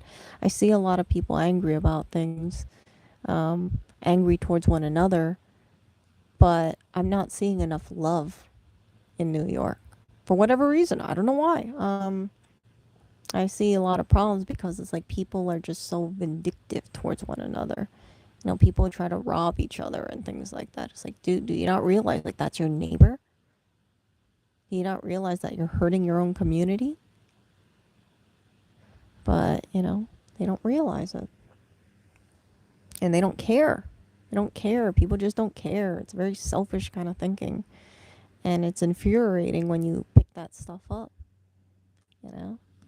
And people just get all, it's like me, me, me, me, me, me, me, me, me. And it's just like, I don't care about you. I care about me. And oh, it's so ugly. It's so ugly. It's like you look at some of these like people, right? And you look at their faces, and it's like when you look deep inside of it, you don't see warmth. You know, the people who try to like make their communities worse, you don't pick up any warmth in them. And I don't know where that comes from, but I don't know where that lack comes from, but it's definitely there.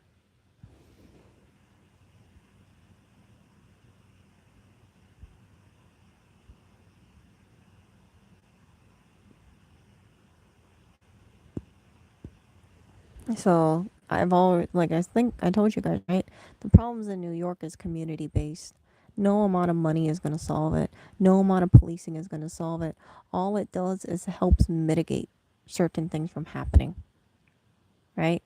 Attacks on the subway. You think the police can stop all of it? It comes down to the people. And when it comes down to the people and people don't want to change or people just decline, it just gets worse and worse and worse and worse. When criminals are entitled to just do whatever they want in the city, it gets into a really, really, really, really bad place then.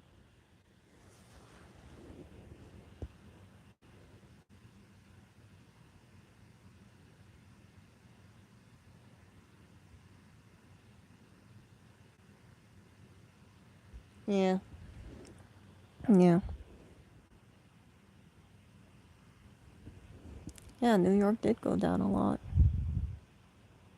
But that's why, it's like I don't really like socializing with people kind of thing. Because it's like, again, it's like you pick up on energies and it's like, and you know what the worst thing is? The worst thing is like when you meet people, and I'm not gonna like I'm just generalizing here, right? I met more people in New York that were like they led that they were like you thought you could trust them, but you really couldn't trust them at all. It's terrifying. I mean, like it's like I'm not underestimating that stuff, okay? So it's like this, right? Imagine if you meet a person and then you think like, "Oh, they're a good person," right? They act like they're a good person. And then you find out that they're not a good person, but they're just very good at acting like a good person. It's like me telling you something along the lines of, oh, like the Ellen DeGeneres thing, right? I think that it's a more common symptom in New York than other states that I've been to, where you hear about one thing and you think like, what? That's really that person did that? I thought that person is so nice. And then you find out that person really isn't that nice at all. And it's like they're not nice. They're actually very, very hateful. They're very destructive. They seem like they're one way. They will smile and be nice to you, but then when you find out like truth about them, it's like terrible. It's like, whoa, holy crap! I had no idea. And then it makes you feel sad. And there were several people that I came across, it's like they were so good at covering it up, you guys. Like there were people, for instance, that you would have no idea they had very violent histories. And I'm not saying it's like a person who has a violent history can't be reformed, but what I'm saying is that it was like so bad that they actually have like websites dedicated to exposing them. Kind of bad. And I used to, like I knew these people. I've interacted with them. And it's like, whoa, you would see them be so different. It's like this. It's like if you come across a person who they're just very nice, soft spoken, and then you find out they're actually like they have rage issues. It's like, whoa, it's so bad. It's cops are called kind of rage issues. But when you interact with them, you think like, what? Really? This person seems so gentle. Gentle, yeah. We're talking about the same person.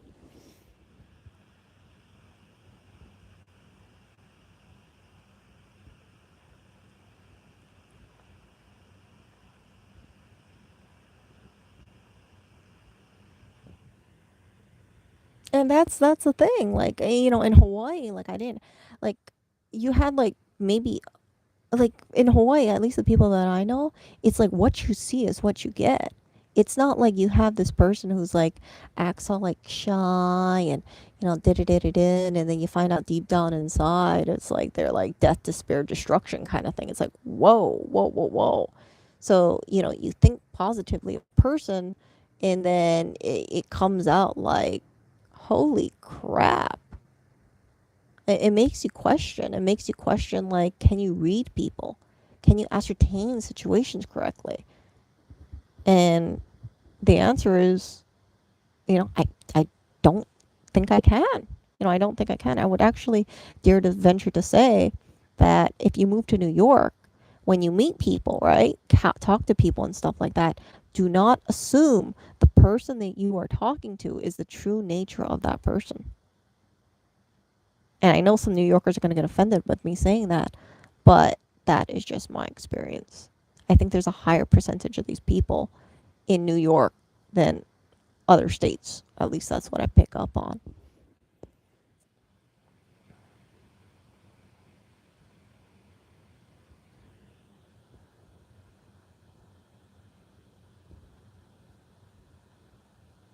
So yeah, it's like you put your guard down. There are people that you meet, you put your guard down, you laugh with them, you joke with them, and you think, oh, they're really nice people. And then you find out it's like, holy crap, this is not good at all. Like, whoa, whoa. Or the worst thing, too, right? Like, these people, right? You met these people a few times, and then they have like a switch, a switch. And then it's like they're nice, they're very pleasant. Again, they're very nice, they're very pleasant. And then there's a switch. And then the switch goes off, and it's like you can start seeing things. It's like it's like that. But, thankfully, I distanced myself from a lot of these people. So it's like, you would hear this stuff and it's like, whoa, whoa, whoa. It's like, I can't really befriend people. I can't really befriend people I don't feel comfortable befriending a lot of people in New York. And yeah, people could say, Erica, that's just you, just being you, and you don't feel comfortable. But there was something about a lot of people in New York that I just didn't feel that warmth that I felt like in Hawaii. Like I tried talking to people. I did, but it was just like there was no connection.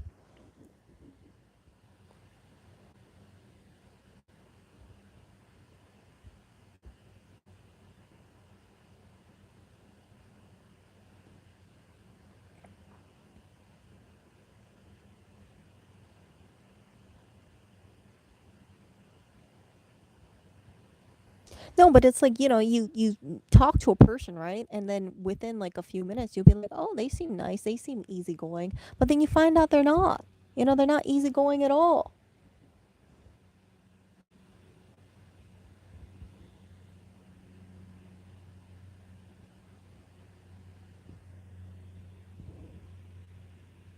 Yeah, yeah, my family members are not like that. Yeah.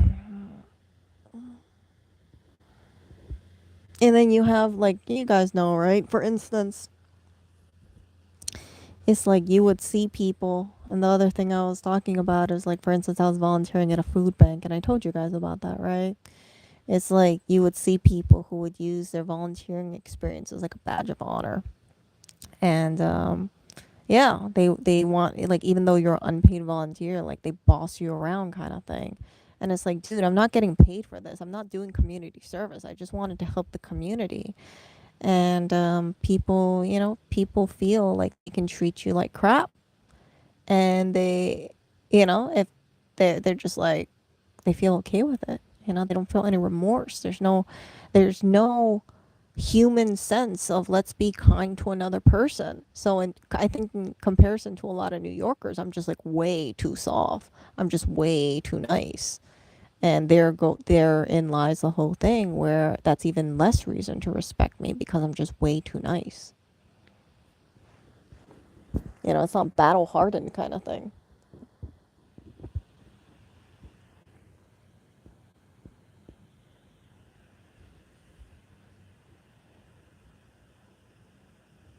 Yeah. So that thing is just oh. So the volunteering circuit I think is not good. Um, there's a lot of people who have switches in that circle. Um, I don't know if people are genuinely nice people, and at least the ones, not all the ones that I met. There are some people that I do consider to be very nice, but then you would also find out that some people they would just, yeah, you just got some, you just like hear certain stories, and you're like, holy crap, that's not good at all.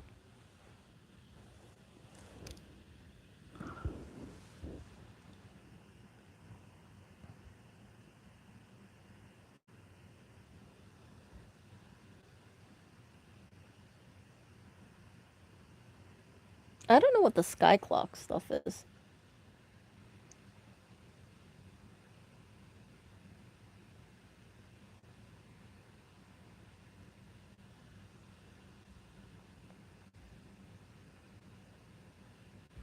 Yeah, I have no idea.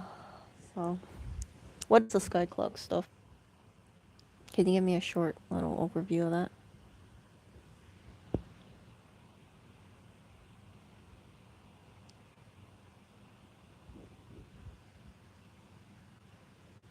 I don't watch the trailer. Uh, yeah, I'm gonna forget about it. I'm gonna forget about it. But yeah, just keep that thing mindful about New York. Watch your back. Watch your back. You know, if you came from a little tropical island, be mindful. Um, and yeah, it just isn't very. It's not a warm place. Do I think New York is a good place to live? I think it's a good place to work. I think the people there, though, although they make more money than the average person, right? Because New York is a financial hub. A lot of people like going to New York for a job. I think that there is just, it's rich in wealth, but I think it's not very rich in soul. I think that people, I think New York, it doesn't have very much soul at all. New York has so much problems because of that. No, not really a sense of community. There's a lot of divisiveness, there's a lot of friction. There's a lot of people who just are, who act up. Um, a lot of people who have hate in their heart, and you can't do anything about that stuff. Oh, I heard about that. Yeah, sky clock stuff. I don't know. I don't know about this astrology stuff too much.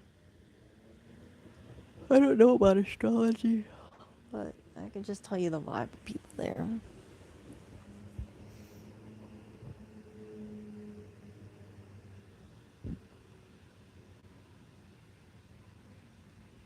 Yeah. So, okay, you guys, I really can't do a 5 hour stream instead of going to sleep. So, you guys take care. You guys have a good night. It is 6 a.m. here. I gotta get some shut eye over here. I can't believe it. Frick. But yeah, I'll talk to you guys later. You guys have a good night. See ya.